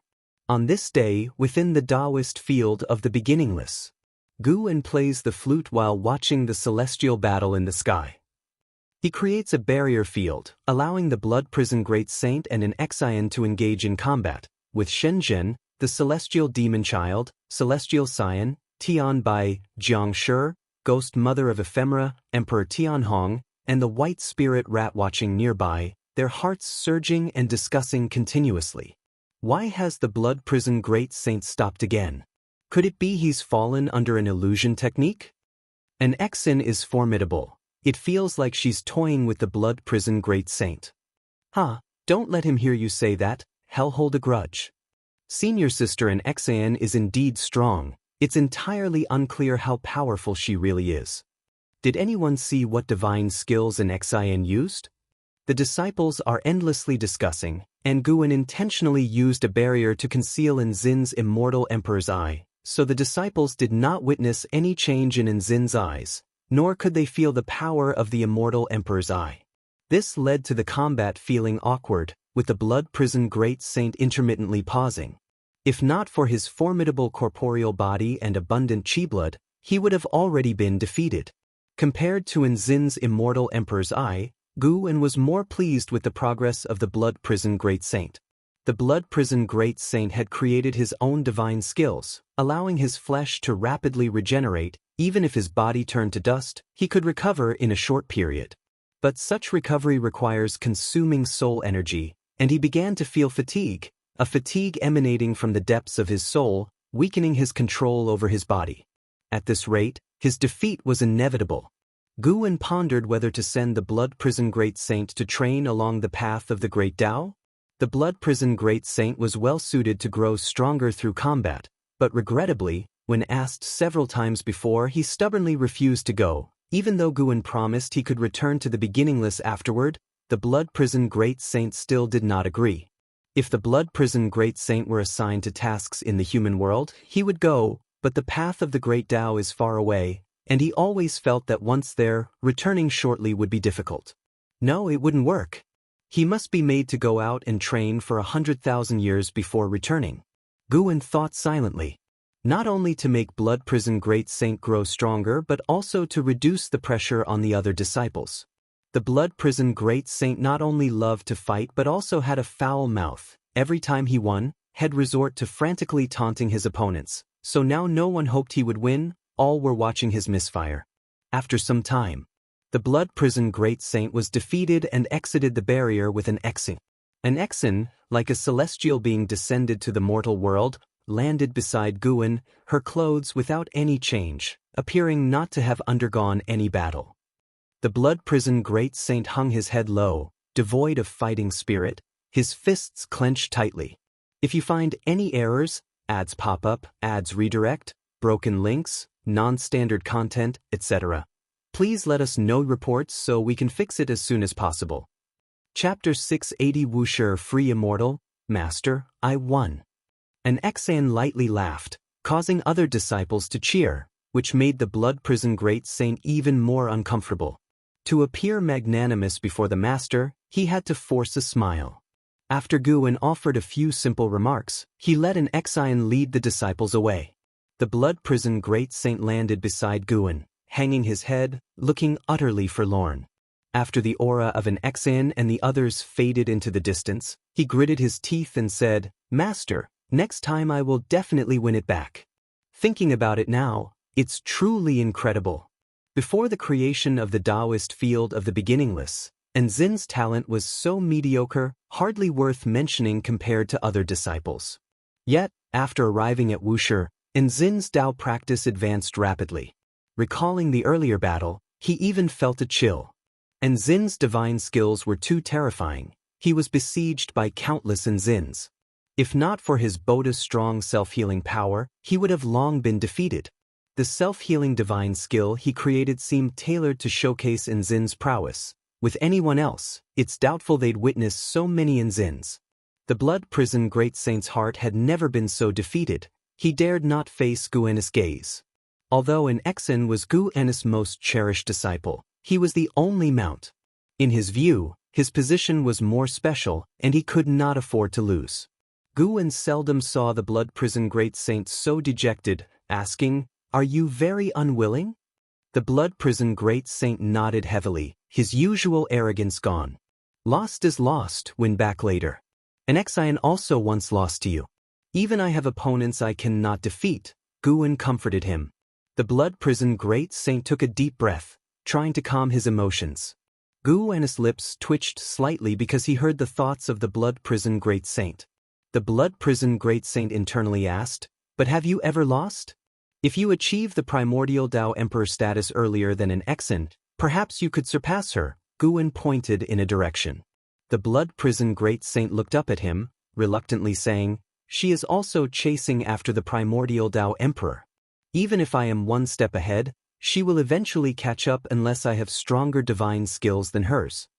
The suppressive power of the immortal emperor's eye was too strong. After the immortal god reincarnation Emperor Tianhong lost to an Exant, he dared not challenge her again.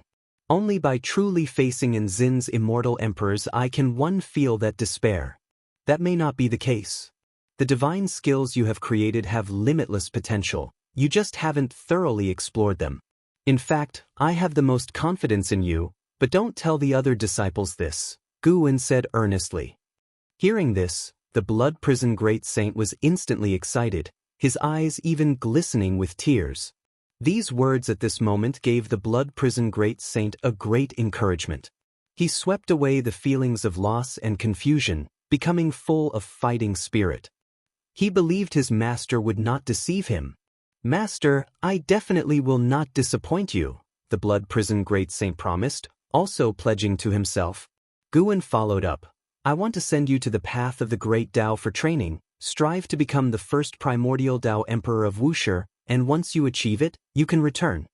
Upon hearing this, the blood prison great saint's excitement calmed down. He did not immediately agree, appearing hesitant. He feared that after he left, Guwen would adopt another mount. Not to mention, Celestial Cyan and Tian Bai were eyeing his throne. Guwen didn't comfort his concerns, joking that if he wanted to take a mount, would he need the blood prison great saint's permission? "I am very interested in the origins of the primordial Tao Emperor and the Taoist Emperor. You must not only grow stronger but also collect information on both, and when you return, I will help you perfect your divine skills," Guwen said solemnly. Seeing his serious demeanor, the blood prison great saint dared not refuse, and could only agree. Guwen let him rest for a few days, and then would send him to the path of the great Tao. Embracing this arrangement, the blood prison great saint began to look forward to the path of the great Tao. What kind of place is it? He must make a great name for Wuxia. The blood prison great saint thought his master might really send him, allowing him to build rapport along the way. However, once he was ready, the master simply waved his sleeve and sent him to the path of the great Tao. So this is how he's sent. The blood prison great saint's senses were rendered useless. He tightly closed his eyes, thinking bitterly. After a while, he felt his feet touch solid ground, his senses quickly returning to normal, and as he opened his eyes, his pupils widened. Before him was a magnificent Tao intent Qi Si, vast and boundless. He stood upon a meteor, feeling so small, with the darkness beyond the Tao intent Qi Si appearing terrifying, as though it could swallow him at any time. "What a majestic Tao intent!" the blood prison great saint murmured, the last bit of resistance in his heart disappearing completely. In such a place for cultivation, he might truly surpass an Xian again. Search * the novelier. T website on Google to access chapters of novels early and in the highest quality. The departure of the blood prison great saint left a quieter atmosphere in the Taoist field of the beginningless. Upon learning that had been sent by Guwen to the path of the great Tao for training, everyone felt a sense of crisis. When the blood prison great saint returns, he will surely be more arrogant. Though they could no longer compete with the blood prison great saint, they did not wish to be mocked for their increasing gap. Thus, the Taoist field of the beginningless entered a period of secluded cultivation. The human world was also changing. As more and more sects rose, the Tao court's suppressive power declined, their control over the outer heaven was broken, and the sects of the human world sent disciples to the outer heaven for training, ushering in the first outer heaven craze of the new era. Reaching the outer heaven immortal stage allowed one to go to the outer heaven, but previously, due to the Tao court, cultivators found it difficult to venture there. As more cultivators went to the outer heaven, its stars began to be claimed. Some fled to the outer heaven, some open little worlds or dojos there, and some even established sections. The human world was experiencing a flourishing era not seen in a million years. In this context, 100,000 years passed like pages in a book, leaving no trace. In those 100,000 years, in the Taoist field of the beginningless, besides the ghost mother of ephemera, the weakest cultivation level was Tao Void Profound Immortal Realm, and an Exen was the first to reach the Zizai Immortal Realm, becoming the first free immortal among Wuxi's disciples. A 55,000-year-old free immortal? How dazzling! However, Enzin's reputation did not spread in the human world, but Emperor Tianhong could use her as a comparison to the world's prodigies, making him feel incredulous while also motivating him to cultivate harder. In the 2nd century after breaking through to Zizai Immortal, an Exen finally selected a favored disciple. She brought back a 6 or 7-year-old boy to the Taoist field of the beginningless, hoping Guan could bestow a name. This child did not come from the Jianghu sect but was an orphan from the 9-spirit continent, whose parents were killed by a demon beast. Had it not been for Enzin's intervention, he too would have perished. This experience reminded Guan of Hao from back then. Let's call him Enzizai. Guan looked at the timid boy hiding behind an Exen, murmuring. An Exen asked with a smile, "Is it because I've just reached the Zizai Immortal Realm?" Guan shook his head, saying, "I just hope he's different from your senior brother, free from many burdens, and I hope in this life he can live freely and for himself. If you find any errors, ads pop up, ads redirect, broken links, non-standard content, etc., please let us know reports so we can fix it as soon as possible." Chapter 681. Vile Ancestor, Carefree and at Ease, huh? An Exen murmured to herself, thinking of Hao, her mood somewhat heavy. When she was a child, her parents were eaten by demons. If Hao hadn't desperately protected her, she would have died too. In her heart, Hao was like her own brother. Even though they only depended on each other for a few years, before Hao soared far away, she constantly thought of him. Hao was like an eagle, never stopping, always soaring high, with missions constantly appearing in his path, ultimately dying for all living beings. In this life, he was reincarnated as Tian Hao, yet he had to head to the misty immortal court for the sake of the celestial spirit great world. After knowing Hao's destiny, Sheng Tian no longer resented this primordial ancestor. Instead, he took Hao as a goal, wanting to surpass Hao to prove that family's descendants were not a burden on Hao. Young Enzizai did not yet understand the meaning of his name. When an Exen fell silent, he couldn't help but shout to Guan, "I have a name, I don't want to be called Enzizai." Guan asked with a smile, "Then what's your name?" "My mother calls me Little Spring." "You can keep that name, people can have more than one name." Guan's words made Enzizai feel much more relaxed. For some reason, being renamed made him very nervous, as if he was being sold. At this time, Shenzhen, the celestial demon child, and others arrived one after another, curious about Enzin's disciples' talent. Enzizai's talent was naturally not lacking, with an ultimate lifespan of 9,999 years as well. On the 9-spirit continent, orphans like him were not in the minority, especially when the timeline was extended to tens of thousands of years. In the long years, such tragedies were countless. An Exen never deliberately managed these unless they appeared right before her. Enzizai attracted Enzin's attention because he invoked the rules of heaven and earth in his despair, even though he had no cultivation level at all. However, the ultimate lifespan of 9,999 years is not uncommon in today's human world. Physical aptitude is no longer the most important. Unseen, untouchable comprehension determines how far a cultivator can go. Enzizai's adorable appearance quickly won everyone's pity. Guan did not plan to teach Enzizai, conveniently giving an Exen a chance to hone her teaching skills. Enzizai's arrival broke the quiet atmosphere of the dojo, and the disciples stopped retreating, beginning to accompany Enzizai's growth. This was Wuxi's first third-generation disciple. Even if the disciples had competitive hearts in teaching and passing on skills, they hoped Enzizai would excel. Search * the Navire. Net website on Google to access chapters of novels early and in the highest quality. Thus, everyone took turns teaching Enzizai. In the following decade, the Taoist field of the beginningless was quite lively. Though Zizai was an orphan, he was not solitary.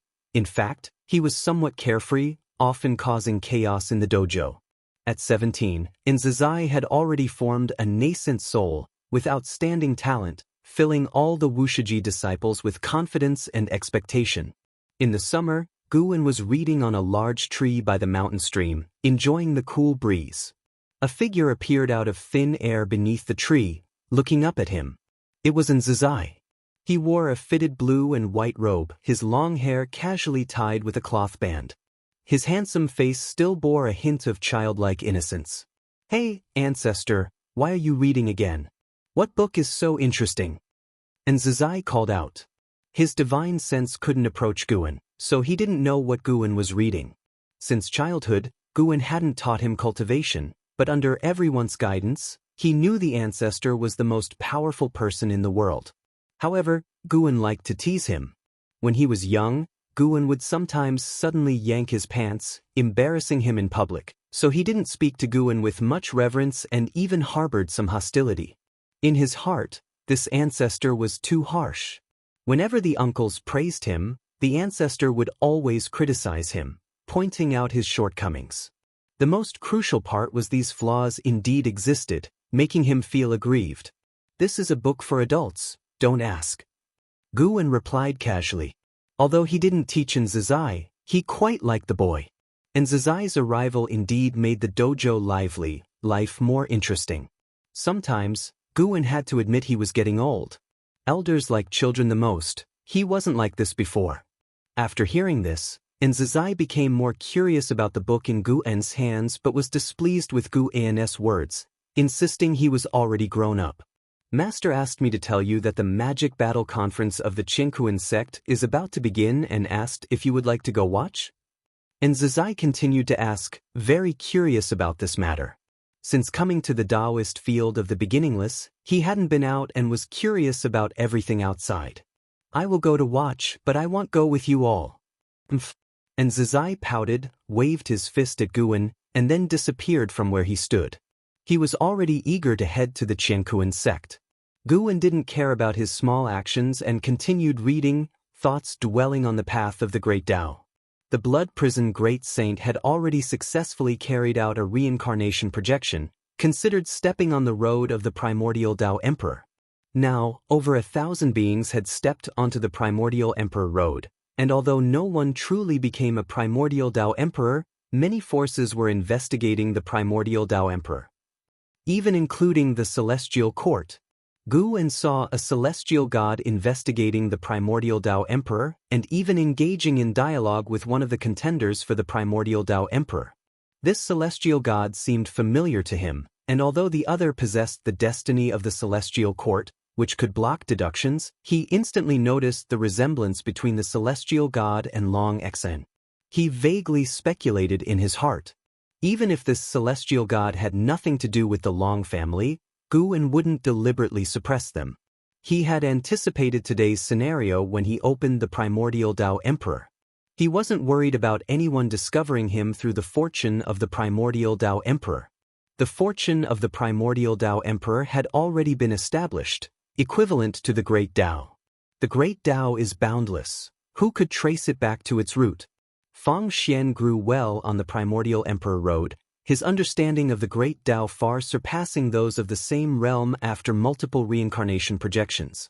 Guwen believed he wouldn't lose if he fought with someone of the same realm on the Emperor road.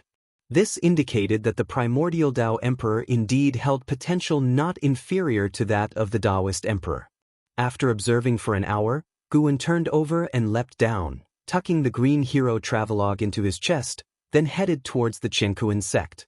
He wasn't going to watch the Magic Battle Conference of the Prodigies but because an old friend had arrived at the Jianghu sect. This old friend was none other than Profound Celestial Intent, the writer of the Green Hero Travelogue. After traveling the world for hundreds of thousands of years, it was the first time he came to the Jianghu sect, bringing no particular purpose, just happening to arrive here. Guwen looked forward to meeting him. They truly hadn't seen each other for hundreds of thousands of years, and Guwen's Green Hero Travelogue was bought from the human world, not obtained directly from profound celestial intent. Meanwhile, profound celestial intent was strolling through the bustling main city of the Jianghu sect. He had visited many flourishing sects like this. Walking amidst the crowd, he observed the ethos of this sect, seeking inspiration. This Jianghu sect is indeed remarkable, not only deeply rooted but I haven't witnessed a single act of bullying and oppressing the weak, truly deserves to be the leader of the righteous Tao in this region. Profound celestial intent marveled internally, involuntarily thinking of the supreme sect. Since Guwen left, he hadn't returned, unbeknownst if today's supreme sect still possessed such a spirit of the righteous Tao. If you find any errors, ads pop up, ads redirect, broken links, non-standard content, etc., please let us know reports so we can fix it as soon as possible. Chapter 682. The Style of a Grandmaster. Profound celestial intent walked on the streets of the Jianghu sect, thinking about the supreme sect. Although he missed the supreme sect, he had no desire to return. He did not want to shoulder too much responsibility, he desired more to roam the world freely. Even if the supreme sect had the extraordinary opportunities left by the supporting Tao Sword Venerable, he still did not wish to go back. Compared to the cultivation level, he had more pursuits. In his view, if one lived only to live longer, it would be very dull. He enjoyed experiencing the dust and grime of the human world, interacting with different people, and he liked writing these experiences down, hoping that those destined to see them would make his life worthwhile. Of course, the reason he was willing to stay away from the supreme sect was that Guwen had left. Although Guwen was gone, the sword intent left at the heaven repairing platform remained, showing that Guwen still had affection for the supreme sect. With someone protecting the supreme sect, he had no worries. "Hey, fellow Taoist, you look unfamiliar. Is this your first time here?"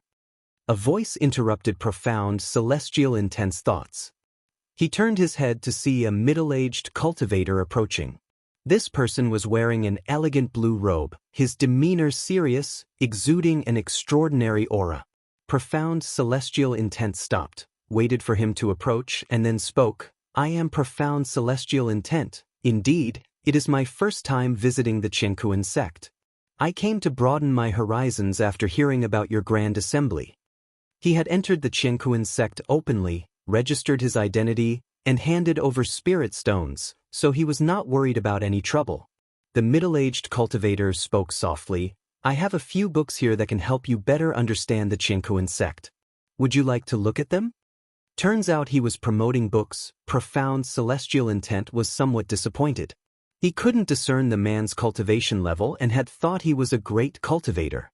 Now it seemed the man likely possessed some secret treasure, and his cultivation was probably not high. "How many spirit stones?" Profound celestial intent asked. Being new here, he didn't want to instigate trouble.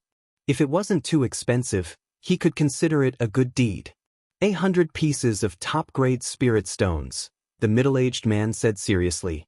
"So expensive? Forget it." Profound celestial intent shook his head and walked away. Unexpectedly, the middle-aged man blocked him again, making him annoyed and ready to get angry. The middle-aged man raised his right hand, twisted his fingers to reveal 7 books, and profound celestial intent was drawn to their titles. Jianghu's Secret History, Elder's Apricot Loft Tour, That Night, That Wind, Those Emotions. Just from the titles, profound celestial intent sensed an author's magnificent literary accomplishment, as if he saw a literary giant, comparable to himself. "You definitely won't regret buying them," the middle-aged man said earnestly, as though imparting a world-class secret manual. Profound celestial intent asked, "May I take a look at a couple of pages?" The middle-aged man immediately took out a book and handed it to him. He accepted it, flipped a page casually, and was astounded. "I'll buy it. Do you have any more?" Profound celestial intent asked resolutely, determinedly. "No more, but there will be more in the future. If you're still here when the new books come out, I'll find you," the middle-aged man replied, shaking his head, always serious, leaving one unable to imagine him doing such things. His attitude greatly impressed profound celestial intent. "What kind of conviction is this?" "See Ditch Oval Fire. At website on Google to access chapters of novels early and in the highest quality. May I ask for your name, fellow Taoist? After the transaction, profound celestial intent raised his hand to salute and asked, his tone full of respect. The middle-aged man returned the salute and then left with a single sentence, I am Zhang Chuanxiu. Zhang Chuanxiu? Profound celestial intent remembered the name, deciding to write it into his book. Subsequently, profound celestial intent lost interest in sightseeing and quickly found an inn to savor the newly acquired treasure. Elsewhere, the Magic Battle Conference of the Jianghu sect officially began. And Zizai followed an Xen to see the excitement. They were warmly received by the Jianghu sect's senior members. Hearing that Zizai was Zin's disciple made the senior members gaze at him fervently. Wuxia previously sent Tian Hao to the Jianghu sect, a person who truly made the Jianghu sect famous worldwide, bearing profound significance. An Xen was Wuxi's eldest disciple. To be taken as her disciple meant that Zizai must be an extraordinary existence. However, they did not dare to recruit rashly, they simply endeavored to please Zizai. In the pavilion observing the battle, Yuan Luo sat on a chair, looking far towards the pavilion where the elders gathered, his eyes landing on Zizai, frowning slightly. He naturally recognized an Xen and respected her greatly. In his youth, an Xen had even given him a spell. Yet seeing the elders' attitude made him somewhat unhappy. The Jianghu sect was fine everywhere except for a lack of confidence, always needing Wuxi's assistance. The 20 prodigies previously sent by Wuxia were indeed strong. A few even made him troubled, but these people stuck together and never truly integrated into the Jianghu sect. Sometimes he worried they might betray them. In his view, where in this world is there perpetual giving? Why did Wuxia help the Jianghu sect so much? If in the future, Wuxia needed reciprocation, how could the Jianghu sect refuse?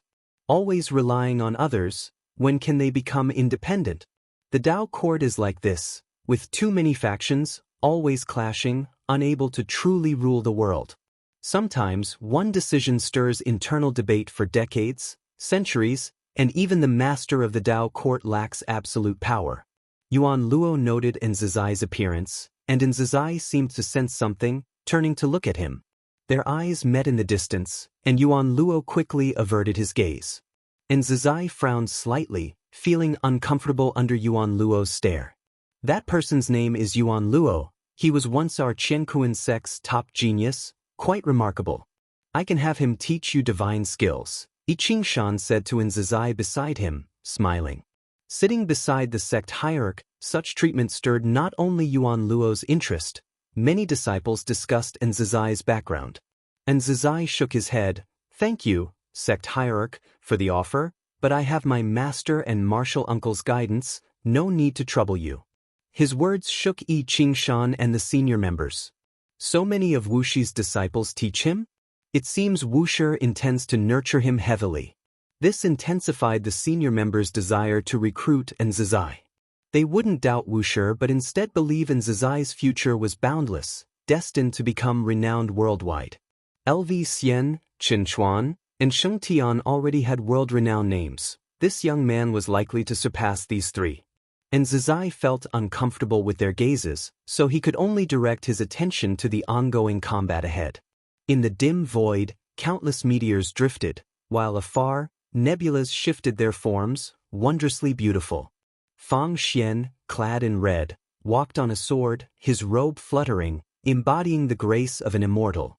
Fang Xian's gaze was forward, his eyes calm, but his heart was slightly anxious. I wonder what the peers will think of me? Fang Xian journeyed to this void, sensing the destiny of the primordial Tao Emperor here, not the true primordial Tao Emperor, as the destiny was lesser, but close. He had studied the primordial Tao Emperor for many years, encountering a bottleneck now, urgently wishing to exchange insights with others. If you find any errors, ads pop up, ads redirect, broken links, non-standard content, etc., please let us know reports so we can fix it as soon as possible.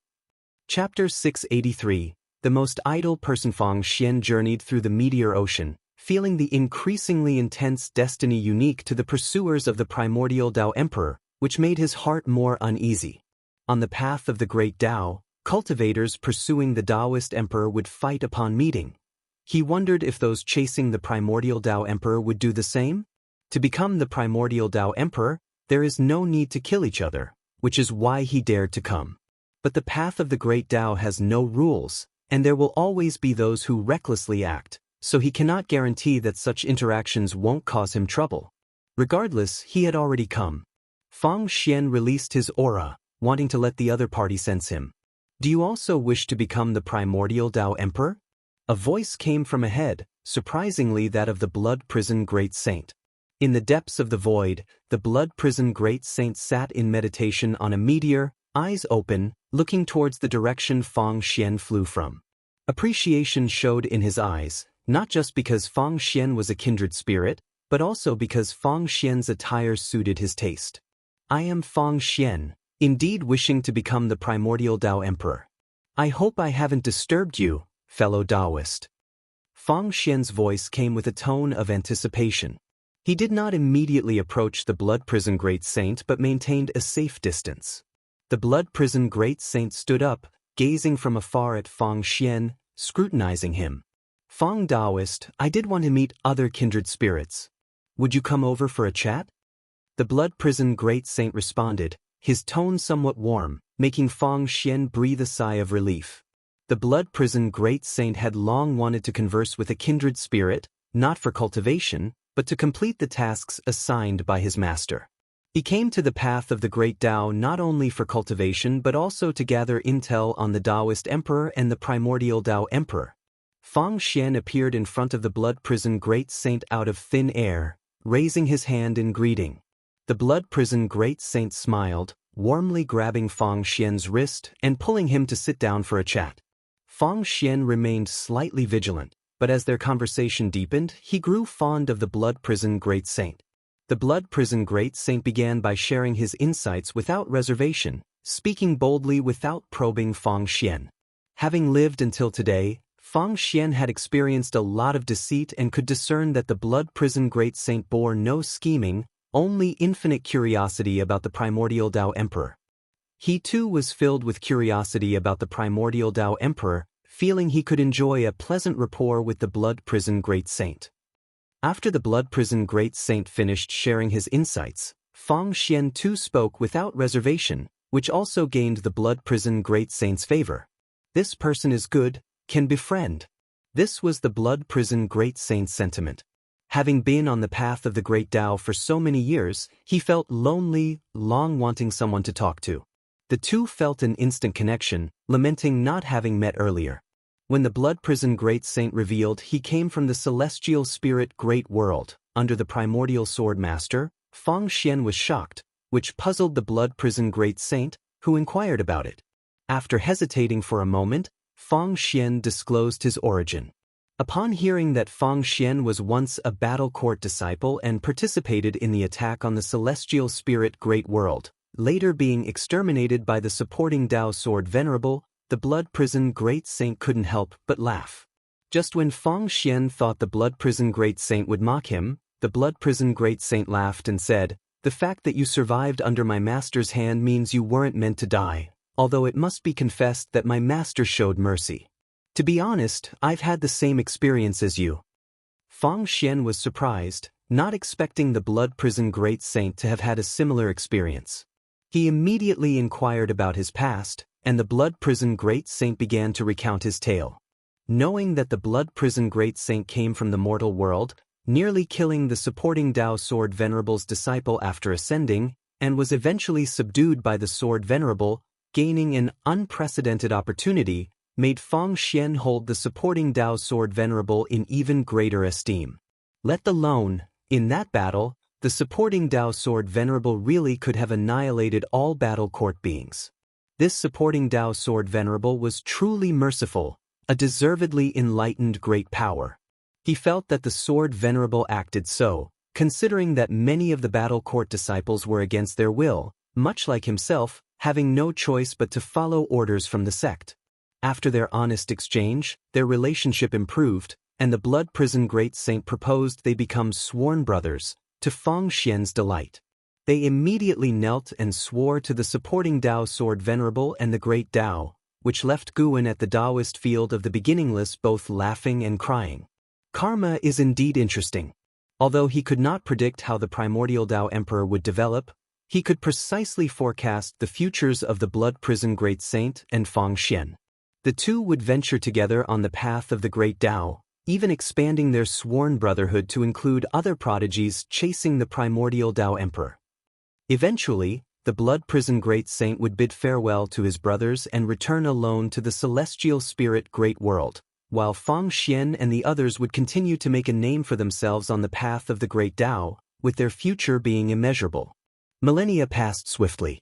One day, in early summer, Guwen was fishing in the dojo, holding a fishing rod in one hand and a book in the other, a new work by profound celestial intent. Through his minor manipulations, profound celestial intent remained in the Jianghu sect, waiting for more books to appear before him, unaware that these books contain Tao intent, causing profound celestial intent to frequently achieve enlightenment and steadfastly decide to linger a while longer. Yes, just linger a little longer, he's destined to roam the earth. See the novel, Net website on Google to access chapters of novels early and in the highest quality. With this mindset, profound celestial intent eagerly anticipated more works from that mysterious author. Even if it meant waiting 100 years for a book, he thought it worth it. As Guwen enjoyed a peaceful moment of relaxation, a figure appeared behind him. Ancestor, Master won't let me go out, fearing that if I leave, I won't return. But I just want to go out for some experience and I will come back eventually. And Zizai said aggrievedly, his temperament still youthful at 1,000 years old, because he had yet to experience life's trials, and he knew this, hence his desire to gain experience, just like the prodigies of the Jianghu sect. Guwen, with his back turned to him, responded casually, "You underestimate the hold of the mortal world. Once you go out, you might not return. I can't make this decision. If you want to go out, persuade your master. Frankly, even if you don't come back, I won't mind." Although Guwen didn't mind Nzizai, he cared a lot about an Exe. Knowing how much an Exian cherished Nzizai, he didn't want to interfere with Nzizai's life. Hearing his words, Nzizai couldn't help but glare at him, feeling his ancestor's nature was as perverse as ever. Nzizai rolled his eyes and asked, "Ancestor, how about if I go to visit my uncles?" LV Xian and the others were far from the nine-spirit continent, a journey long enough for him to gain experience. "Ask your master. Can you just speak a little bit for me? Ask your master." No matter how Nzizai tried to persuade him, Guwen remained unmoved, leaving him quite frustrated. Just then, an Exan appeared beside him, scaring him into bowing quickly. An Exan frowned, saying solemnly, "Haven't I told you not to disturb your ancestors' cultivation without reason? Is this considered cultivation?" And Zizai couldn't help but retort. Ever since he became aware, he had never seen Guwen cultivate.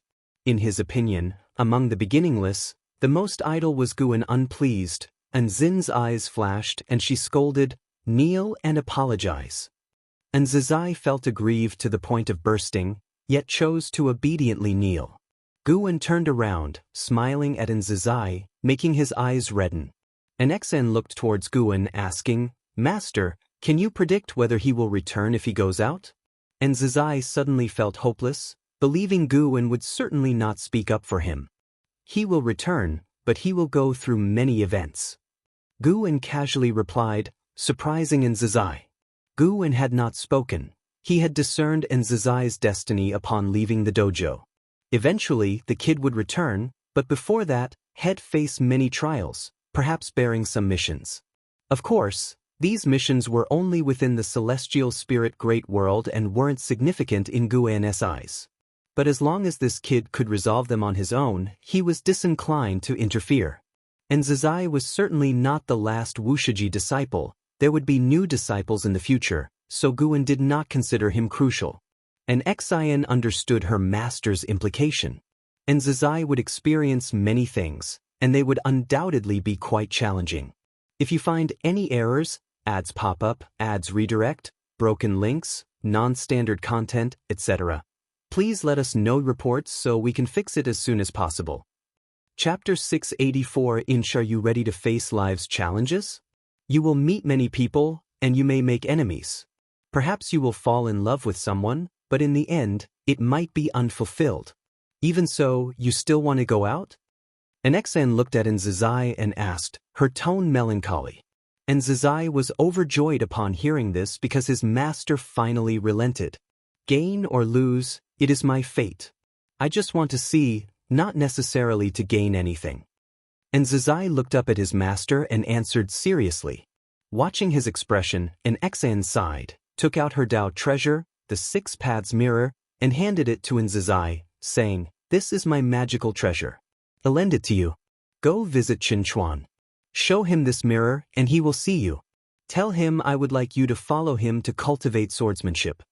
As Nzazai took the 6 paths mirror and was about to say something, Nxan handed him a jade pendant, saying it could guide his direction. "Go now or I'll change my mind." Nxan said with an indifferent expression. Guan glanced back at Nzazai and laughed. "Look at you making your master so angry, such impiety." Because of what he said earlier, Nzazai initially felt grateful, but now that sense of gratitude vanished. "Master, I will come back." Nzazai quickly knelt, kowtowed to Nxan, then stood up, glared at Guan, and turned to leave. Nxan watched as Nzazai disappeared into the horizon and then bowed towards Guan, silently departing. Guan didn't console Nxan. Instead, he had a mischievous feeling as if watching a play. People always long for freedom. The harder the challenges, the stronger the desire for freedom. Guan said leisurely. He had taken on many disciples and knew this very well. However, everything must be experienced.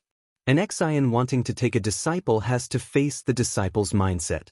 After all, a disciple is human, with thoughts of their own. At this moment, the fishing rod quivered, and finally, a fish took the bait.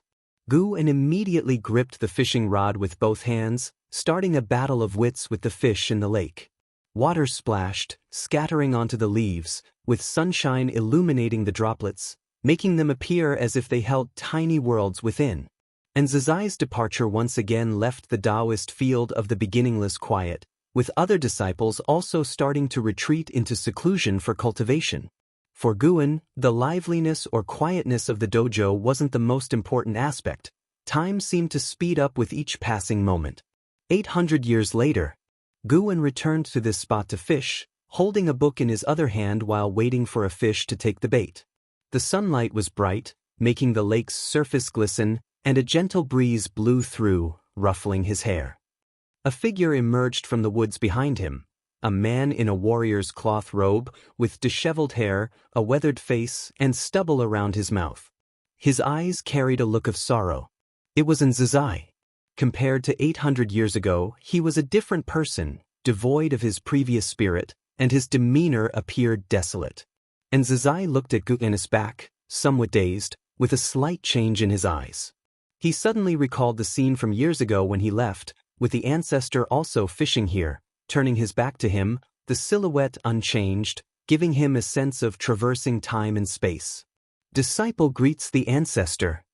Nzazai approached Guan from behind, bowing respectfully, his voice filled with melancholy.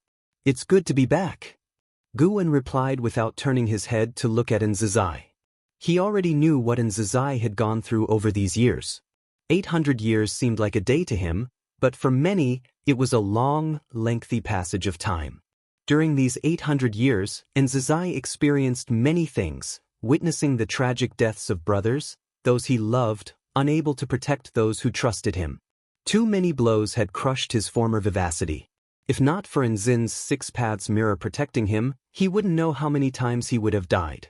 Nzazai raised his eyes to look at Guan, taking a deep breath, asking, "Ancestor, is there truly justice and fairness in this world? Why do some commit atrocities but still enjoy people's adoration, and even when their sect knows of their crimes, they cover for them?" He was referring to a great cultivator of Taoist Zhang Immortal from one of the 100 sects, the Beidu sect. The disciple of that great cultivator worked for him, capturing mortals among the people, and even some cultivators fell victim, committing all sorts of atrocities. And Zizai and his friends, upon witnessing injustice, offended the great cultivator's disciple, triggering a series of grudges. And Zizai was hunted for over 100 years and once lay in hiding for 100 years before finally killing that disciple, only to uncover the truth. Helpless before Taoist Zhang Zizai Immortal's suppression, he could only watch his beloved ones dying. Even the Beidu sect continued to hunt him, and if not for his timely escape to Chunchuan sword sect, he would have already been killed. The sword sect was nowhere near as powerful as the Beidu sect, yet the legend of the beginningless still lingered in the world, giving the Beidu sect pause. The path of cultivating immortality does not lie in the short term. What you see is just a fragment of the vast mortal world. In years to come, what puzzles you will surely have answers. Those evils and seemingly invincible will also be obliterated, while right and wrong will be judged by future generations. Guan responded absent-mindedly.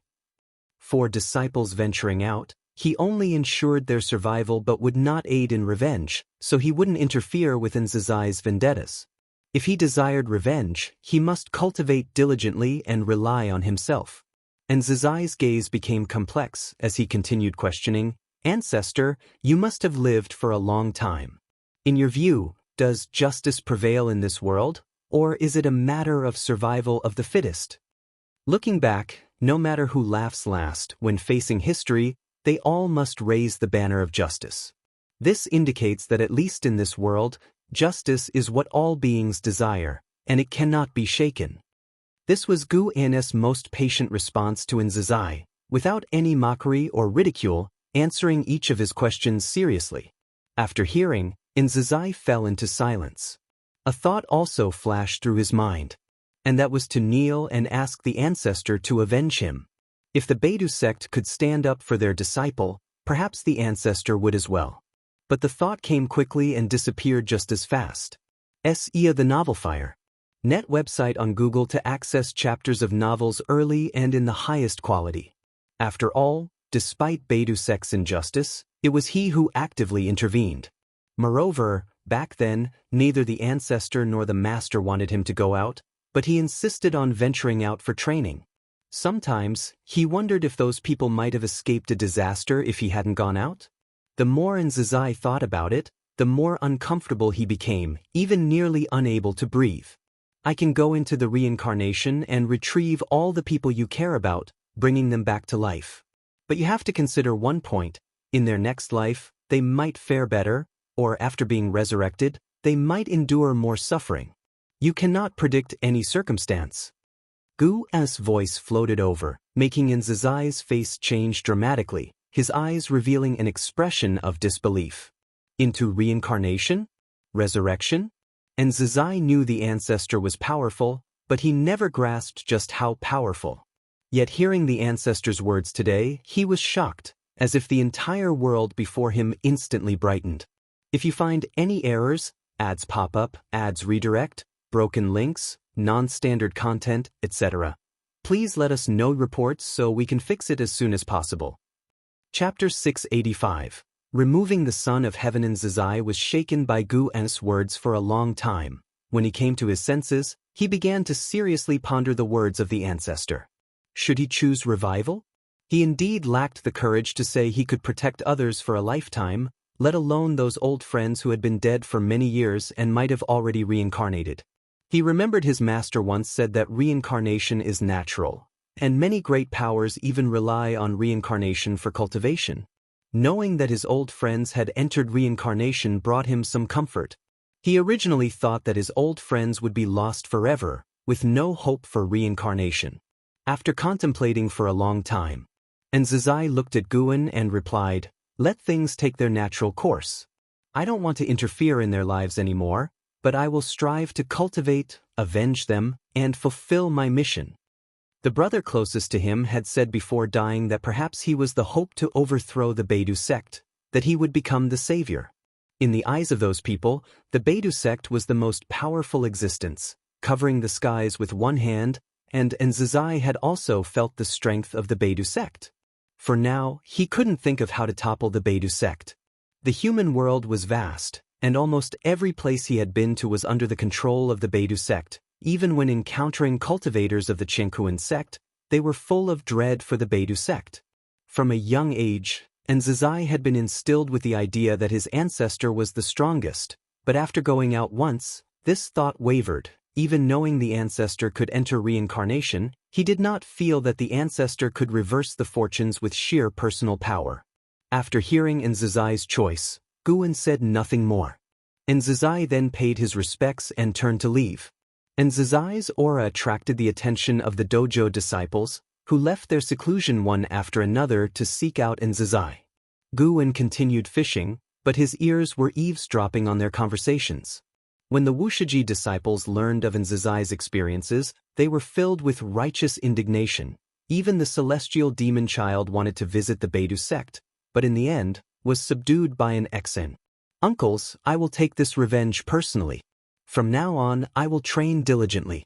I have seen the worldly affairs of the human world, and I will not let you down again." Enzizai said earnestly, having reignited his fighting spirit after conversing with the ancestor and many mentors. Though he had lost much, he was not left with nothing. He not only had to seek revenge but also to protect the Wuxia. Emperor Tanhong snorted and said, "What, Beidou sect? When you want revenge in the future, I will accompany you.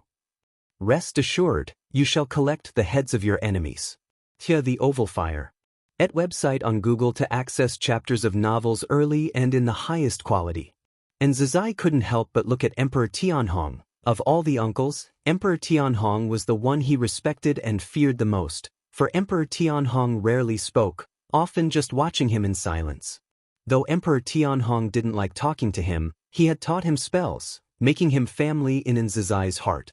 Moreover, Enzizai believed that Emperor Tianhong could very well be the second strongest within the Wuxia, next only to the ancestor, and the aura exuded by Emperor Tianhong made him aspire. Hearing such grand words from Emperor Tianhong, Enzizai did not question it. Instead, it made his heart warm, filling him with a profound sense of security. With such mentors around, the unease brought by the Beidou sect gradually dissipated. An Xen glanced at Emperor Tianhong and said, "You should still cultivate diligently." Emperor Tianhong shifted his gaze and did not retort. "Nephew, tell us what the current human world is like?" Celestial Saiyan looked at Enzizai and asked curiously. Enzizai nodded and began to describe the landscapes he had seen, including the sword sect founded by Chen Chuan. The Wuxia disciples had also gone out to train before, comparing their memories with Enzizai's descriptions, which made them feel the world had changed greatly. Unfortunately, they could not grasp from Enzizai's words what the top cultivation level in the human world was now. When Enzizai mentioned that the ninth heaven of the immortal path was the Zizai immortal realm, his face was filled with a look of longing, which almost made the crowd laugh, but they restrained themselves and tactfully did not expose it. Within the Qi Sea of the path of the Great Tao, the stars shone brilliantly, and a beam of golden light swept across the top of the Qi Sea, countless figures advancing within it, all donned in golden battle armor, with an imposing and unstoppable aura. Jianghu and Suyu walked amidst the celestial army, rather inconspicuous. Their gazes were fixed on the hulking figure at the forefront of the army. Celestial Calming God. Celestial Calming God was clad in heavy and commanding celestial armor, wielding a large saber, with Dharma aspects ebbing and flowing around him as he walked. "Are we dealing with the chaos evil demon again this time?" Jianghu asked Su Yu in a low voice, while other heavenly soldiers were also discussing, all very excited. To be able to enter the celestial army, one must be a peerless talent and a great power from various realms, and they only got excited about combat. In great battles, it's the easiest to seize destiny and accumulate merit. Their goal is to become a celestial god like the celestial calming god. Suyu replied, "Probably not. If it were the chaos evil demon, there would have been word of it long ago. There hasn't been a whisper, which means that perhaps what's happening next isn't by the will of the Zongtian but a personal matter of the immortal gods." His gaze swept from side to side, seemingly searching for someone. A personal matter of the immortal gods? Jianghu was even more puzzled. Do not assume the immortal gods only act for all living beings. They too have their struggles over interests. Su said, his face calm beyond measure.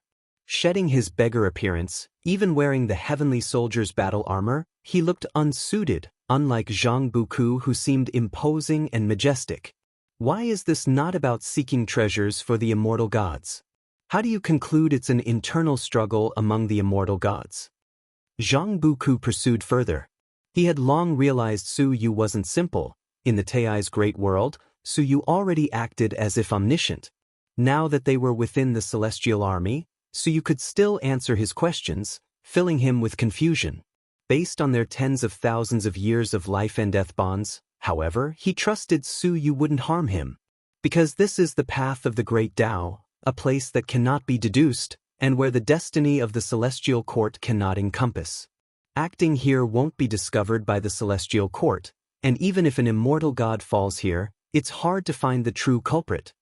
Su Yu's words made Jianghu frown, and the surrounding heavenly soldiers, upon hearing this, inquired with Su Yu. The two had joined the celestial army for hundreds of thousands of years and made many friends.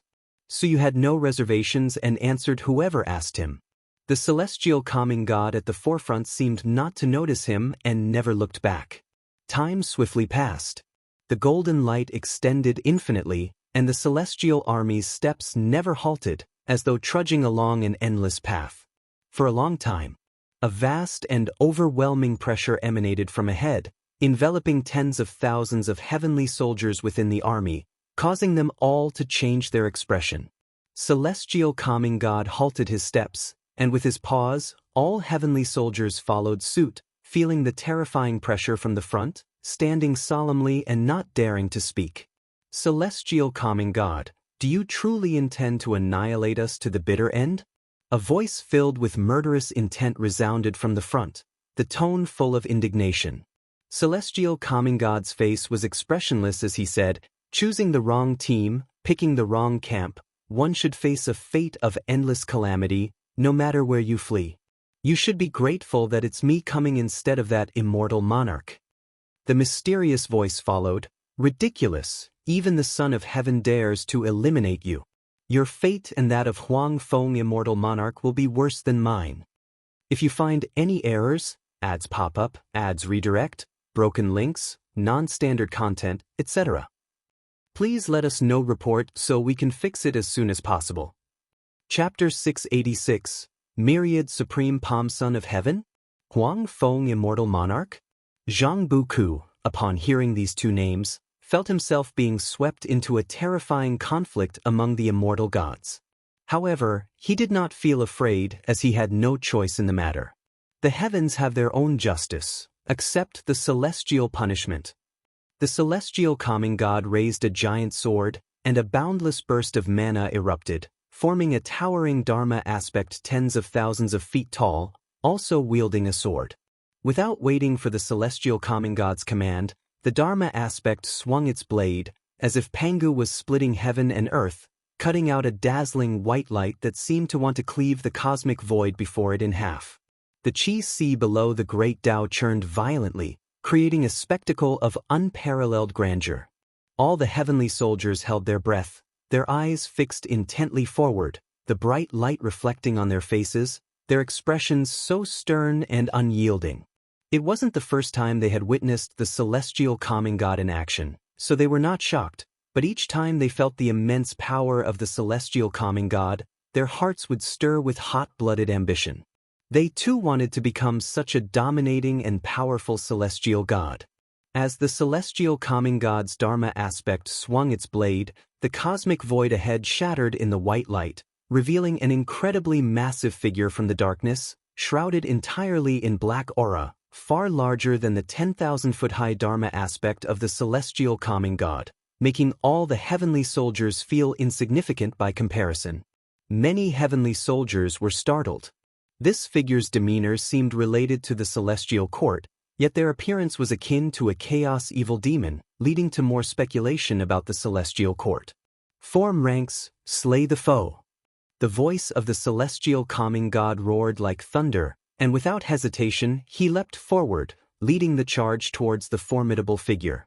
Tens of thousands of heavenly soldiers immediately began to cast spells, forming ranks, as mighty celestial Tao destiny gathered together, creating an oppressive and terrifying momentum that soared higher and higher, as if the majestic might of heaven was awakening.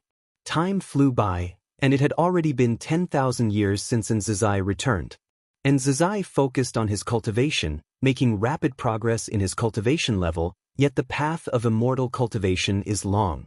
No matter how fast he cultivated within 10,000 years, he could not catch up with other Wuxia disciples.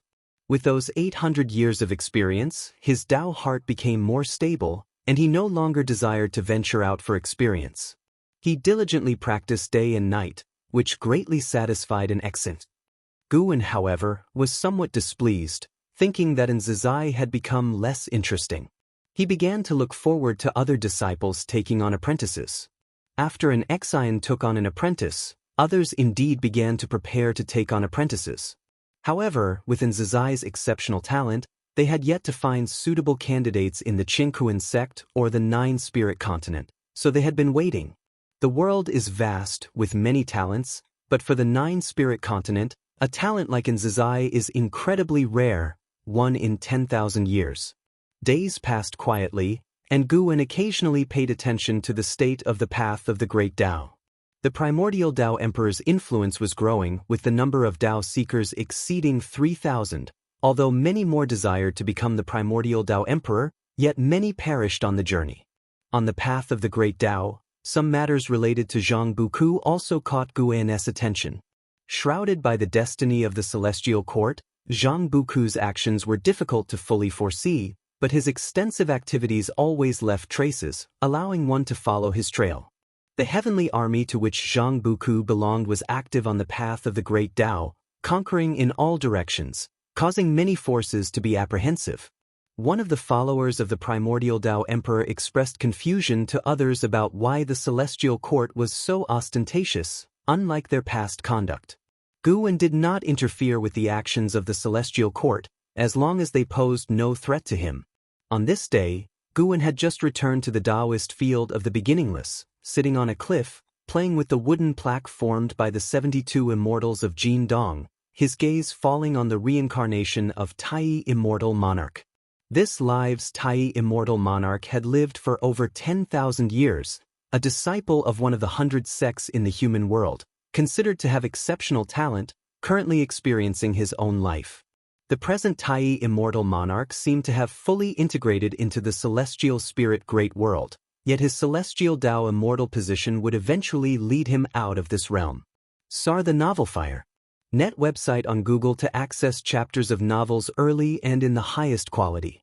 Aside from the celestial court coming to seek Tai Immortal Monarch, the reincarnation of the chaos evil demon, Yuan Luo, had also sowed the seeds of disaster in this realm. Guwen pondered on how to face the celestial court. One day, he knew he would have to make a choice, whether to join the celestial court, oppose it, or live a life of hiding everywhere.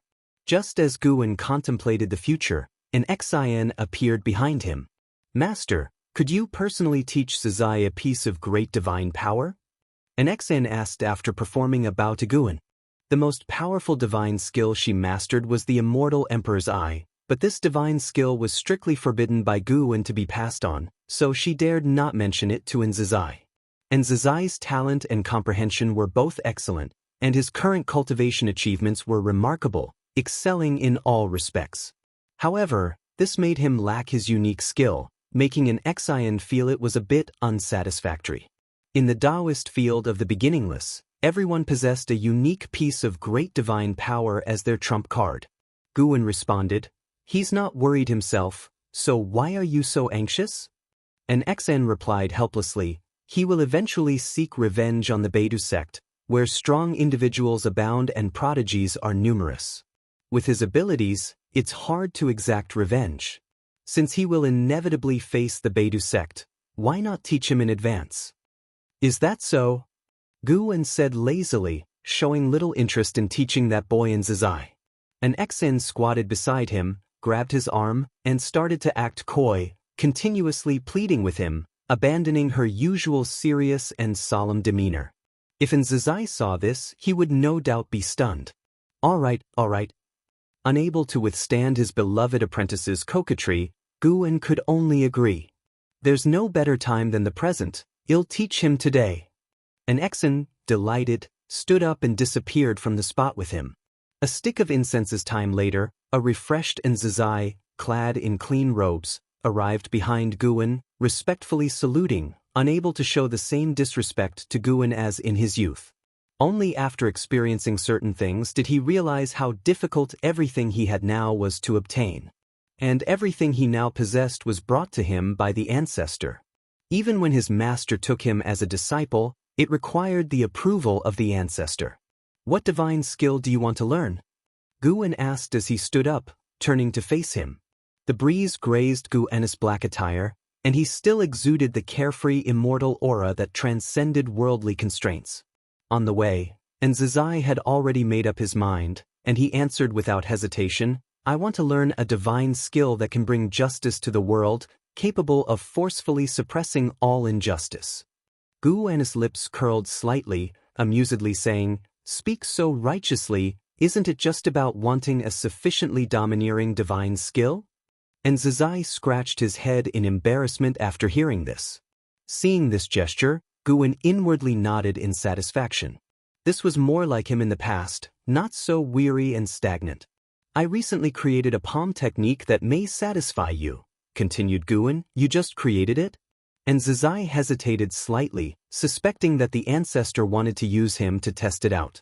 Though he had changed greatly in character, his memory remained, and the ancestor was great in all respects, except that he loved to tease him. Guan introduced, This palm technique is named Myriad Supreme Palm, consisting of 7 palms. Mastering the first palm alone is enough to quell all chaos in the world.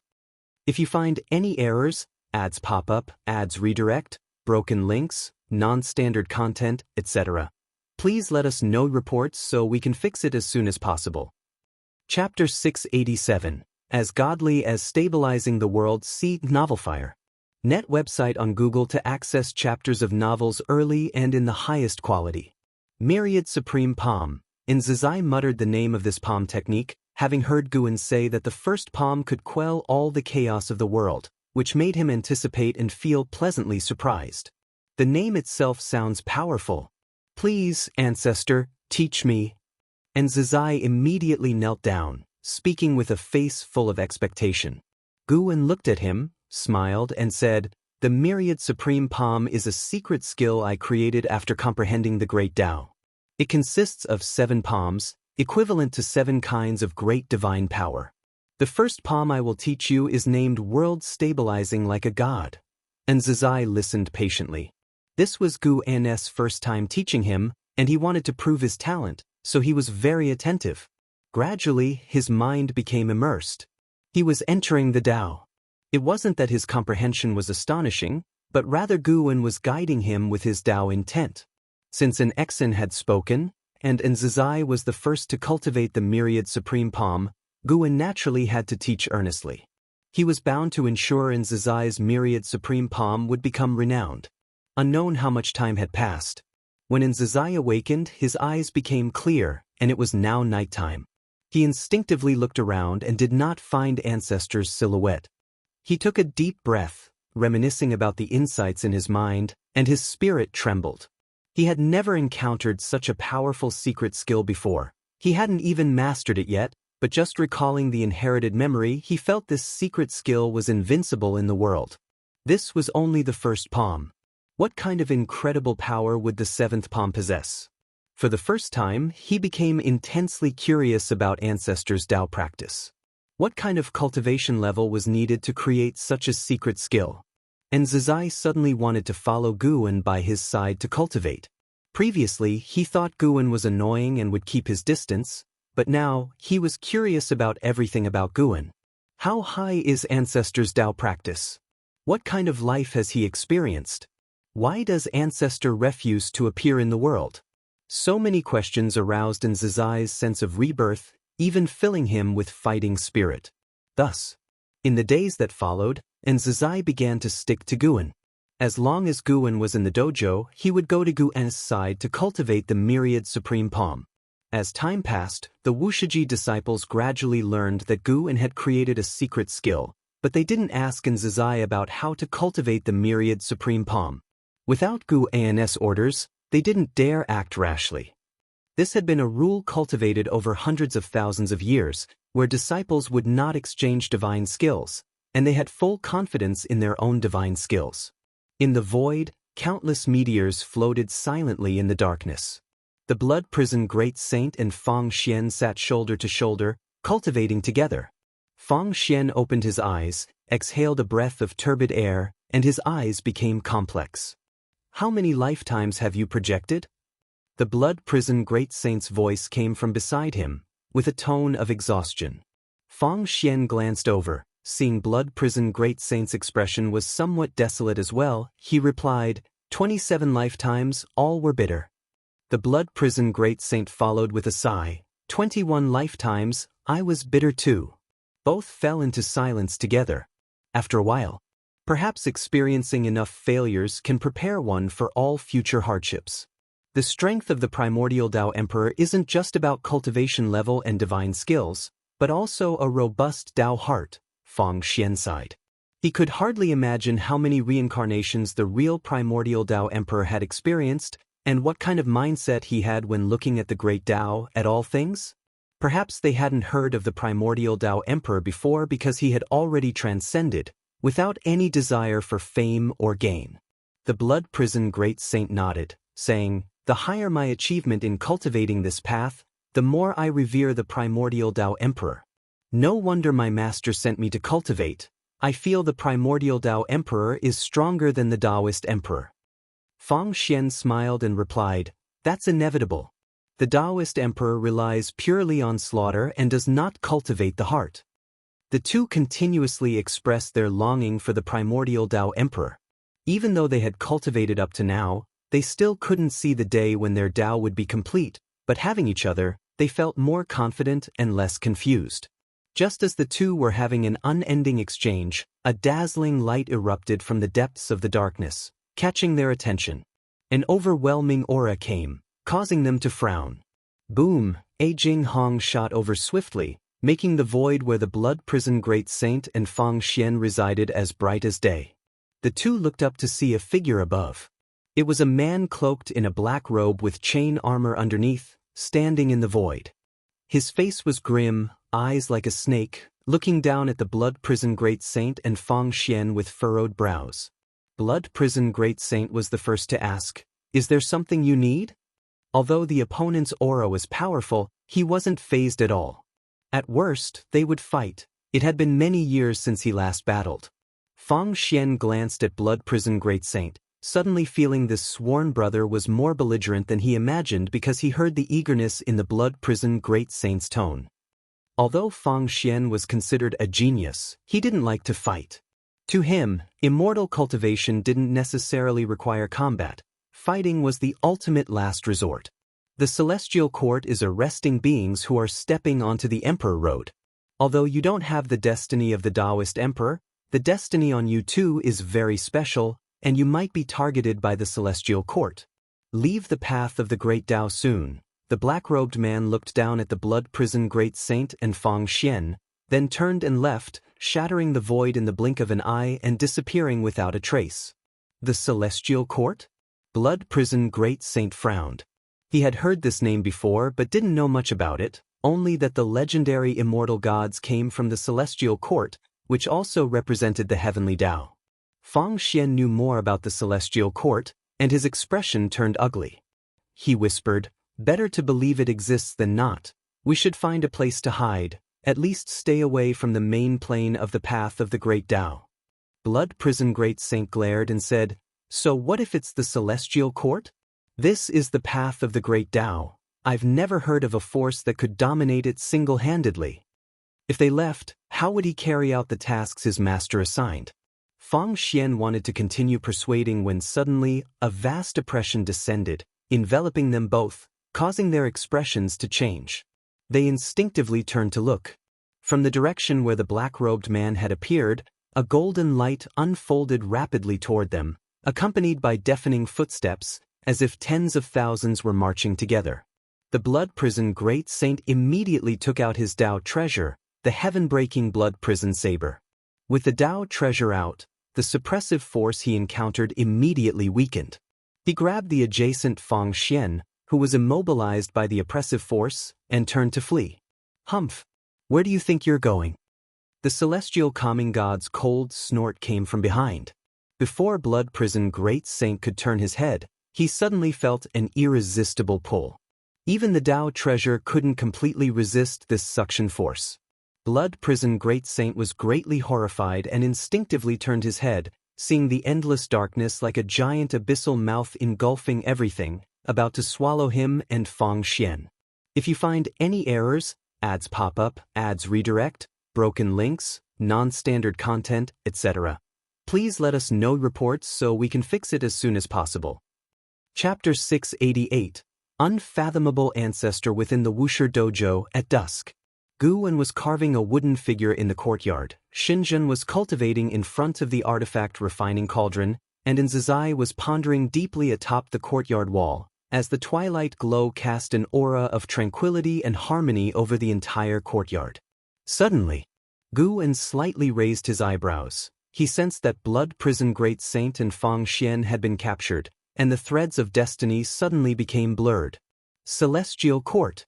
Only the Celestial Court could make destiny appear this obscure. Fortunately, the blood prison great saint and Fang Xian carried the destiny of the primordial Tao Emperor, allowing him to track their whereabouts. Gu Wen began tracing their trail through the destiny of the primordial Tao Emperor and saw the plight of blood prison great saint and Fang Xian. Gu Wen suddenly thought of the divine court within the Taiwei Great World. The divine court was also aiding the immortal gods in capturing creatures, tossing them into a furnace, and now the same fate befell blood prison great saint and Fang Xian. Could it be that these immortal gods were preparing for the celestial emperor's struggle? Gu Wen stood up, stretched lazily. He looked at Zizai and suddenly had an idea. No matter what, Zizai, being the eldest disciple among the third-generation disciples of Wuxia, must eventually possess the ability and insight to stand on his own. Currently, Zizai severely lacks insight, even considering the free immortal realm as the highest stage of immortal cultivation. Zizai, I am planning to go out and have a look. There might be battles involved. Would you like to come and see? Gu Wen spoke, and as soon as he said this, Zizai turned his head towards him with an expression of interest. Not only him, but even Xinzhen looked at Gu Wen, eyes full of curiosity. Ancestor, I'm afraid I will drag you down. Zizai wanted to go, but recalling his previous experiences of external training made him hesitant. Gu Wen smiled and said, No worries, you won't need to act. Such an opportunity is rare. Think about it carefully. Hearing this, Zizai fell silent, while Xinzhen spoke. Your ancestor wants to broaden your horizons. You are the first third-generation disciple of Wuxia, and you will surely have many junior brothers and sisters in the future. Do you think you are qualified to be the eldest disciple in your current state? Her words were not pleasant, tinged with a shade of mockery, but they did not anger Zizai. Zizai took a deep breath, finding reason in Xinzhen's words. He gave Xinzhen a grateful look, then said to Gu Wen, Ancestor, I am willing to go with you. Gu Wen immediately waved his sleeve, and Zizai felt a strong wind rush towards him, instinctively closing his eyes. Then Zizai could not open his eyes, only feeling himself falling, unable to extend his divine sense, which instinctively made him feel tense. After a while, Zizai felt his feet touch the ground, and instinctively opened his eyes to see Gu Wen's back. Seeing his ancestor before him, he breathed a sigh of relief. Without speaking, he raised his head to observe the surroundings. He found himself in a dim world, the celestial vault pitch black like a starless night sky, the barren earth and heaps of scorched soil emanated fire sparks and smoldering smoke, gradually making him feel the heat. What is this place? Confusion filled Zizai's heart, and he could only look towards his ancestor.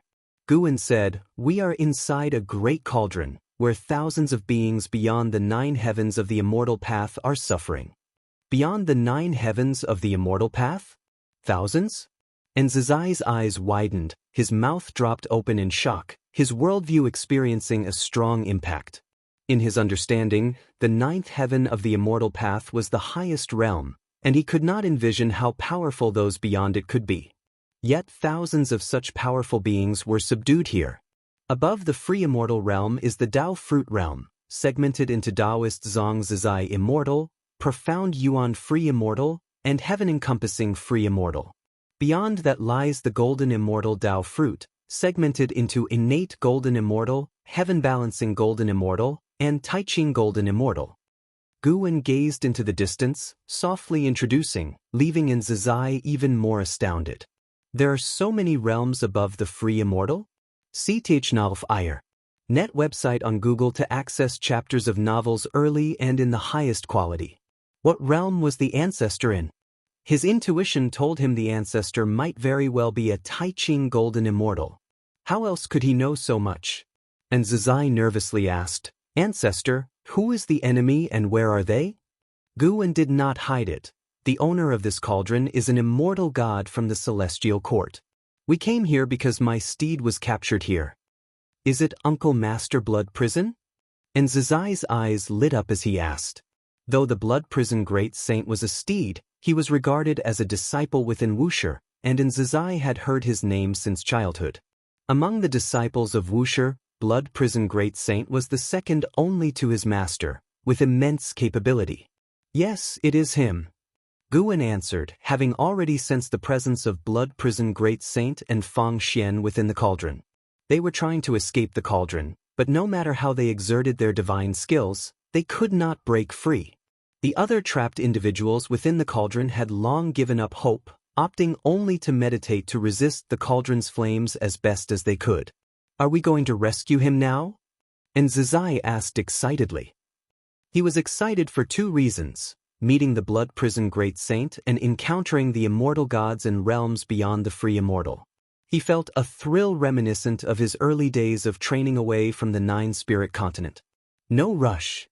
Guwen turned to walk, and Zizai quickly followed. He glanced around, feeling very nervous, unsure of where the enemy lay. This world is so vast.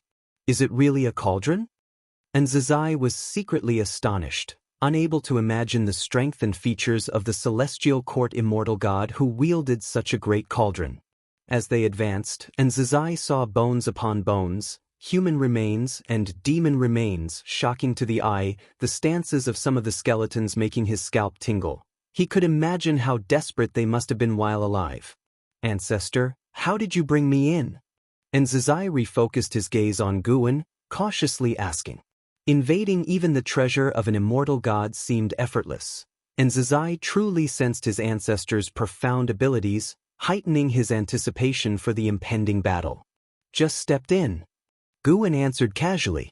This offhand remark further increased Zizai's admiration for him. "Ancestor, will you fight the immortal gods? In this place, it might be worth testing their edge." "What is this place?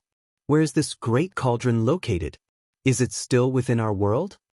"This is the path of the great Tao, incredibly far from the celestial spirit great world, so distant that with your current cultivation level, you will never be able to come here in your lifetime." Gu's answer left Zizai wide-eyed again, memorizing the name of this place, determined to journey here if possible in the future. "Ancestor, if a battle does start, will you use the myriad supreme palm?" And Zizai blinked, expectantly asking. Guwen gently nodded. He did not look back, but this gesture was enough to make Zizai feel thrilled. Having cultivated the myriad supreme palm for so many years, he had not truly witnessed the power of this secret skill. If you find any errors, ads pop up, ads redirect, broken links, non-standard content, etc., please let us know reports so we can fix it as soon as possible. Chapter 689, Demon God's Physical Body Under the Dark Celestial Vault. The Blood Prison Great Saint landing beside Fang Xian, both of their expressions grim. "No, we can't escape at all." The Blood Prison Great Saint gritted his teeth, clenching his fists, his eyes filled with rage. Having cultivated on the path of the great Tao for so many years, to be effortlessly trapped in this realm made him feel deeply humiliated. "Don't act rashly, let's meditate and observe this realm first." Fang Xian pulled the Blood Prison Great Saint to sit down, cautiously watching their surroundings. The floating scorched smoke and sparks reminded him of a terrible event that had occurred here, and it was likely to happen again. The blood prison great saint took a deep breath, struggling to calm his emotions. He then dispersed his divine sense, trying to investigate the situation here. He quickly saw figures of other captives but could not see the figures of Guwen or Nzazai. So many people were caught, and many have a higher cultivation level than us. Fang Xian murmured, his tone full of unease. Xuanji Emperor. He's also here, reportedly one of the best chances of becoming a Taoist emperor among the current prodigies. Fang Xian's face changed dramatically. After saying this, his face looked ashen. The blood prison great saint felt increasingly anxious. Why had the immortal gods captured so many people? Meanwhile, Nzazai followed Guwen all the way.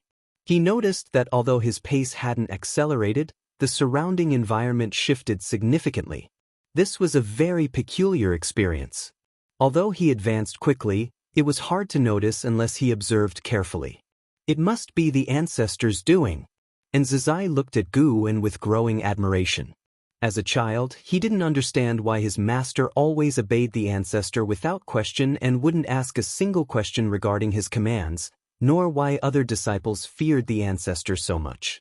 Though seemingly carefree, the ancestor actually possessed great divine power capable of extraordinary feats, but he usually didn't show off.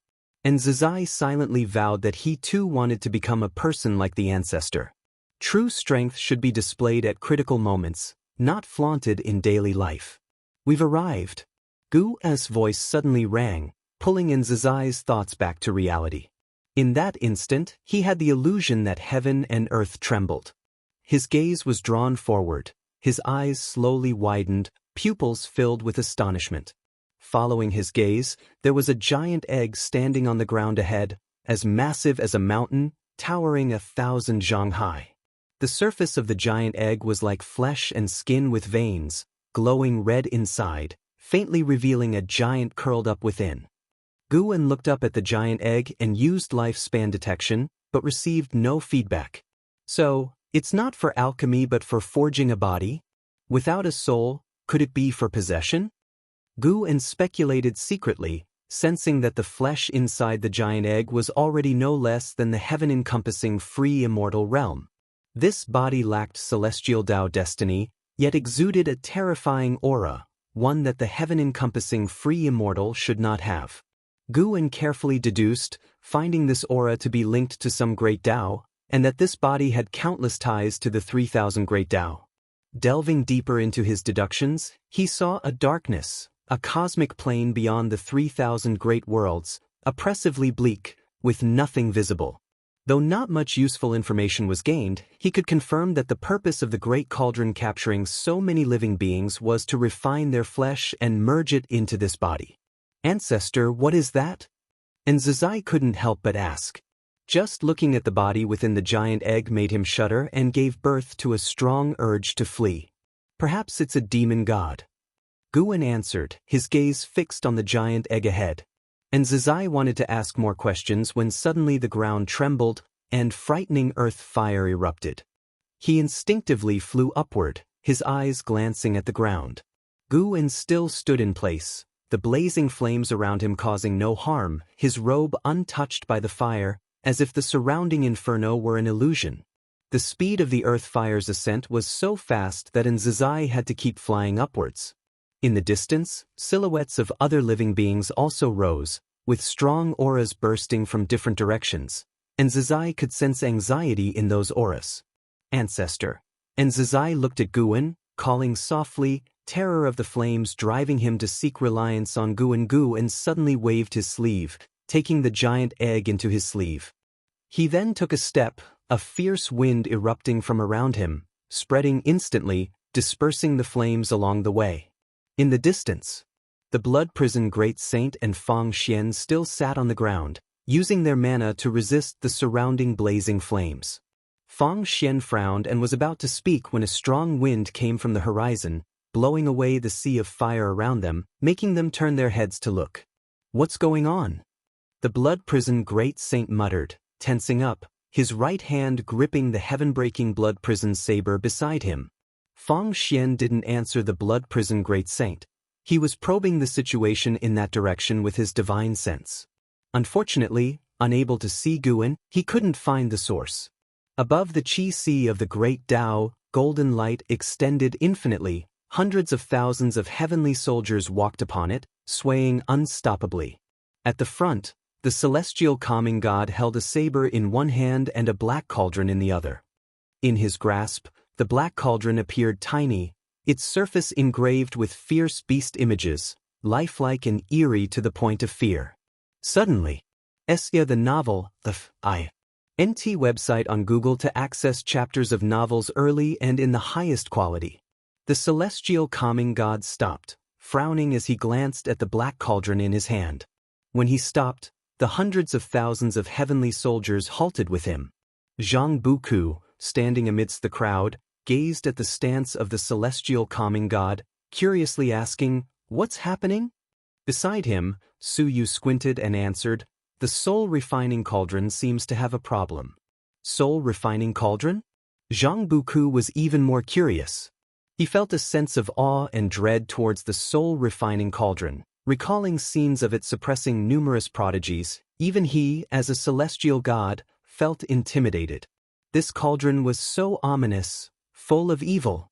Boom! A pillar of fire suddenly rose in front of the celestial calming god, soaring into the sky, grandly towering, making even the mighty celestial calming god appear small before it.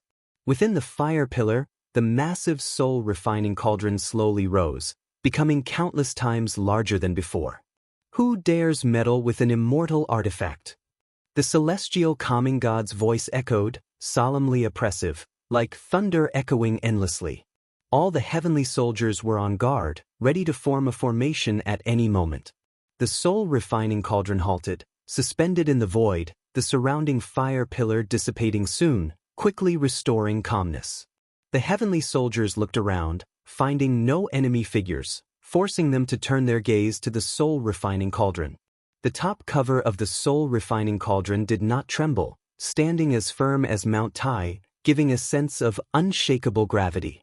If you find any errors, ads pop up, ads redirect, broken links, non-standard content, etc., please let us know reports so we can fix it as soon as possible. Chapter 690. Flip of the hand. As hundreds of thousands of heavenly soldiers fixed their gaze on the lid of the soul-refining cauldron. Inside the cauldron, the endless sea of fire had already dissipated. One by one, figures soared into the air, hovering, and looked around, eager to grasp the situation. Who extinguished the cauldron fire? Some of these captives had already experienced the burning flames and knew the terror it wrought. That gust of wind just now was definitely no coincidence. There is a mysterious figure extinguishing the fire. And Zizai looked at Guan, his eyes filled with anticipation. What kind of epic battle will unfold next? Under Zizai's watchful eyes, Guan turned, facing a direction, and slowly raised his right hand. It has begun. And Zizai felt a surge of excitement, his eyes filled with expectation. As Guan lifted his palm, a terrifying aura erupted. This time, he deliberately weakened the barriers of cause and effect and aura, allowing all creatures within the cauldron to see him, but unable to see him clearly. The blood prison great saint and Fang Xian also turned their heads, their gazes locked on Guan. They could only see a blurry figure, unable to discern Guan's true appearance. The blood prison great saint's expression was invigorated, his breathing becoming rapid. Though unclear, he instantly guessed it was Guan. Back then, when Guan stood against the battle court, his figure was just as unseeable, but his presence was felt. He just got caught, and his master has arrived. Who is that, daring to? Fang Xian furrowed his brow and muttered to himself. Suddenly, as if realizing something, his eyes widened and shifted to the excited, trembling blood prison great saint beside him, causing his own heart to quiver. That existence has indeed come. On another side of the world within the cauldron, dozens of creatures hovered in the air, headed by a man clad in dark red battle armor. His figure was robust, long hair coiled beneath the majestic headpiece of a divine beast, with a stern face exuding immense pressure. This was the Xuanji Emperor, whose cultivation had reached the heaven-encompassing free immortal realm. He was the existence with the greatest hope of becoming a Taoist emperor on the current path of the great Tao. The Xuanji emperor also couldn't see Gu En's true self, but this person gave him the same feeling as his clan's ancestor, profound and unfathomable. He had an intuition that this person might lead them out. Under the watchful eyes of thousands of prodigies and great cultivators, Gu En gently pushed forward with his right palm. The action seemed casual, like picking flowers and grass. But as Gu En's arms straightened, a terrifying force suddenly erupted, shattering the darkness of the celestial vault in front of him. A whirlwind mixed with burnt smoke roared forth, like a pack of dragons vying to be the first to rush out, creating a grand spectacle. Thousands of captives caught in the whirlwind were all stunned by this palm of Gu En. They could feel the terrifying, irresistible force. Ever since they fell into this realm, they had tried to break out, all in vain. Their strongest divine skills didn't create the slightest damage. Cloaks flapping and hair swirling, all captives gazed at the broken hole in the horizon where inside shone a dazzling white light, resembling an entrance to a new world. Above the Qi Sea along the Great Tao, hundreds of thousands of heavenly soldiers watched as a huge hole was blasted through the soul-refining cauldron. The oppressive heat wave surged out, unstoppable, and the majority of heavenly soldiers showed a look of disbelief. Such an immortal artifact was actually pierced through? And from the inside. The celestial calming god's face was equally grim as he leapt into the air, arriving at the hole in the soul-refining cauldron, using his physical body to withstand the wind and waves. He raised his mighty sword high, while hundreds of thousands of heavenly soldiers began to form ranks. Jianghu and Su Yu both directed their mana while looking at the soul-refining cauldron, their gaze concentrated on that hole, curious about what kind of powerful being had broken through the cauldron. They instinctively thought of the Xuanji emperor, whose performance had impressed them when the celestial calming god captured him. Under the scrutinizing eyes of all the heavenly soldiers, the blinding light inside the hole of the soul-refining cauldron continued to shine as a figure slowly emerged, seeming like a speck of dust compared to the gaping hole but exerting extreme pressure on the heavenly soldiers. Gu En slowly walked out of the white light, followed by Nzazai. Neither the celestial calming god nor the hundreds of thousands of heavenly soldiers could see their true forms, only perceiving two vague silhouettes, which made the celestial calming god even more wary of Gu En. "Who are you?" The celestial calming god questioned sternly. He was sure he had never captured these two before, meaning they had sneaked into the soul-refining cauldron without a trace. Their cultivation level was likely above his. This is the path of the great Tao, and any being daring to oppose the celestial court might intend to kill them. Especially since they hid their true forms, it was clear they harbored ill intent. He could die and be resurrected through the celestial court's destiny, but his hundreds of thousands of heavenly soldiers couldn't since they hadn't truly been inducted into the immortal class. After putting in so much time and effort, he didn't want his soldiers to fall here. Gu En did not respond to the celestial calming god. His gaze swept over the hundreds of thousands of heavenly soldiers and spotted Jianghu. He looked at Su Yu beside Jianghu. He had previously calculated that a Daluo being backed Su Yu. Now, looking at Su Yu up close, he could see more of the cause and effect. The Daluo existence behind Su Yu had intricate ties with the celestial court, but wasn't completely shrouded by its destiny. Could it be he wants to break away from the celestial court? As Gu En pondered, hundreds of thousands of heavenly soldiers flew upwards, encircling the soul-refining cauldron, quickly forming ranks, like a giant golden bell's silhouette enveloping the void. Within the silhouette, countless golden dragons and fire phoenixes coiled, exuding immense pressure, with dragon roars and phoenix calls resonating endlessly. From behind Gu En, figures flew out of the white light, all the captives emerging. After the blood prison great saint flew out, he gazed at Gu En from afar with an excited look, but he restrained the urge to acknowledge him. The master had not revealed his true form, so he couldn't spoil things. He began to anticipate how his master would confront the heavenly court immortals. The Xuanji emperor, Fang Xian, and other captives saw the celestial court's formation complete and dared not act rashly, all their attention focused on Gu En, pinning their hopes on this mysterious great power. "Sir, the novel fire. Net website on Google to access chapters of novels early and in the highest quality. The celestial calming god lifted his sword, pointing it at Guwen, as his Dharma aspect rose, radiating majesty like an ancient war god standing up, dwarfing even the soul-refining cauldron. If you refuse to speak, you're an enemy.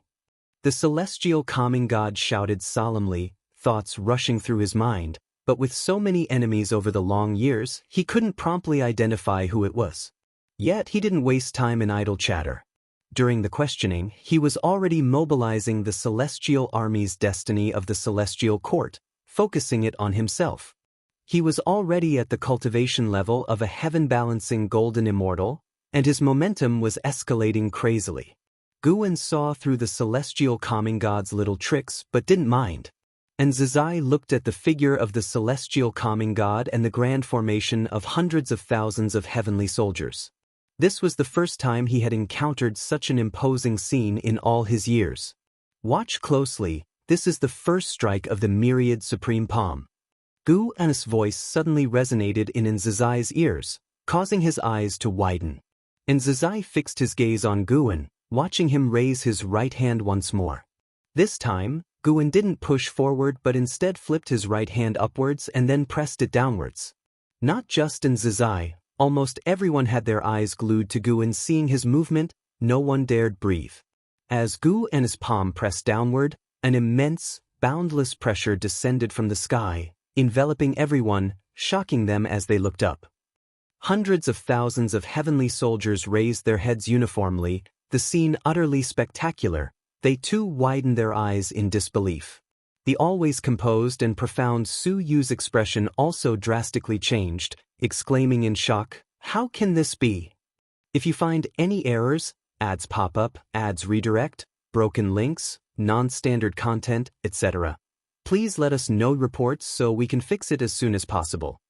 Chapter 691. Su Yu's voice was drowned out by the roar within the void, and Jianghu beside him also widened his eyes, with specks of golden light appearing rapidly in his eyes, quickly connecting into a continuum. Hundreds of thousands of heavenly soldiers looked up, all with expressions of utter astonishment. Celestial calming god looked up and was similarly shocked. He immediately roared in anger, raised his sword, and slashed upwards. His mana, nearly at the limit of the heaven-balancing golden immortal realm, suddenly erupted, soaring skyward. The golden bell phantom formed by hundreds of thousands of heavenly soldiers trembled violently, and those golden dragons and fire phoenixes, as if encountering a natural enemy, ceased altogether, roaring towards the sky. The thousands of other trapped people behind Guwen also looked up, all staring in stupefaction, the golden light illuminating their shocked expressions. Golden ethereal palms of varying sizes descended from the sky, endless and inexhaustible, all shining with piercing golden light, occupying the entire sky above the void, as if another plane was descending, full of oppression. No matter which direction one looked, there were massive golden palm silhouettes as large as mountains, some even larger than heaven and earth, with an unimaginable oppressive force that made it impossible for them to escape the range of the celestial army's formation.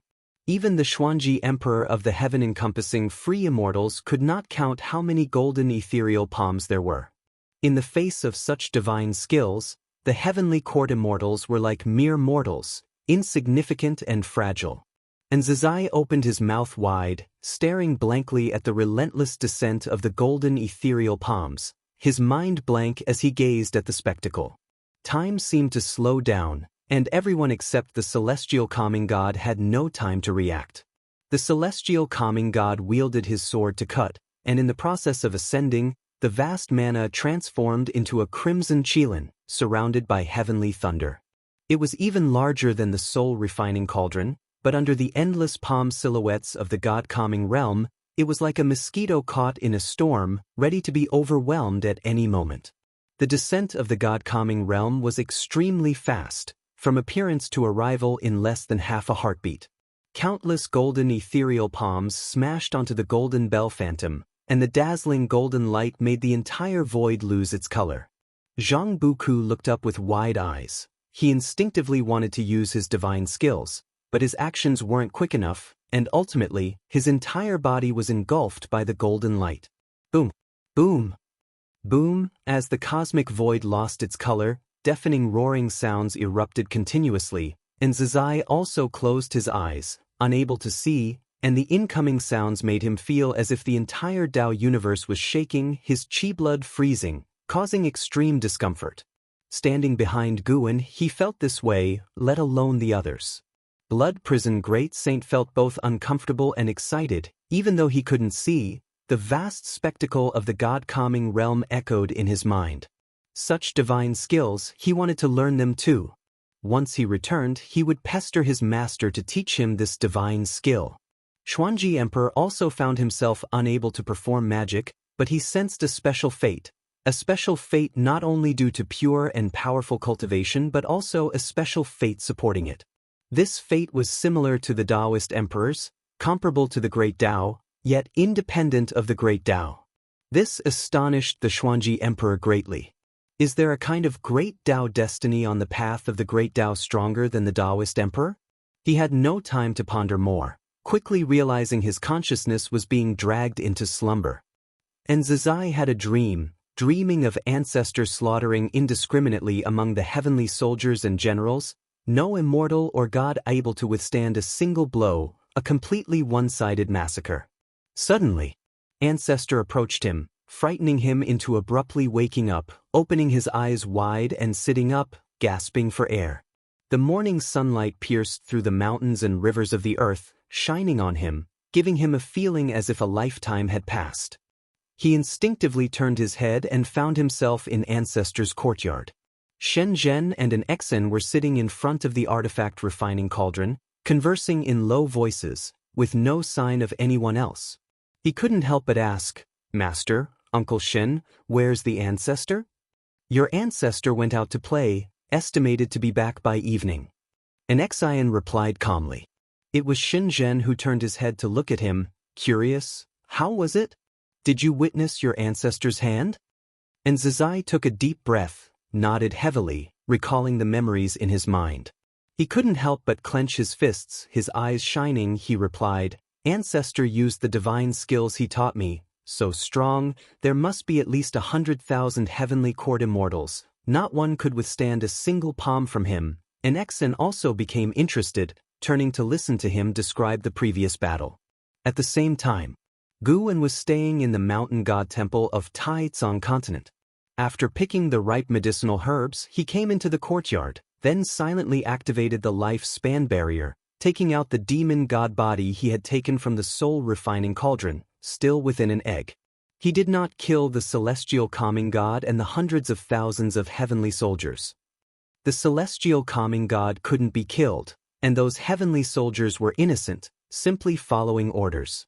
If they were all killed, the karma involved would cover the 3,000 great worlds and various mysterious universes, let alone Jianghu, who was also among them. Of course, aside from intimidating the celestial calming god, this battle also showcased the power of the primordial Tao Emperor to those thousands of trapped people and hundreds of thousands of heavenly soldiers.